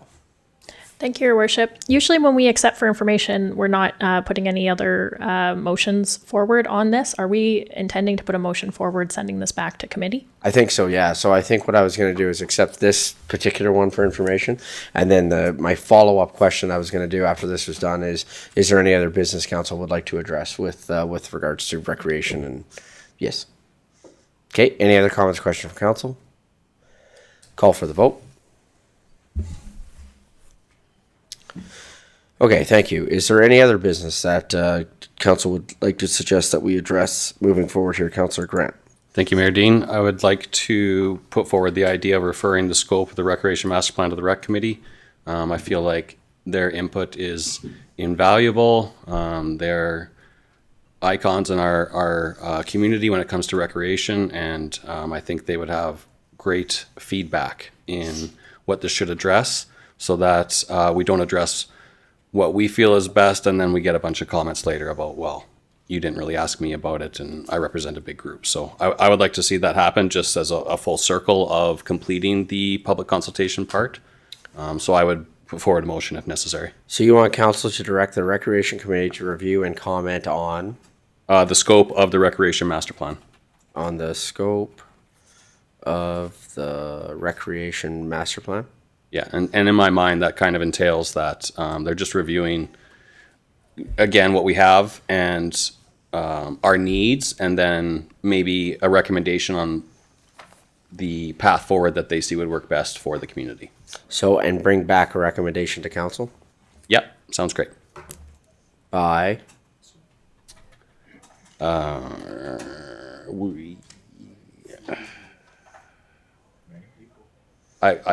April, I could say April. by the end of April 2026? Yeah, that's fine. As in you could just put it on your agenda for April? Absolutely. Okay.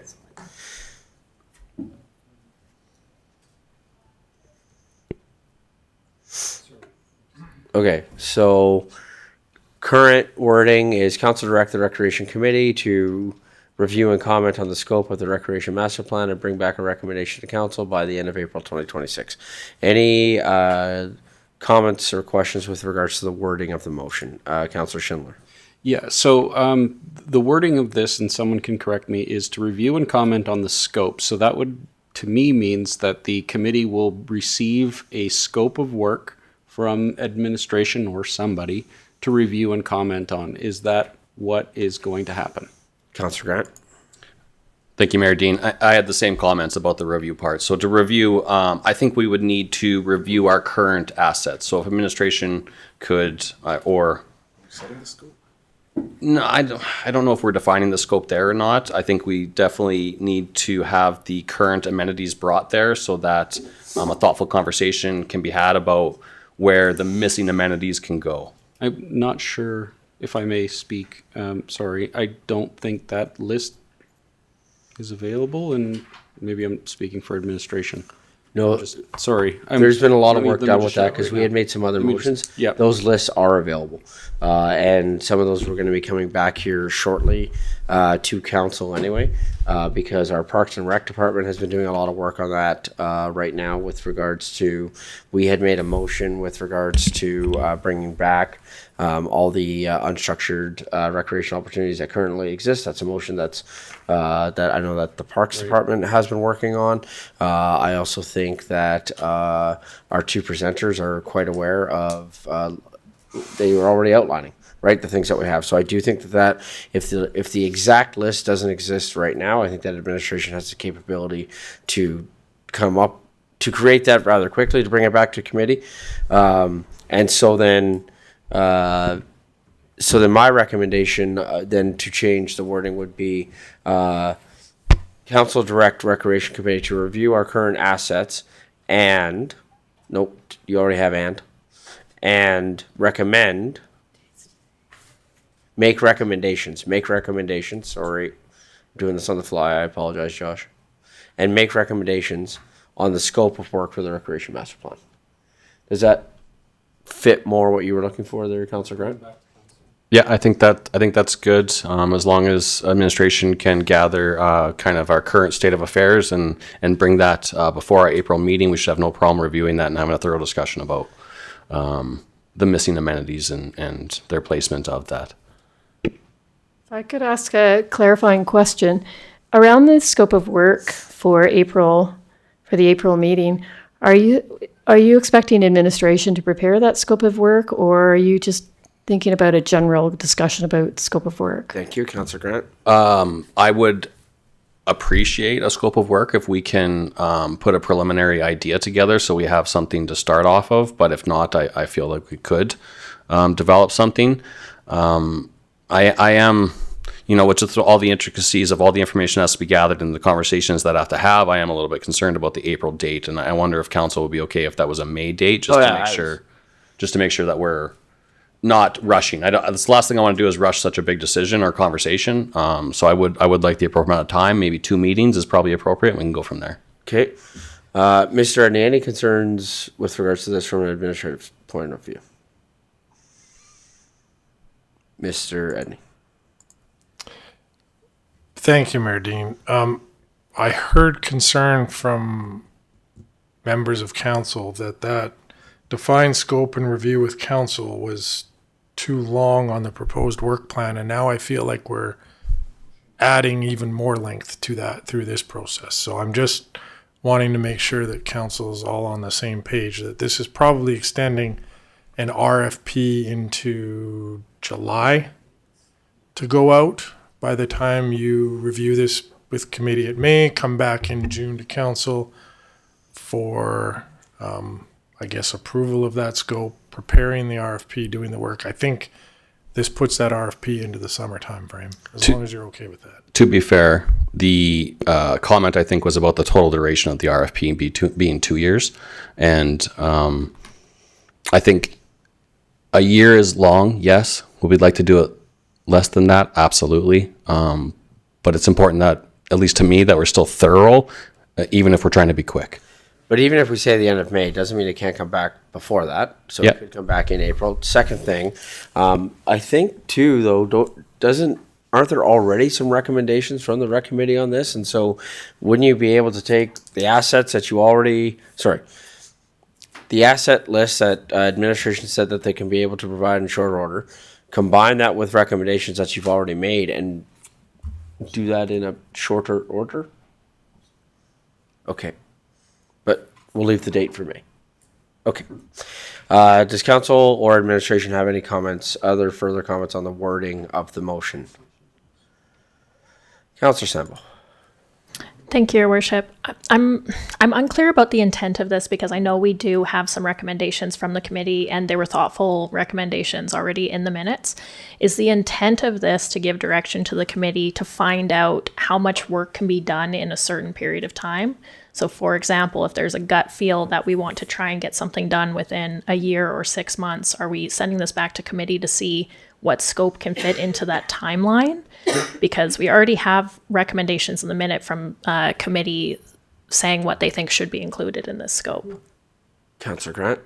My thought is that this recommendation would be wholesome to the consultant then. So the consultant has a good base to start. So they're not starting by a bunch of assumptions, that they have the real world of what we have and the real world of what our community is asking for as a jump point to start that work, which I think will help make it happen much faster. Councillor Schindler. I love that our community is so full of diverse opinions and we have a great wealth of knowledge when it comes to recreation and people are just amazing. That said, I'm wondering if we're putting too many cooks in the kitchen. I think that administration has received recommendations from the committee already. The scope of work can be developed in-house, and we can then review it as a council and then approve it, because that's what we talked about earlier. But to put it for 2 months behind a committee that will come up with the same things that we've been talking about since we were elected and even before for years, I can't imagine that there will be something new coming out of these discussions other than spending more time. And I don't think it's the committee's place to develop a scope of work for an RFP. So I'm just going to say that and there. Sorry, I'm not trying to cut you off. I feel like that's more debate on the motion than the wording of the motion. So is there any other comments with regards to the motion? And then if a councillor so feels led, they can make said motion and then we can debate the motion. Councillor Grant. Thank you, Mayor Dean. I will make the motion. Thank you. I move that council direct the rec committee to review our current assets and make recommendations on the scope of work on the recreation master plan and bring back to council by the end of May 2026. Thank you. I think it's important to highlight, though, Councillor Schindler's points, that I believe that those were made as a comment with just up for debate with regards to the motion. So I just didn't want those to be lost. Any other? So now, comments, questions, open for debate with regards to the motion. Councillor Schindler? Sorry, just reiterating what I just said. I apologize for making that too soon. But yeah, too many cooks in the kitchen. I think that we have a wealth of knowledge and that can always come back as we get into the entire process. And committee can advise the consultant as to what they want to have during those consultations. I think we should award the contract sooner rather than later. Great, thank you. I also feel like this conversation can be happening in conjunction, and so I guess the question I have, I think that Mr. Edney was trying to alert us to this with regards to this motion. Your feeling then is that we would not be able to file for the RFP until this is complete, is your feeling. Is that correct, Mr. Edney? Yeah, thank you, Mayor Dean. Yeah, this is defining the scope of what that plan will look like. We can't put the RFP together until we have that scope, so that's correct.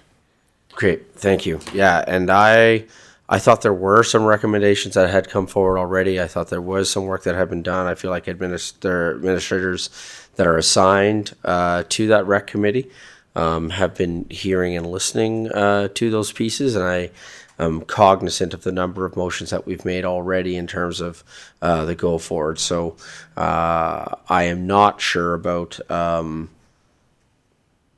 possible delay on the upfront of the RFP process in terms of I guess I wonder if we are going to hear what we already know.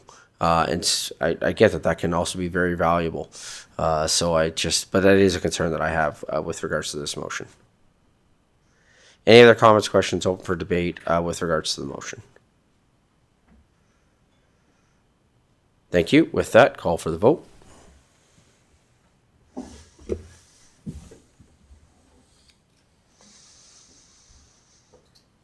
And that motion is carried with a majority vote. Thank you. Okay. So, with that, we have 3 more things on our agenda, but we're going to take a short break here. It's a bit of a long meeting here today, but we will come back and we'll start with our fire department and then move to the other 2 plans. Sorry, I'd be remiss. Was there anything else that council had with regards to recreation before we tie that item off? Nothing? Okay, so with that, we'll call for a short break and we'll come back at 5:20. Thanks, everybody.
Good afternoon, everyone. Just coming back here from our break, and we have 3 items left before our final closed session item. So the first one that we have is 8.5.1, which is the capital funding request from the Fire Department Lockbox Program, which is being presented by our Fire Chief, Cody Zebedee. Good afternoon. Mayor and Council. My comments during my presentation will be through the CAO to Mayor and Council. So this is a funding request for capital budget for a transition to a NOx rapid access system. Now, part of the reason why this didn't come up during our regular capital budget conversation was at this time, this was, we knew it was coming, but there was no solution. There wasn't a forward direction at that point in time. So again, just throwing arbitrary numbers to a budget request, we didn't feel was the right solution until we knew what the outcome was. Because this could have been something as simple as the current solution we have, which is app-based on a cell phone, which would not have required any funding. So this system that we currently have today is the Traxis system, which we are in partnership with the City of Calgary. Rockview County is also on it, which allows mutual aid. So for example, City of Calgary was responding to the City of Chestermere. They could access a key box for a fire response. Same thing, we would go into Rockview County or the City of Calgary, we could do the same thing. So now that Traxis system is now coming offline as of the end of this year. It's not being supported anymore, hence why the change has come forward. So the City of Calgary has done a ton of research on this project for us already, and they've elected to go with the NOx system. With that being said, Rockview County will be looking at the same thing as well as that's what we're proposing today is through the NOx system. Effectively what the system is an accountability tracking system and an access system for fire department lockboxes. So by building code and fire code, there's access requirements for buildings with sprinkler systems, alarm systems, various life safety systems that require the access for the fire department to that building. So this key box is mounted on the face of the building, and there's a faceplate on there which interacts with whatever system it is. So like I said, our current system is a Bluetooth technology. This system is in your package, you would have noticed there's on the first page, a little key fob, almost looks like for your vehicle.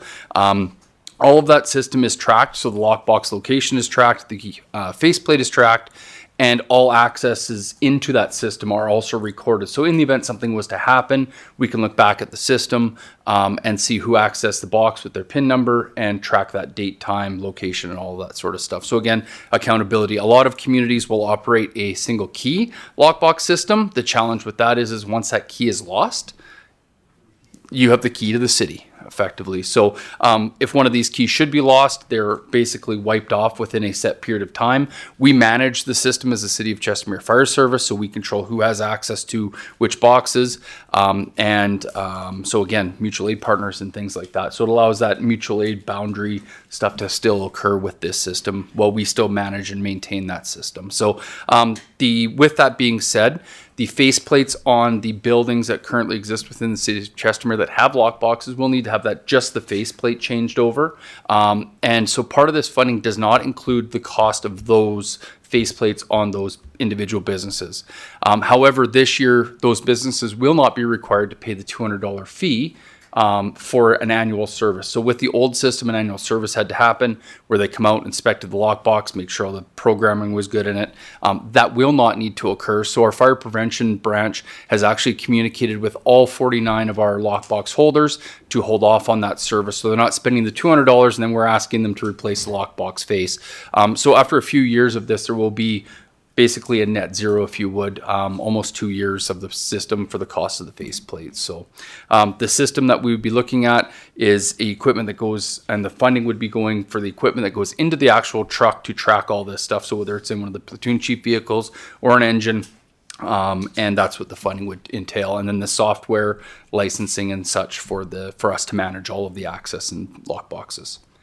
The unique part about this too is that there's a web portal for our businesses and or new developments that come in that require lockboxes. They can go scan a QR code and actually order the stuff right from NOx, shows up to the fire prevention branch when it's ordered, and the guys can go in there, put the faceplate on, put the keys in the lockbox, and make sure everything is working.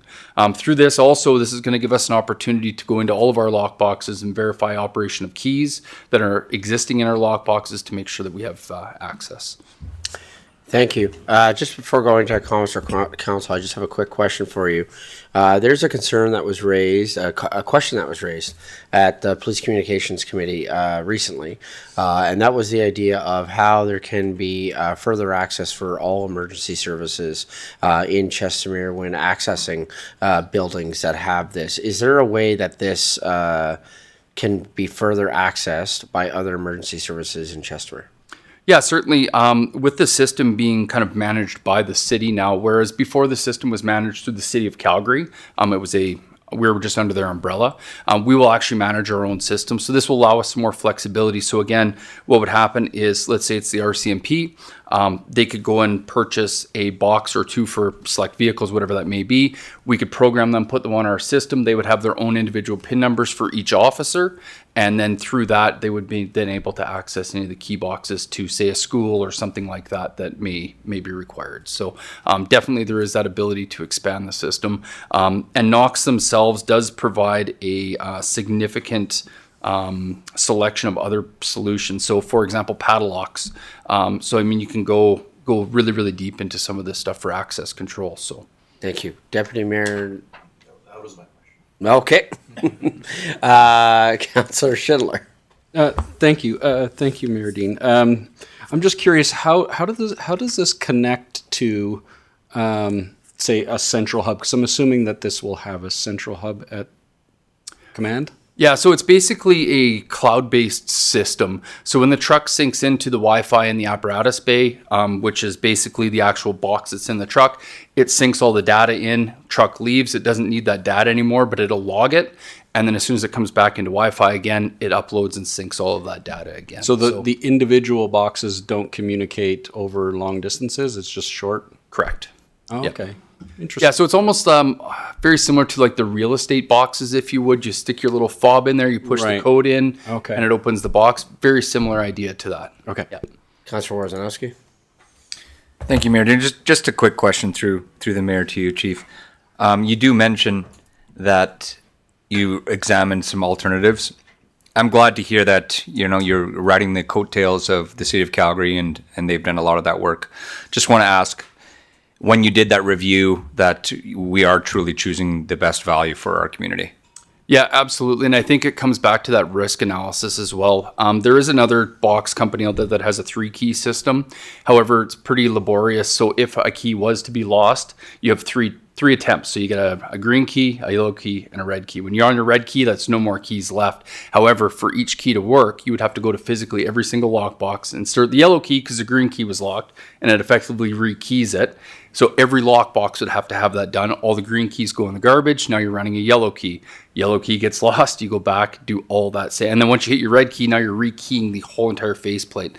The other piece to that is that there's no accountability. So meaning somebody breaks into a fire truck and steals a key.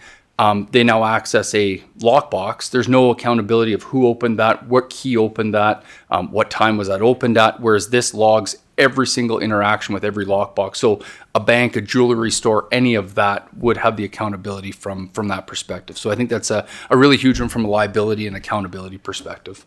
Great, thank you. Councillor Randall. Thank you, Your Worship.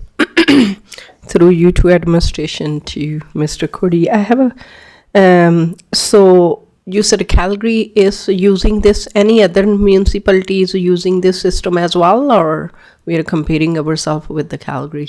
Yeah, locally, I don't know. I mean, the city is just rolling this out as we speak. And significantly down in the States, you will see this being used almost globally. I'm going to ask Yorston, anybody else around that you know of?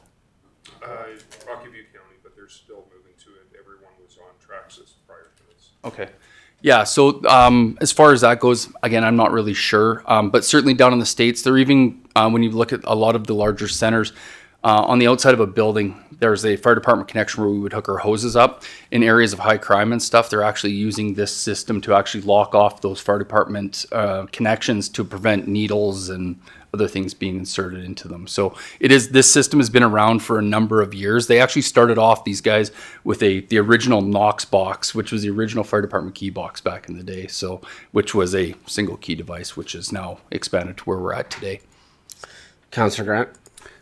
Thank you, Mayor Dean. I only had one comment, and it was, I understand why you guys made this decision. We need to align with our mutual aid partners. I think that's really important. It sounds like there's a lot of cool technology that makes it even more attractive. I guess my only left wanting was, I wish we could have found a Canadian solution instead of an American solution. And I think some of that was taken out of our hands by our partners probably choosing the provider, but just me selfishly, I would have liked to have seen that, so. Yeah, fair enough. And good point. And we're in the same boat too, because, obviously buying Canadian, buying local is the kind of the end state. The challenge comes is that there isn't a lot of providers for this sort of solution out there, so. Okay, thank you. So with that then, you are basically looking for a motion to approve.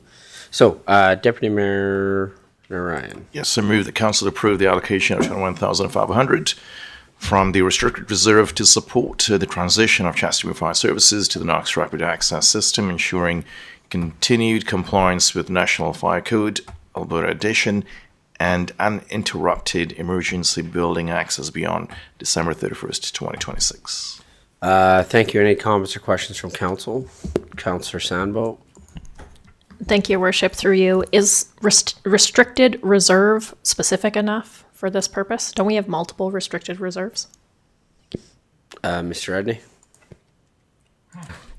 Thank you. This was developed with Manager of Finance Mark. From his perspective, as long as you say restricted reserves, we have the specific allocations in there that this can be used for. Thank you. Any other comments or questions from council? Call for the vote.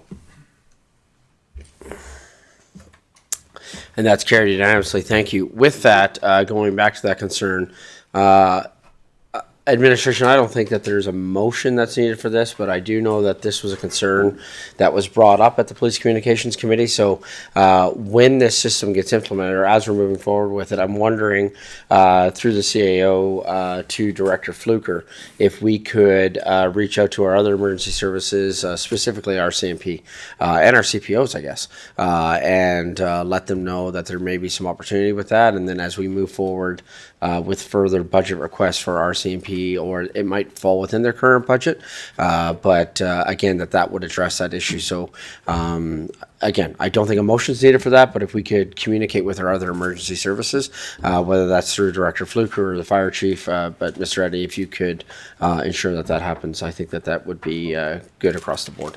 Yeah, and I just want to clarify too, from the EMS perspective, when we talk emergency services, that one there would be an extremely tough one given the movement of ambulances and things. So I just want to be very clear that we probably would not include EHS or EMS, AHS in that. It would be our local, like RCMP and such. So I just want to be clear. And to be fair, I'm not sure if there's a lot of situations. If you were to compare fire and police to EMS, I am sure there's much more situations where this is a needed item for fire and police than it is for EMS. Yeah, there's certainly some apartment buildings where maybe somebody would delay access into, or may help with that. But often, in those instances where somebody's incapacitated and can't access it, we're probably going to be dispatched to the same event. So yeah, well, and often fire goes with EMS anyway, and then I think essentially process-wise, you clear after EMS says, we got it, this is a medical, you're good, see you later. Yep, pretty much. I mean, once they're happy, they don't need our help anymore, we're cleared. If they need building access, we're there. Sure. Yep. It's much more professional than the way I just described it. We've been at this since 9 o'clock this morning. Yes, you have. Awesome. Okay. Thank you. Great. Thank you so much. Appreciate it. Okay. So, going back, 2 more items before finishing off with our closed session item. We're going to start with the not-for-profit committee appointments, and this is being presented by Miss Emily White, Legislative Assistant 2. Good afternoon. Good afternoon, Mayor and Council. For the record, I'm Emily White, Legislative Assistant 2, and today I'm going to be presenting the not-for-profit committee appointments. So at this time, administration is just looking for a motion from Council to appoint the Chestermere Men's Shed and the Chestermere Historical Foundation to the not-for-profit committee effective March 10th, 2026 for today. So just as a little background on both of these organizations, so the Chestermere Men's Shed is a community organization that's been around Chestermere for a while, that meet weekly, that historically just host men, and it gives them the opportunity to socialize, share some skills, and support each other's well-being when it comes to like mental health and those sort of things. Whereas in contrast, the Chestermere Historical Foundation is a volunteer organization with the goal of preserving Chestermere's history, and they do a lot of programming and that sort of work. And just at the recommendation of the not-for-profit committee, they would like to appoint both of these organizations just to the committee, just to give them a voice on this committee. So just once again to reiterate, administration is just looking for a motion to appoint both of these organizations. Thank you. And just as a reminder, a unique feature of this committee that we've done within our committee bylaw is that we appoint organizations and not individuals. And the reason for that is just due to the nature of not-for-profit work. The person that they send every month might be different, but it gives that not-for-profit organization a continued chance to be able to participate in the meetings, so that if it's instead of selecting an individual, it's an organization, then the organization sends whoever is available for them for that month. So with that, if we could have the motion, please. Thank you. Do I have a councillor that can make the following motion, please? Councillor Schindler. I move that council appoint Chestermere Men's Shed and the Chestermere Historical Foundation to the not-for-profit committee effective March 10th, 2026. Comments, questions from council? Call for the vote. That's carried unanimously. Thank you. Thank you. Okay, and we have another one here, which is bylaw 001-26, being the procedural bylaw first reading, presented by Josh Estanislao, Legislative Assistant 2. Good afternoon. Thank you. Good afternoon, Mayor and Council. Josh Estanislao here today, presenting bylaw 001-26, being the new procedural bylaw. So recommendations to council today would be to give first reading to bylaw 001-26, being the procedural bylaw. Just some background, administration updates bylaws and policies from time to time to ensure that they still align with the city's values, as well as meeting council's expectations and strategic priorities. In order to ensure that, we are bringing back bylaw 001-26, being the new procedural bylaw, with proposed changes that administration feels is necessary to continually assist council in fulfilling its strategic priorities.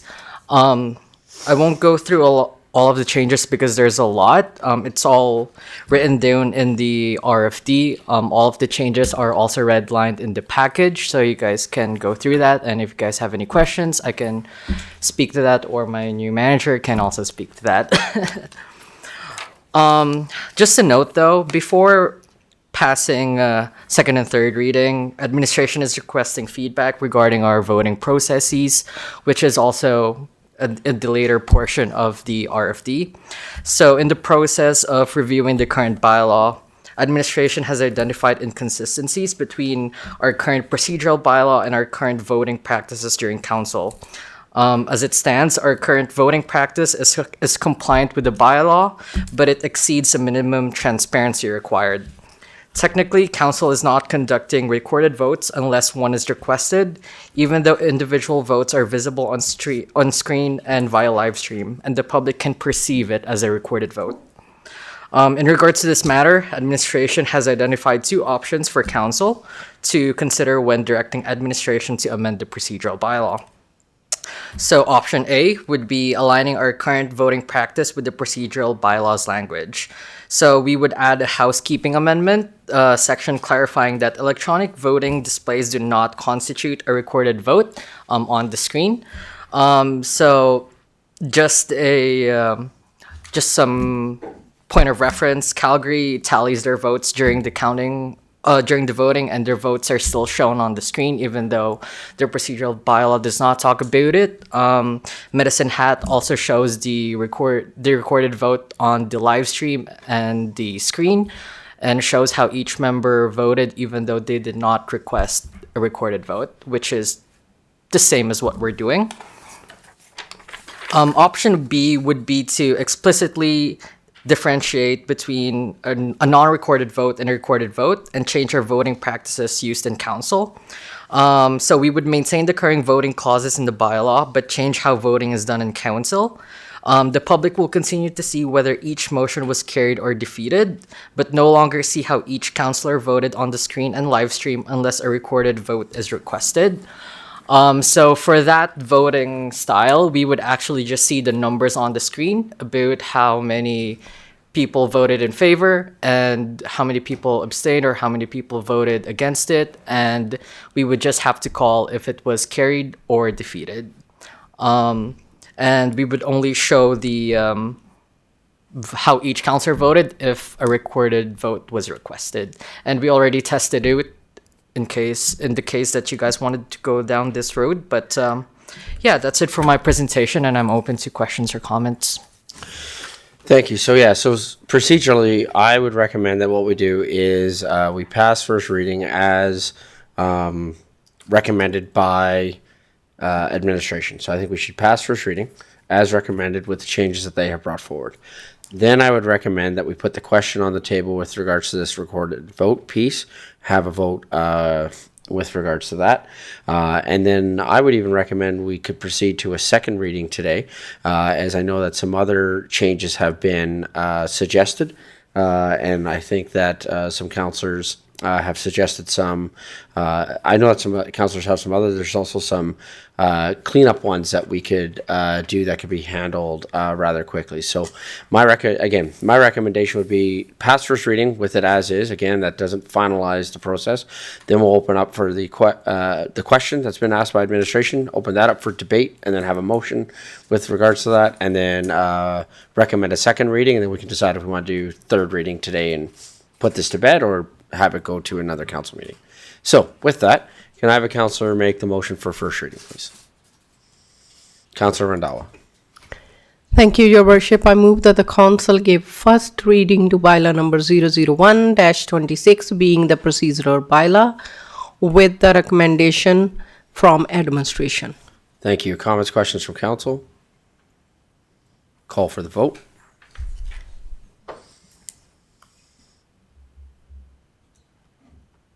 And that's carried unanimously. Thank you. Okay, so we'll open up for a general conversation here, and then we'll get to a motion with regards to this. So the question is, do we just want to keep doing what we're doing now, which is when you vote, it shows up on the screen, you're highlighted green or red, people see that, or would you like it changed so that all that is seen is that it went 7-0, 6-1, 5-2, 4-3, whatever the case may be.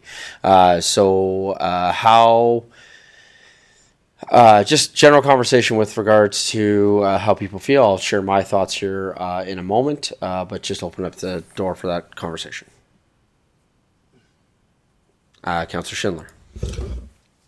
I have heard from public that they like to see who votes for what. And certainly it's a method to hold us accountable to our public to keep it visible. So yeah, that's what I have for that. Yeah, I'm largely in agreement. I would like to leave it the same. In the old days, you used to put your hand up. And the camera saw you put your hand up, however you put your hand up, right?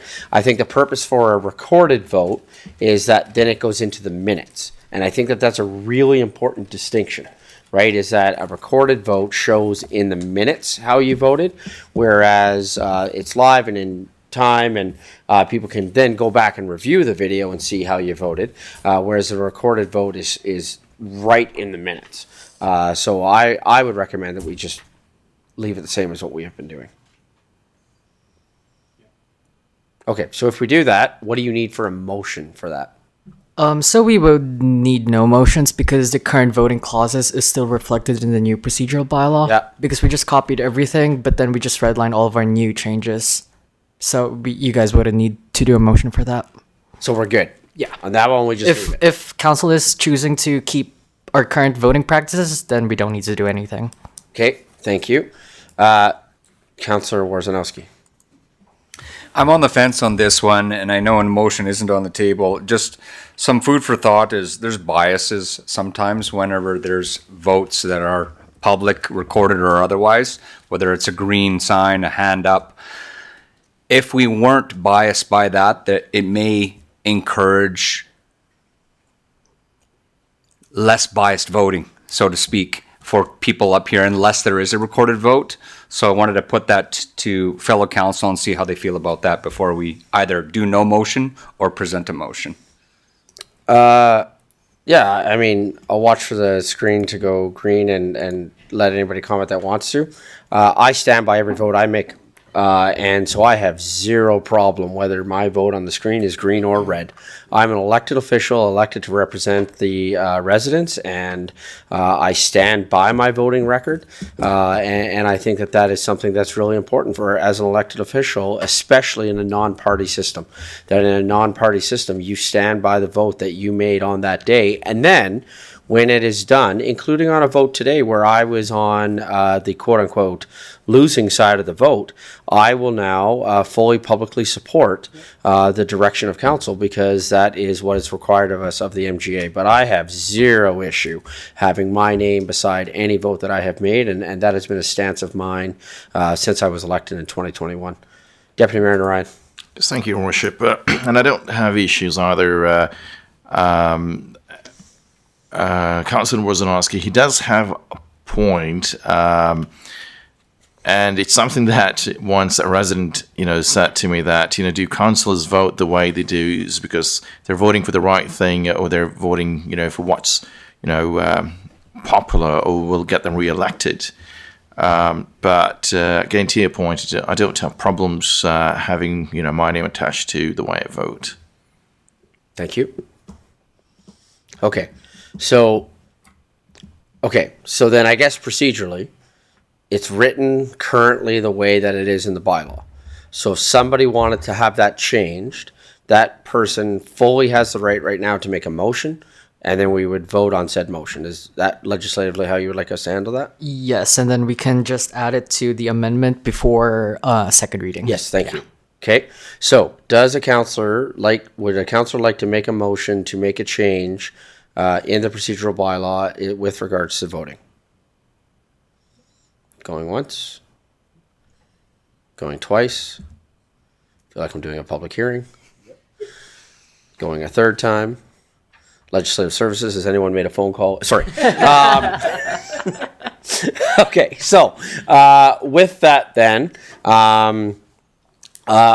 there are a number of changes that I would like to talk about with regards to a second reading, and I'm wondering if we can proceed there. And so I don't want to make the motion, I just want to have the motion on the floor. So the council gives second reading to bylaw 011-26 as amended. So if we could have that on the floor. Josh? No, good. No, you're good? Yeah. Okay. So can I just have that on the screen, please? And then we can start to look at the amendments, the suggested amendments. Now, I don't know if had we prepped anything from any of the... Sorry, that's what I was going to say. Yes, we already you prepped did. it, yeah. Look at you guys. Bless you. Okay.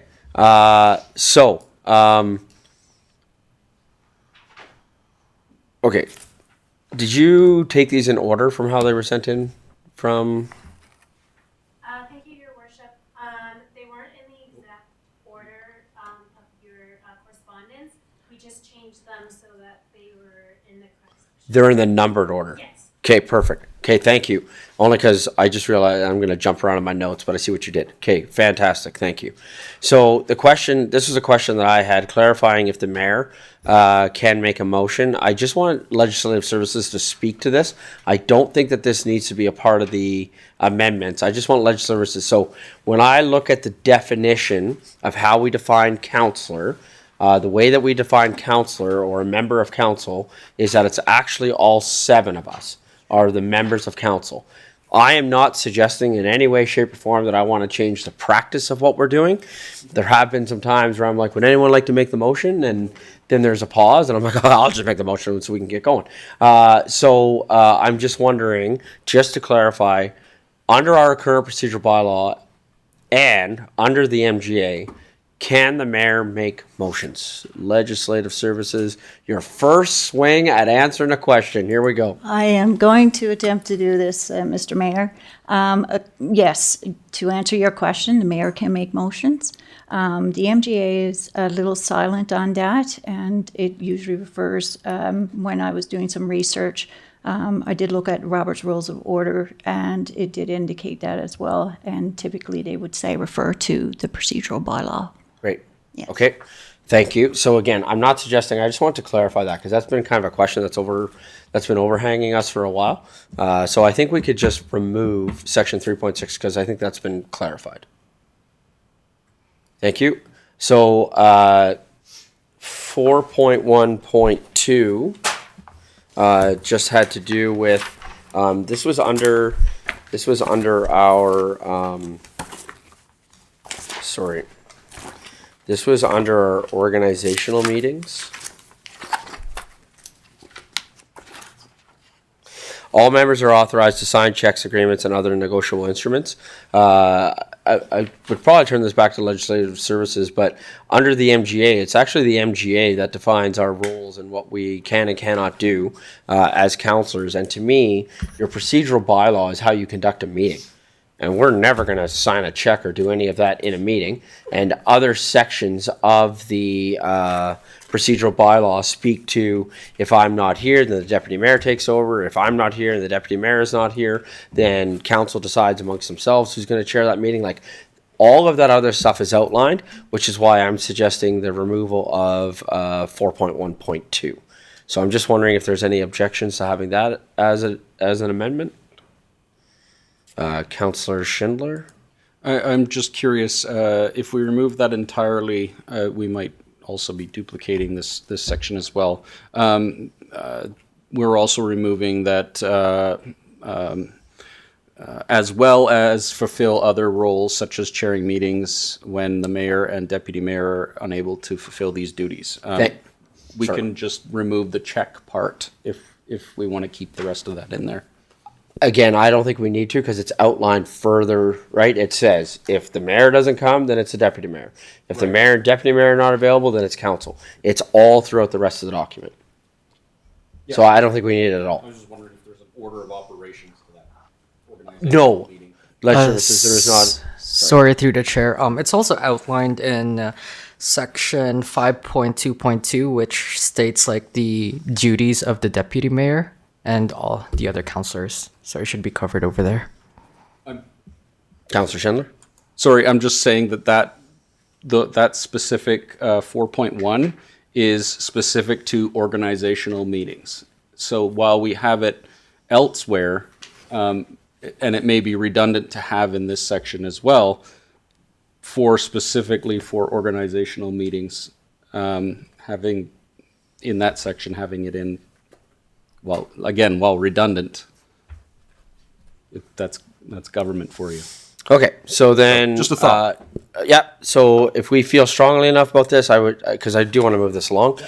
We can make a motion to either adapt 4.1.2 or remove it entirely. So do people feel strongly enough about this that we need a motion made to? So the recommendation would be to remove it from its entirety. If there's a strong enough feeling against that, no problem at all. We just make a motion, we vote on it. Okay.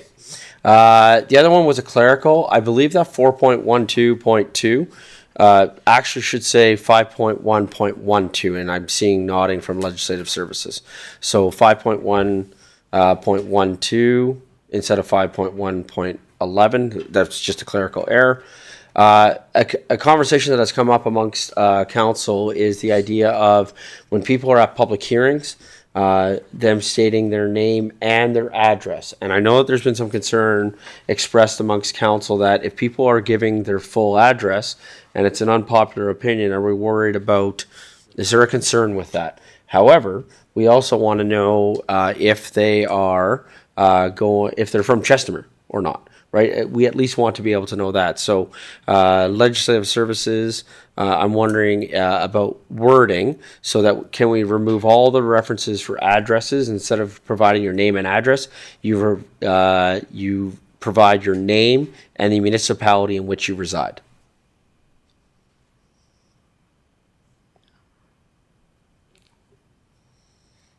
Yeah. Okay. Comments or questions with regards to that, Councillor Grant? Thank you, Mayor Dean. I'm just wondering, is any of that information vetted anyways? When a member of the public comes here and signs in and says, I live at XYZ Chestermere Road, we just take it as granted anyways. That's true. Thank you. Yeah, no, that's true. It's not, yeah. Like they don't provide ID. Well, you're public, yeah, because it's open to the public, right? Okay.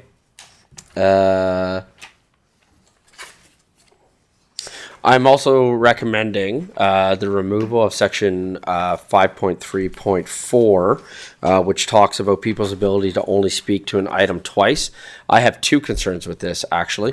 The first concern that I have is we don't do this, and I give everybody the opportunity to speak two items.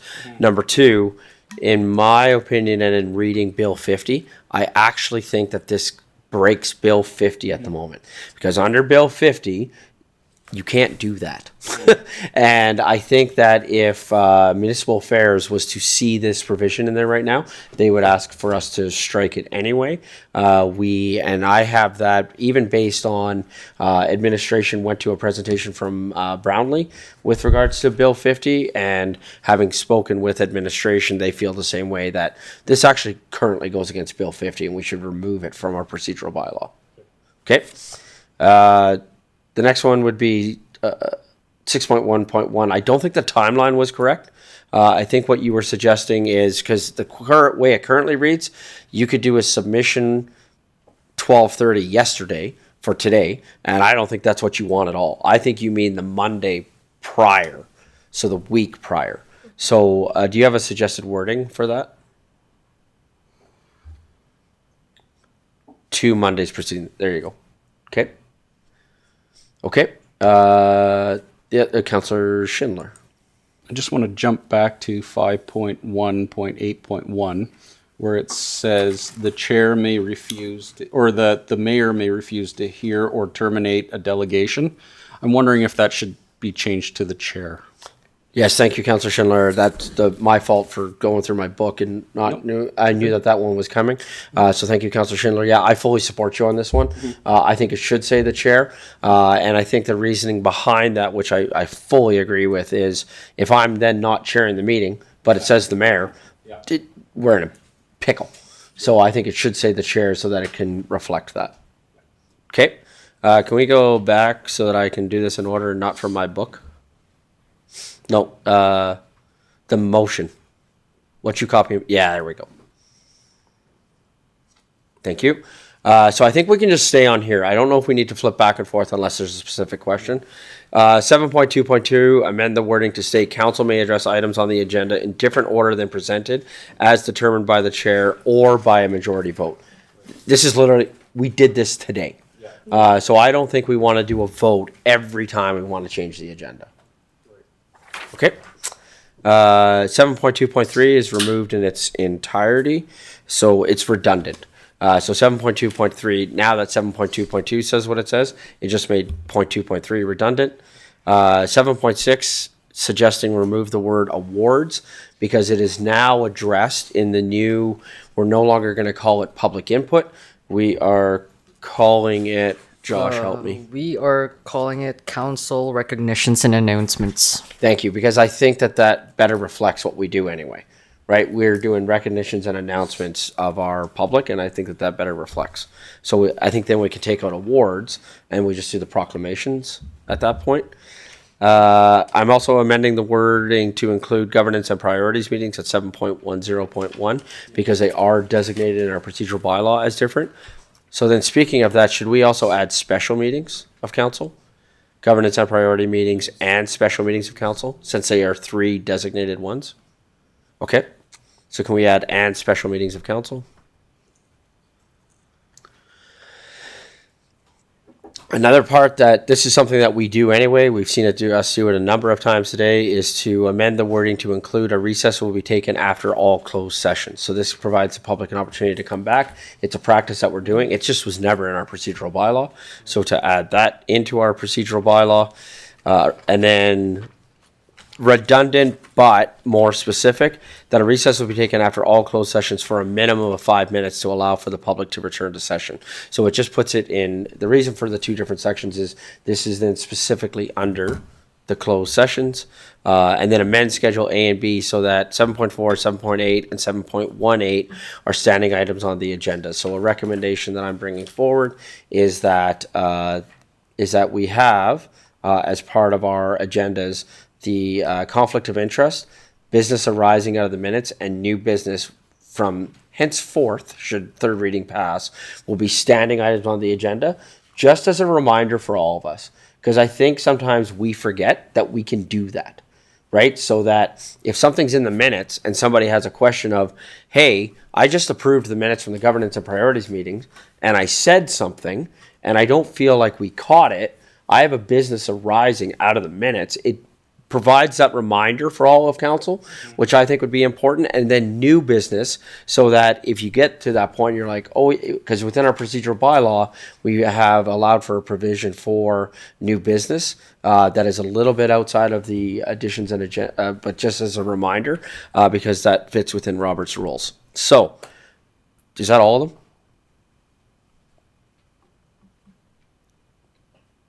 Was that all the, yes? Okay. So this would now be the motion, would be council give a second reading to bylaw 001-26, being the procedural bylaw with the following amendments as outlined. Comments, questions from council with regards to the wording and or any other amendments that you would like to add. Councillor Schindler. 8.1.2. Councillor may make a motion regardless of that member's position on the matter, and without requiring the motion to be seconded. We don't second motions, so I'm wondering if that last part and should be struck. That's fair. So And just strike and without requiring the motion to be seconded. Yeah, and then just add my section earlier that I 5.1.8. It's on there. Is it? Yeah, they put it in order. 5.1.8.1 is not on there. Oh, you're right. I thought they caught it. Good catch. Thank you, Councillor Schindler. 8.1. 0.8.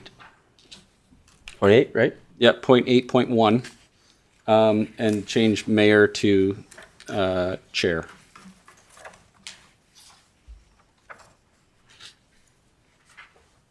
Make sure you add the 0.1 at the end of 8. I think the way it's worded it is.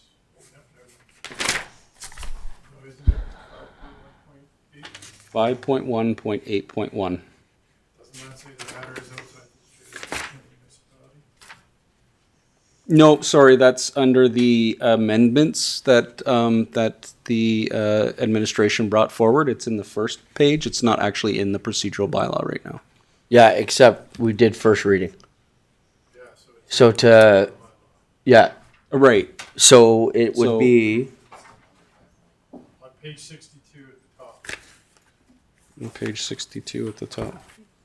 yeah, so which one is it now changed to then? Whatever It would be 5.1.8. section. The chair may refuse to hear may terminate it. Oh yeah, 0.1 I guess is the matter outside the jurisdiction.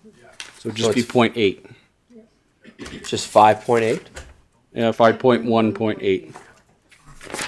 Thank you. Sorry, I was incorrecting you. Okay, I got you. Okay, thank you. Okay, Councillor Grant.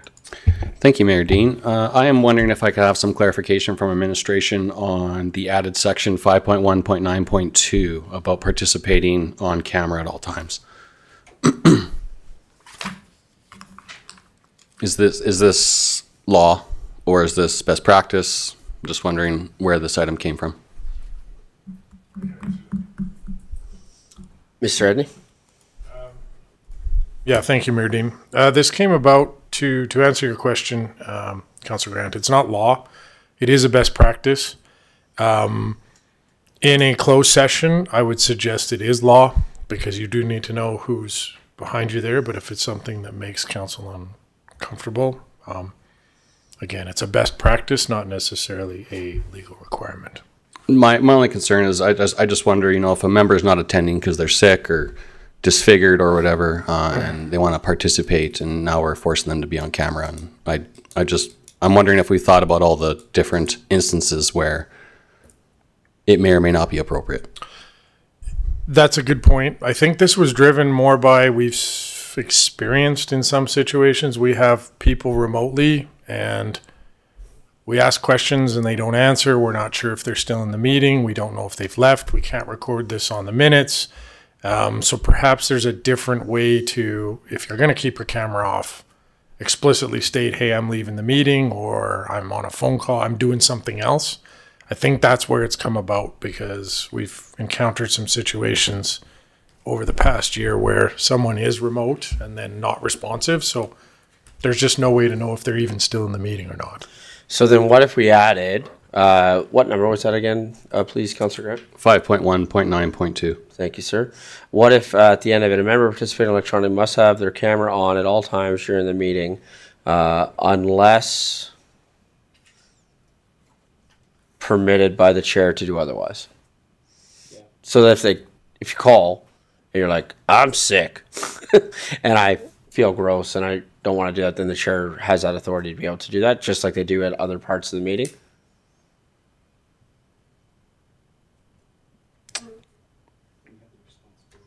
Yeah, that's the way I look at that is, we're all public officials, and I would assume we're all expected to make our best efforts to participate any way we can.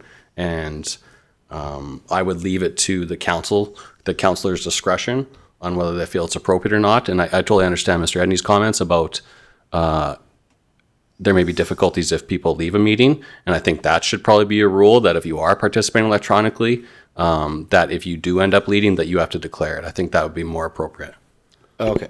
So then, it sounds to me like there could be a motion that's in here then to vote on this one specifically. So we don't have a motion that's on the floor right now for second reading. So this motion would then determine if this will end up on there. And so what we could do is we could have a motion, because it's in so on first reading it passed, right? So then the motion could be to remove 5.1.9.2 or to amend accordingly. So just see how people feel about how they want to proceed with that. Councillor Sandbo. Thank you, Your Worship. Question/comment. In the case that someone is participating virtually, who would even see their camera? Just legislative services? No, it would. Oh, I see. I think it's just an administrative check to make sure that somebody is there and participating and able to answer questions. I don't think even the gallery would be able to see that person's face or not. So if you look miserable, but it doesn't have to be that way. It doesn't need to be put up on the screen. It's a valid point. Just because they're participating does not. Josh? Through the chair, Councillor Sambo would be correct. And when councillors are participating virtually right now with our current system, their voice is the only one that can be heard, and only ledge services technically only can see the Teams meeting, unless we share it on the screen, which we normally don't because we like to have the camera over there. Valid. Yeah. That's true. So ledge services is the only one seeing it. Okay. Councillor Rundle, is your comment about this? Yeah. Okay, thank you. Thank you, Your Worship. But sometime when we have the meeting, that specific that monitor public sometimes sitting is happen because sometimes some of the councillor when they are online, so they can public sitting here in the gallery, they can see them. It's not always the LED services. So if we can do, that's the suggestion, instead of a must, we can change it to should. Okay. The reason is that because in case somebody is sick, obviously we all hear in a chamber, but somebody has some emergency or is really sick and obviously won't always in the suit to sit in front of the camera, not comfortable. So we can change it into should. That's my suggestion. Okay, thank you. Councillor Warzanowski.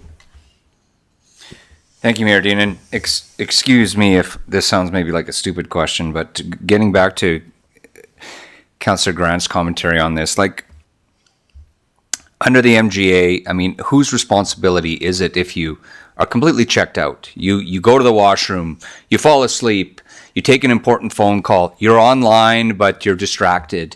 You're even present and distracted. And it kind of relates to some of the commentary surrounding this. So the should may cover that because then it allows the people who are participating instead of must, but just want to kind of share what people think about that. I mean, obviously we can't protect everything from happening, but I've been in meetings where I felt I had the ability to vote, but wasn't there for the exact every single word of something, and then I didn't vote.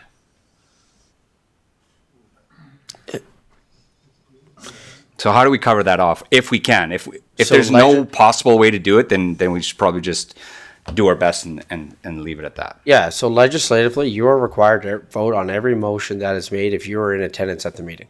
Yeah. Right? And so by being able to see whether or not you are there provides that opportunity for legislative services then to be able to stipulate Councillor so-and-so has actually stepped away from the meeting. They can then record it in the minutes, and then you're not offside in terms of the legislation, in terms of not voting on an item. Because just like right now, if we were to make a motion right now, and then suddenly one of our councillors wanted to leave the room, left the room, then they are before the motion was made. Don't do it after the motion's made. If somebody was out of the room and a motion was made, you would see that they didn't vote because they had already left. Right, so to your point, that would be covered under that because. But what if they came back? If you came back when? Before the motion. If you came back before the motion, you are required to vote. The only time you are not required to vote is if you miss public hearing. Other than that, if you are in the room when that motion is made, you are legislatively required to vote. Mr. Edney, that was subtle. Yeah, thank you, Mayor Dean. I think you've opened up a question that maybe we should go back and look at. And you just led into it, public hearing. It's not if you missed all of public hearing, it's if you missed a material portion of public hearing. So that's a good example where, and I think I apologize, it's been a long day. There's also something about if you've missed previous readings too. So I think there may be something in here that has to state if it's a land use bylaw or a public hearing, you must have your camera on so that we know if you're actually there and allowed to vote. Because that's the one situation where you actually aren't permitted to vote if you aren't there. And that's, again, I understand the idea of leave it to the councillor to know, but I wonder if that's just something we need to take away and look at how this gets worded for that. Well, no, we haven't ran into it yet, but... No, I think we're going to do that right now because I think we're going to come to some motions on this.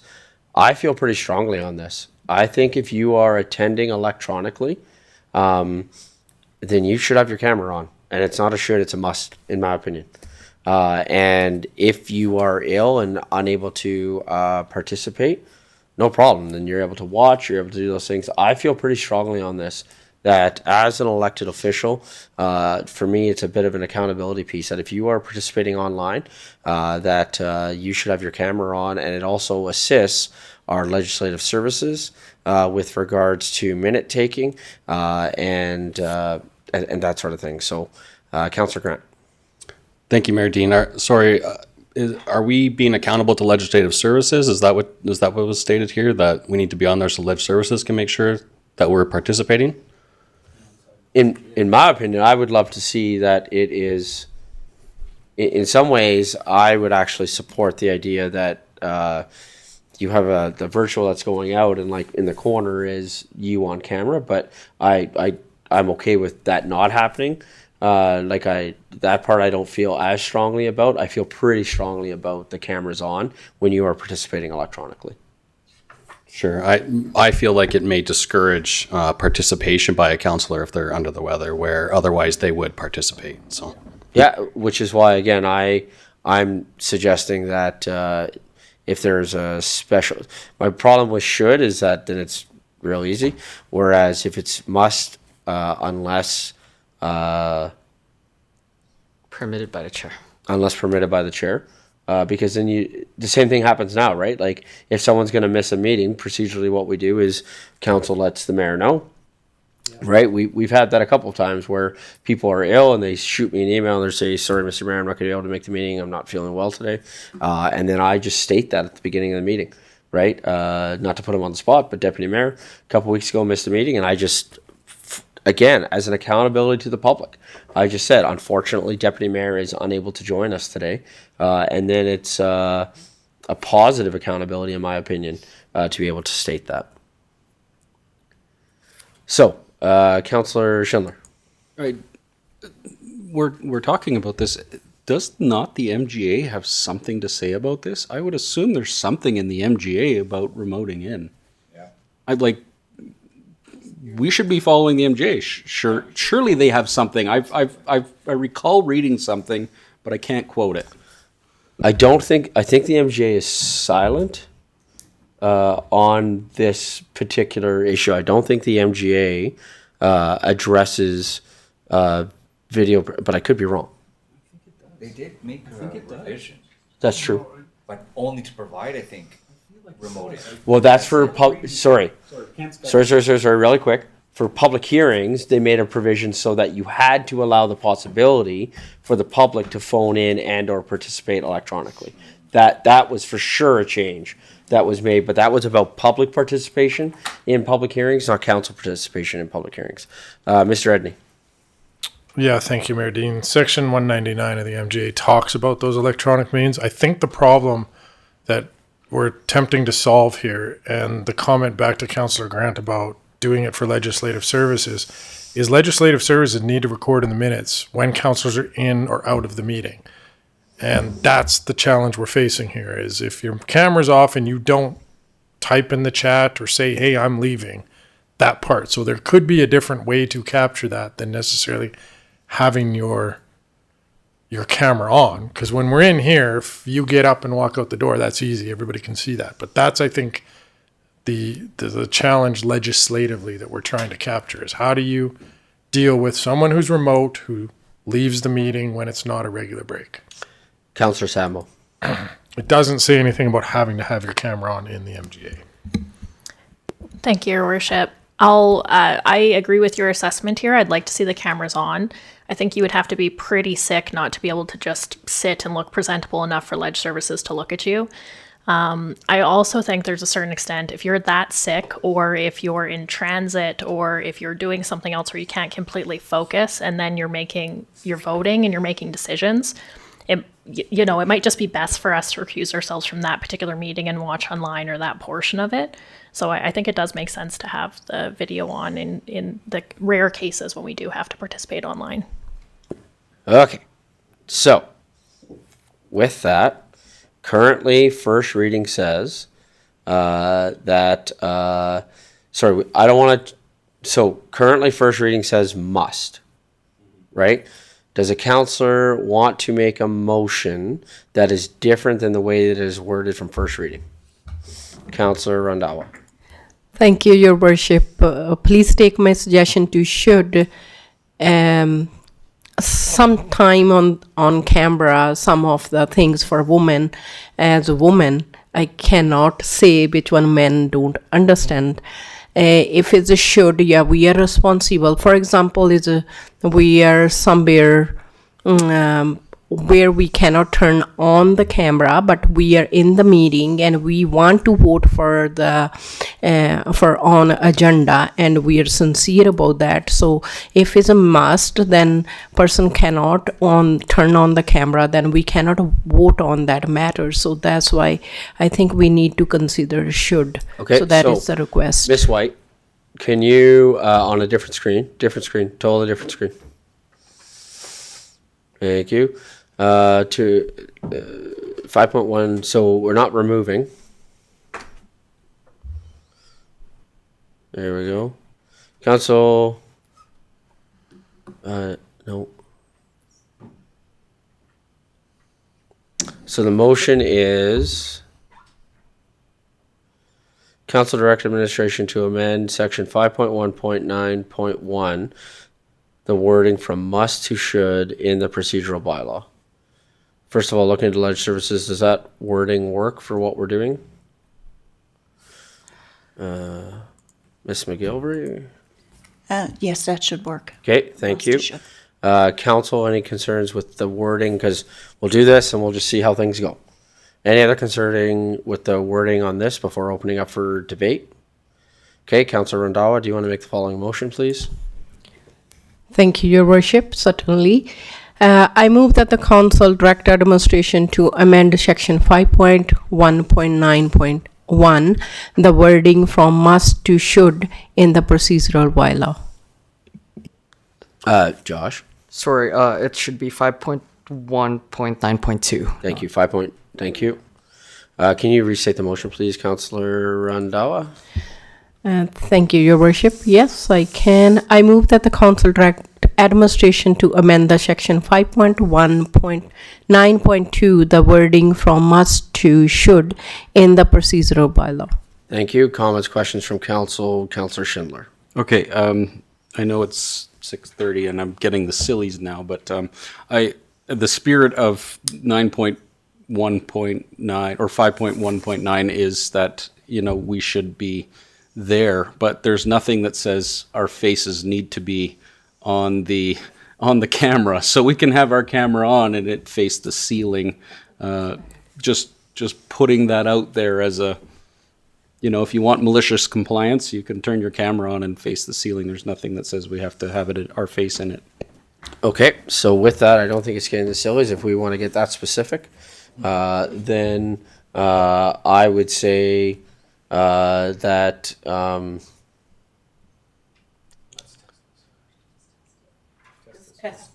let's test this first. So any other comments, questions with regards to how the motion is currently worded? Councillor Warzanowski. I could get behind this, knowing that I don't need to be, as a responsible elected official, whether my face is shown on camera or not, I would still be voting the exact same way and participating the same way. And there are many times, to Councillor Randhawa's point about not having the ability to really show your face because of a public place that you're at or something like that, even though you can be completely engaged. Great, thank you. I think my feelings on this are clear. I will be voting no on this motion because I think to Councillor Schindler's comments, I think your camera should be on and you should be visible to the public when you are participating because I think it helps with legislative services, and I can't imagine sitting in this meeting and, to get the sillies, be sitting under the desk participating in the meeting, right? I'm just right, so I feel pretty strongly on this issue. Councillor Grant. Sorry, you just said visible to the public. I'm confused. Are we going to be visible to the public or not? I apologize. At the very minimum, I think your camera should be on. Whether it's visible to the public or not, I think at minimum your camera should be on and you should be visible. Final comments, questions, Councillor Warzanowski? Yes, I'll try to make this short because I think we are getting in the weeds. Aren't we only visible when the camera is put on to us by the chair? Not entirely. There are times where when it's me, you can see all of council. I see. Okay. So you can see everybody. Yeah, but we also have public that come to the meeting as well. Mm-hmm. Right. And you can see everybody. If you look up there when I'm talking. If I'm remote, though, they won't see me. You don't see me. That's correct. Yeah, okay. Understood. So, final comments, questions with regards to the motion of changing must to should. Councillor Grant. Mayor Dean, to your point, when we talk about that camera, when it's on you, you can't see me. Okay, thank you. Any other comments, questions with regards to the motion? Call for the vote.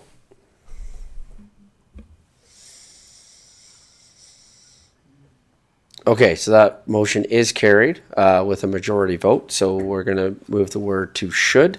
Thank you. Any other motions with regards to even 5.1.9.2? Okay, thank you. So with that, are there any other comments, questions with regards to procedural bylaw, Councillor Randawa?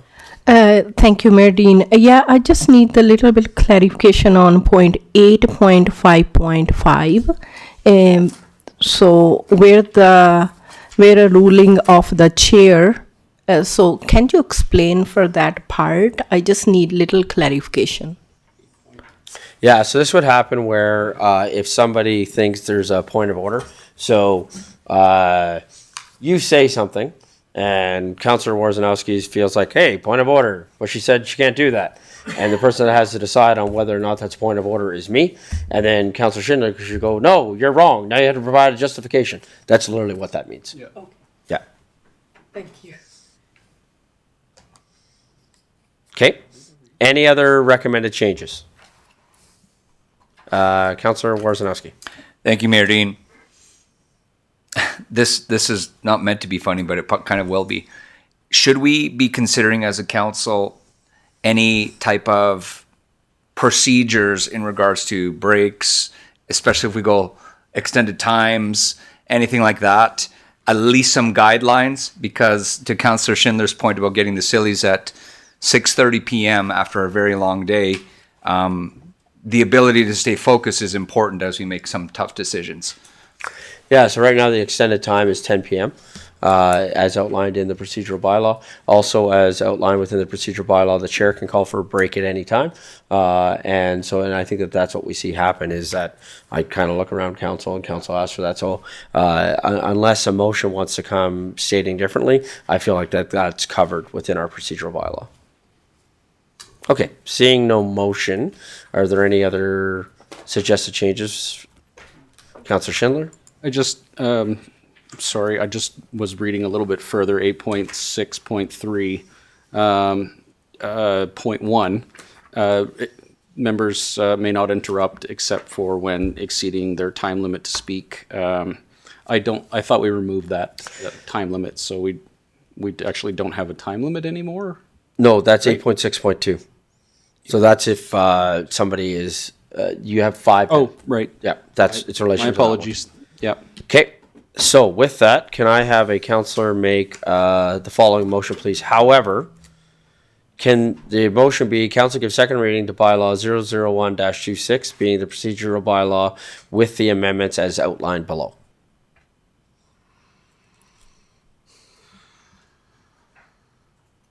Thank you. Can I have a councillor, just to confirm, 5.1.9, that should be... Sorry, that should be 5.1.9.2. 5.1.9.2. Down, yep, you were there. Go back up, there you go. Should be amend the wording from must to should. Amend the wording from must to should. And then just take out the word state.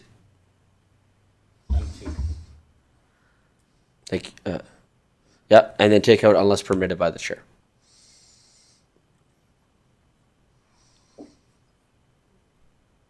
Good. Thank you.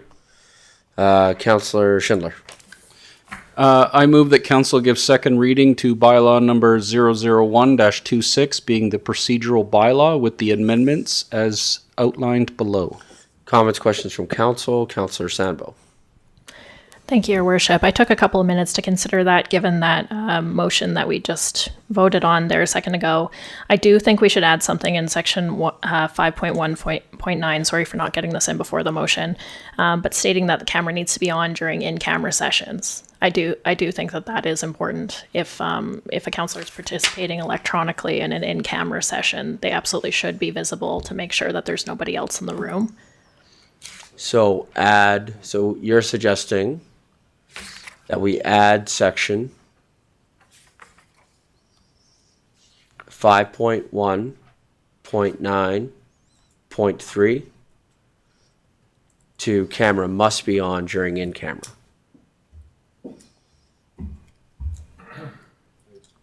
Yes, sir. I'm not sure if that needs to be severed, but I do think there is It might need to a be. risk. There's a risk there if that's not happening. Let's just test this in conversation, and we'll see if we need to. We'll see what we need to do here, Mr. Edney. Mr. Edney's playing Counselor Edney right now. Could you also add on during closed session and public hearings? Public hearing would be a legislative requirement in this case. Okay. I know you're there. Councillor Grant. Thank you, Mayor Dean. I don't mind Mr. Edney's suggestion about public hearing. I think that's appropriate. To Councillor Sambo's statement about ensuring no one's around because the camera's on someone. I don't think because the camera's on someone that determines that someone's not around the corner. So I don't really see the purpose of how that would inform anyone if someone's listening or not. Okay, so are you not wanting this to be part of this motion then? Councillor Grant?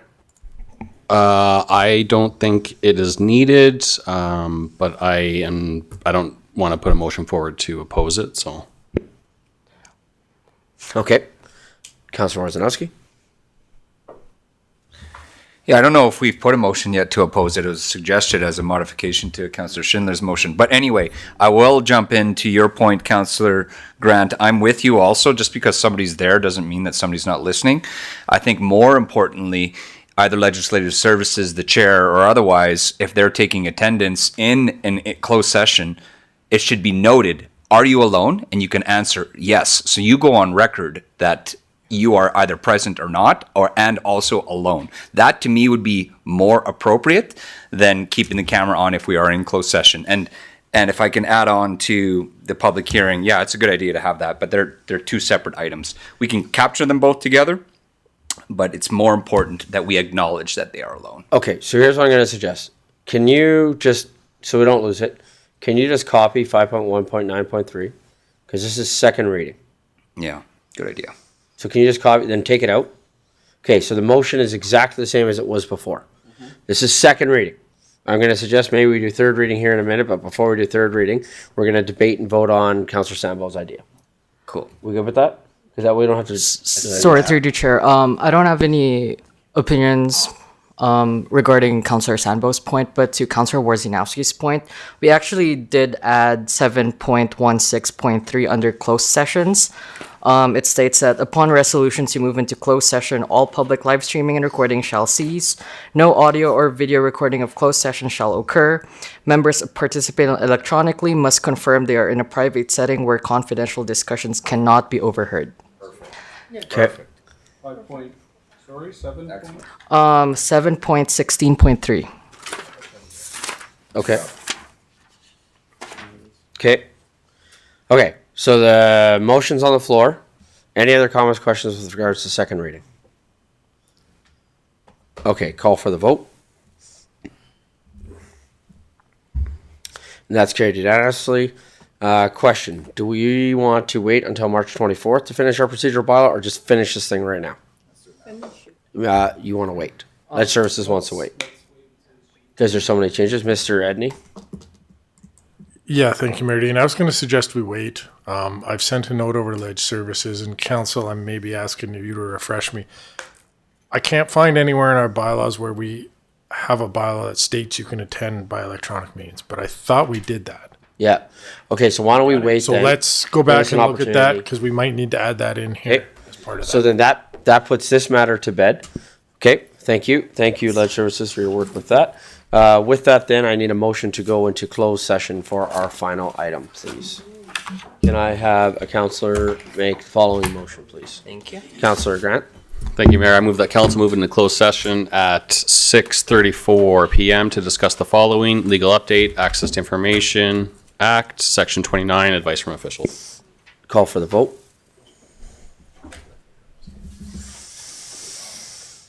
Where's the snacks? Where's the snacks? Where's dinner?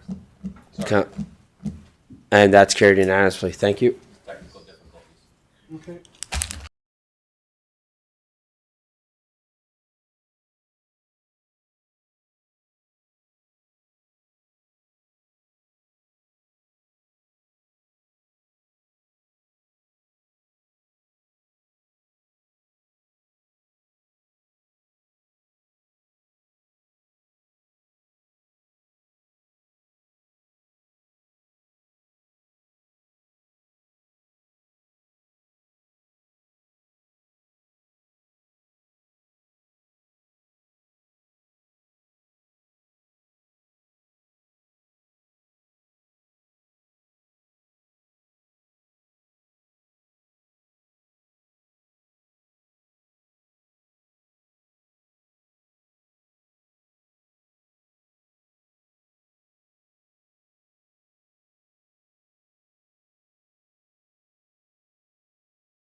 Good afternoon, everyone. Just coming back from our closed session. Can I have a councillor make the following motion, please? Councillor Schindler. I move that council come out of closed session at 6:46 p.m. Call for the vote. That's carried unanimously. Thank you. Can I have a councillor make the motion to accept the in-camera presentation legal update for information? Thank you. Can I have a councillor make the following motion, please? Councillor Randhawa. Thank you, Your Worship. I move that the council accept the legal update for information. Comments, questions from council? Call for the vote. That's carried unanimously. Thank you. And finally, if I can get a motion to adjourn, please, Councillor Randhawa. Thank you, Your Worship. I move that the council adjourn the meeting at 6:47 p.m. Thank you. Comments, questions? Call for the vote. And that's carried unanimously. Thank you.